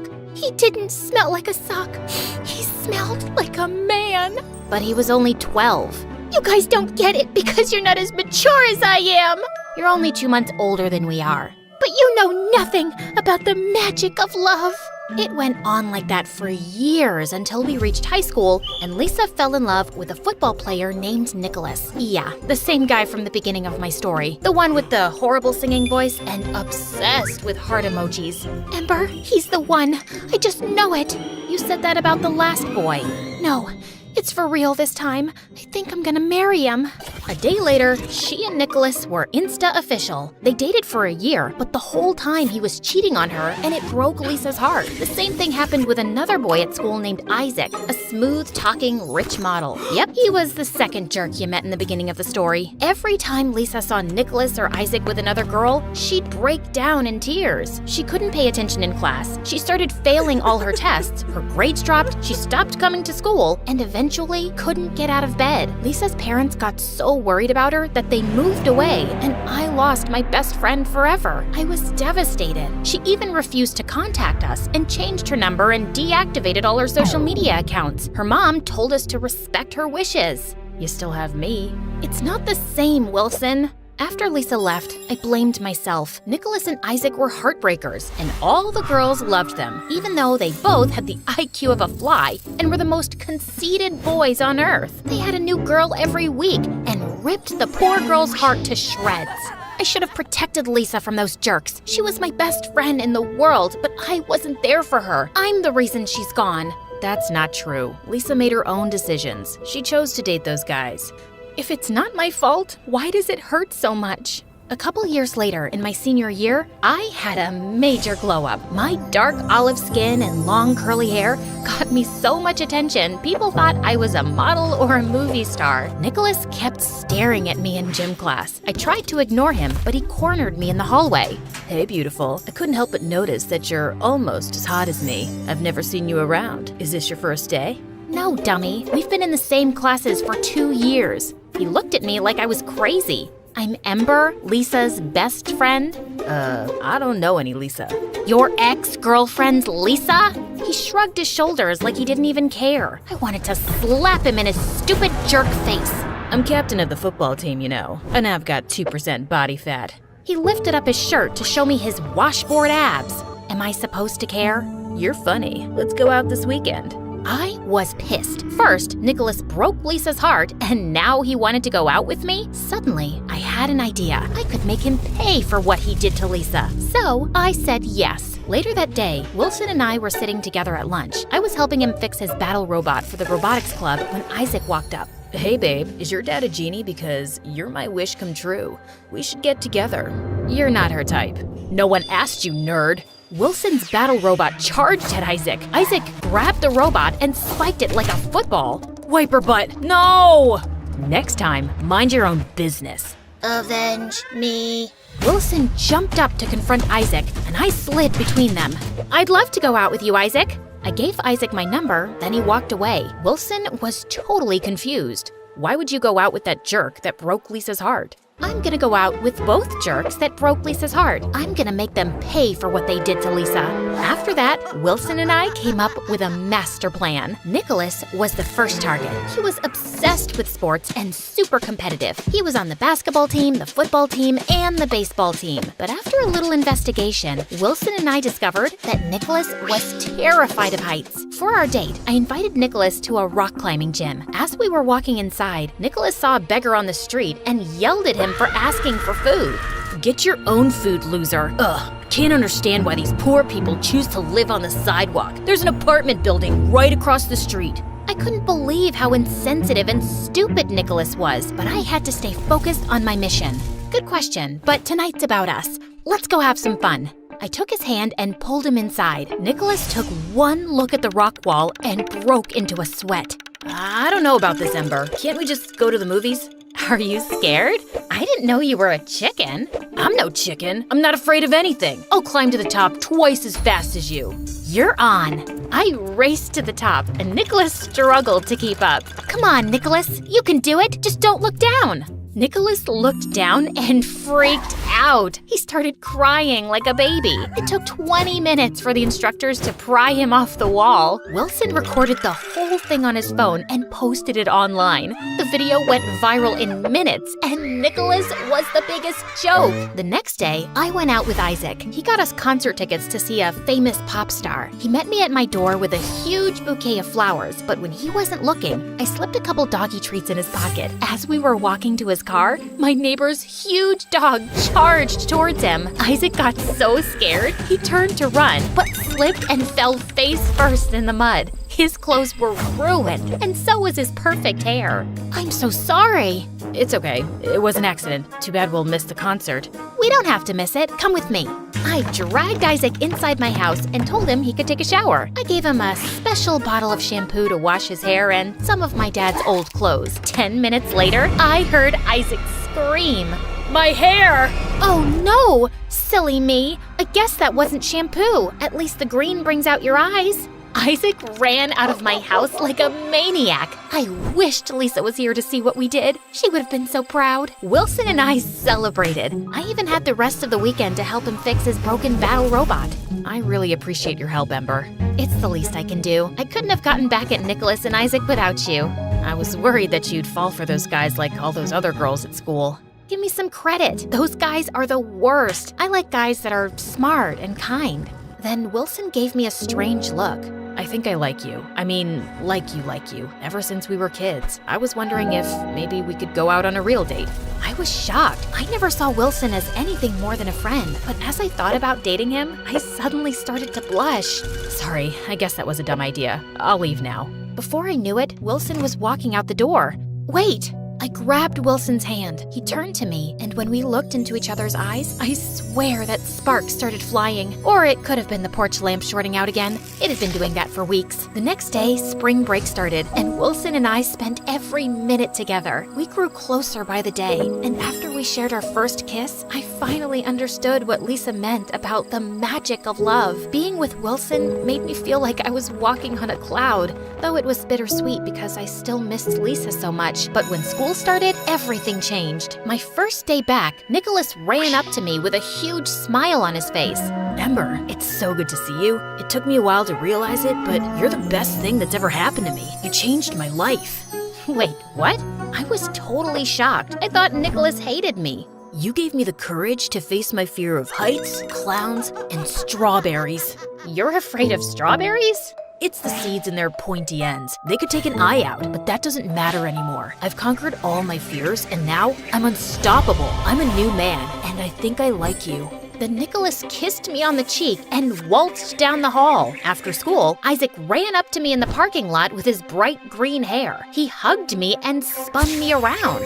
Babe, you're amazing. My hair is a hit. I booked 10 modeling jobs over the break. I wanted to call and tell you, but I was so busy. You're my good luck charm. Before I could say anything, Isaac kissed me. Then out of nowhere, Wilson and Nicholas appeared. Wilson stared at me and Isaac in total disbelief. Nicholas got so mad, he grabbed Isaac and punched him in the nose. Get your hands off my girl. She's not your girl. She's the love of my life.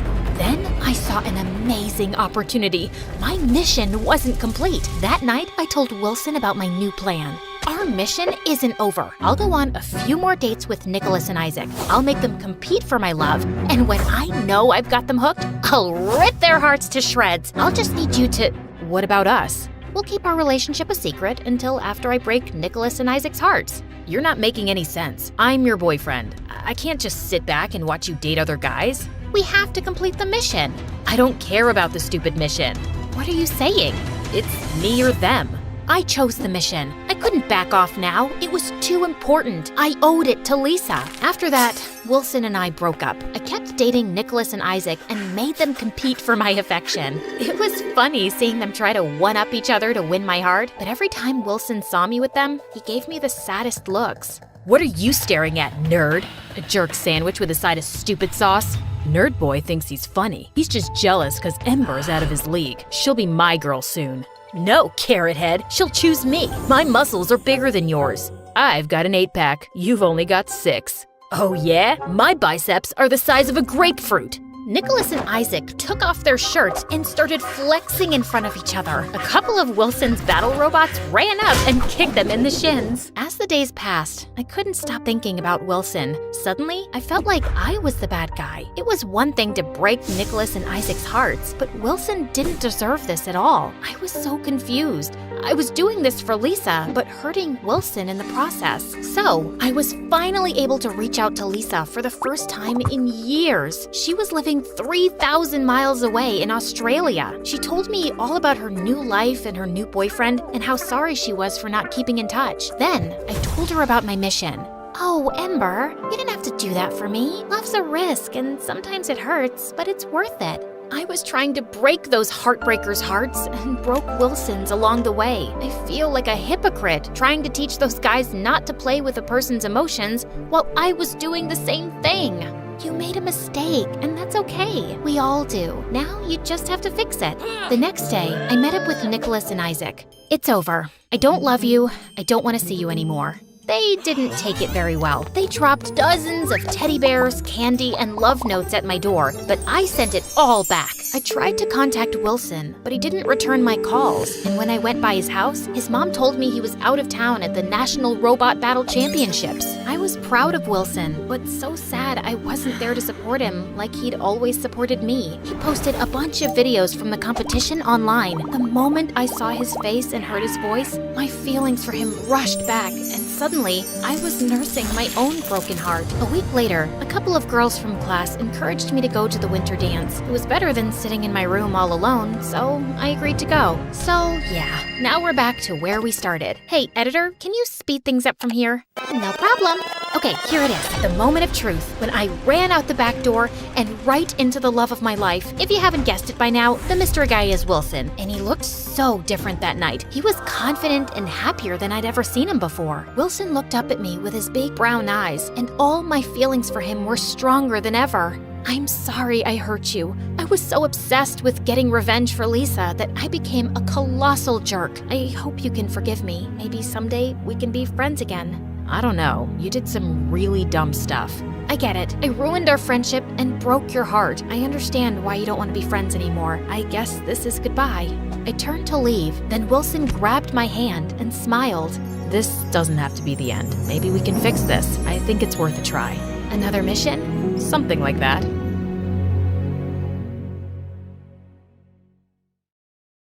Hi, I'm Princess Leah from Liechtenstein. Before I continue, please hit like and subscribe. The moment my mom gave birth to me, everyone in the village instantly fell in love with me. I was the world's friendliest baby and loved attention. Then when I was 2 years old, my sister Emily was born, and she was a little different. Every time Emily was around people, she would scream and find somewhere to hide. One day when I was 8 and Emily was 6, Mom and Dad had a royal garden party. I loved talking to all the grown-up guests, but Emily was terrified. Leah, I don't want to be with all these people. I want to be in my room, but Mom isn't letting me. Here, you can hide underneath my gown. Then no one will see you and I'll sneak you out. But hiding my sister underneath my dress wasn't the best idea. I ended up tripping over the refreshment table, spilling a chocolate fountain over some lady's dress. Mom and Dad were horrified, and my clumsy accident ended up being all over the news. But my parents didn't blame me for what happened. They were just worried and confused. Why is Emily so anxious and afraid of everyone? Was it something we did? It just doesn't make any sense. Emily's anxiety only got worse over the years. By the time she was 8, she refused to even leave our bedroom. Everyone in the village still adored me, but they were convinced something was seriously wrong with Emily. I hear she just stares out her window all day. It's a shame she's not more like her sister Leah. Worst of all, Emily wanted me to stay with her in our room all the time. I couldn't even go downstairs for dinner without Emily crying. Please don't leave me.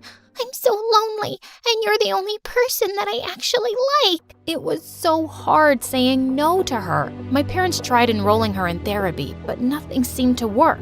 And as time passed, I got tired of being cooped up in her room and wanted to go and have a life. One night when I was 16, I took a walk around the castle to get some fresh air. Then suddenly, I looked up and almost had a heart attack. There was a guy trying to climb onto the roof. Hey, what do you think you're doing? Climbing onto the roof? What does it look like? Excuse me, but this happens to be the King and Queen's castle? You better climb down before I tell my parents about this. The guy jumped down from the roof, landing inches away from me. There, I came down. You're welcome. With that, he just walked off, and I felt my blood boil. I just knew he'd been trying to cause trouble. The next day I came down for breakfast, and I was shocked to see my parents with the guy who climbed the roof. Oh, darling, you're awake. I'd like you to meet Nico. He's the Duke's son and a lovely young man. But I saw him climbing onto the roof of the castle last night. He's dangerous. He was up to no good. No. Nico just likes lying on our roof to watch the stars at night. What?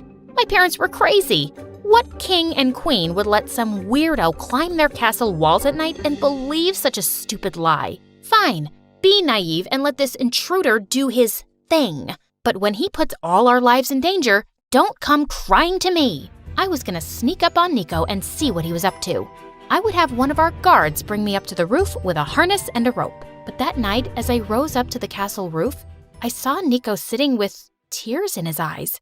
He didn't even look surprised to see me. Nico, are you okay? I came to check on you, but... I figured you'd check on me sooner or later, and I haven't been okay for years. What do you mean?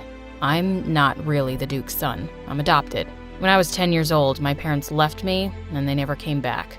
Wow, I didn't know that. My parents were friends with your parents, so they'd take me up here a lot when I was young. My mom and I used to sit here together and watch the stars. Once, she told me if I ever got lost to come up to this spot and she'd know where to find me. I know she'll never come here, but hanging out at this spot makes me feel closer to her. Your dad's a saint. He was the one who convinced the Duke to adopt me. I just wish I didn't miss my parents so much. I was too stunned to speak. I had totally misjudged him. We ended up talking for hours, and before I knew it, the sun had come up. I should go, but this was really fun. Maybe we can do this again tomorrow night? I'd like that. You're a good listener, Leah. Then one day, something crazy happened. I was having lunch at school when suddenly a few girls came up to me with smirks on their faces. According to one of your maids, your weirdo sister threw a chair at a new maid of yours this morning? We didn't know she was that crazy. Oh God, I wanted to disappear. They should just lock her up forever. You shouldn't have said that. I yanked the girl's hair hard and she started to scream. Just then, someone pushed the girl backwards and I saw it was Nico. You forgot you're speaking to our future queen, girls. Come on, Leah, let's go for a walk. Nico led me away from the girls, and that's when I asked him how he was in my school. I've been homeschooled my whole life, but my dad decided it was time I start studying with other royals. I was really happy Nico had transferred, but his words made me think of Emily. She had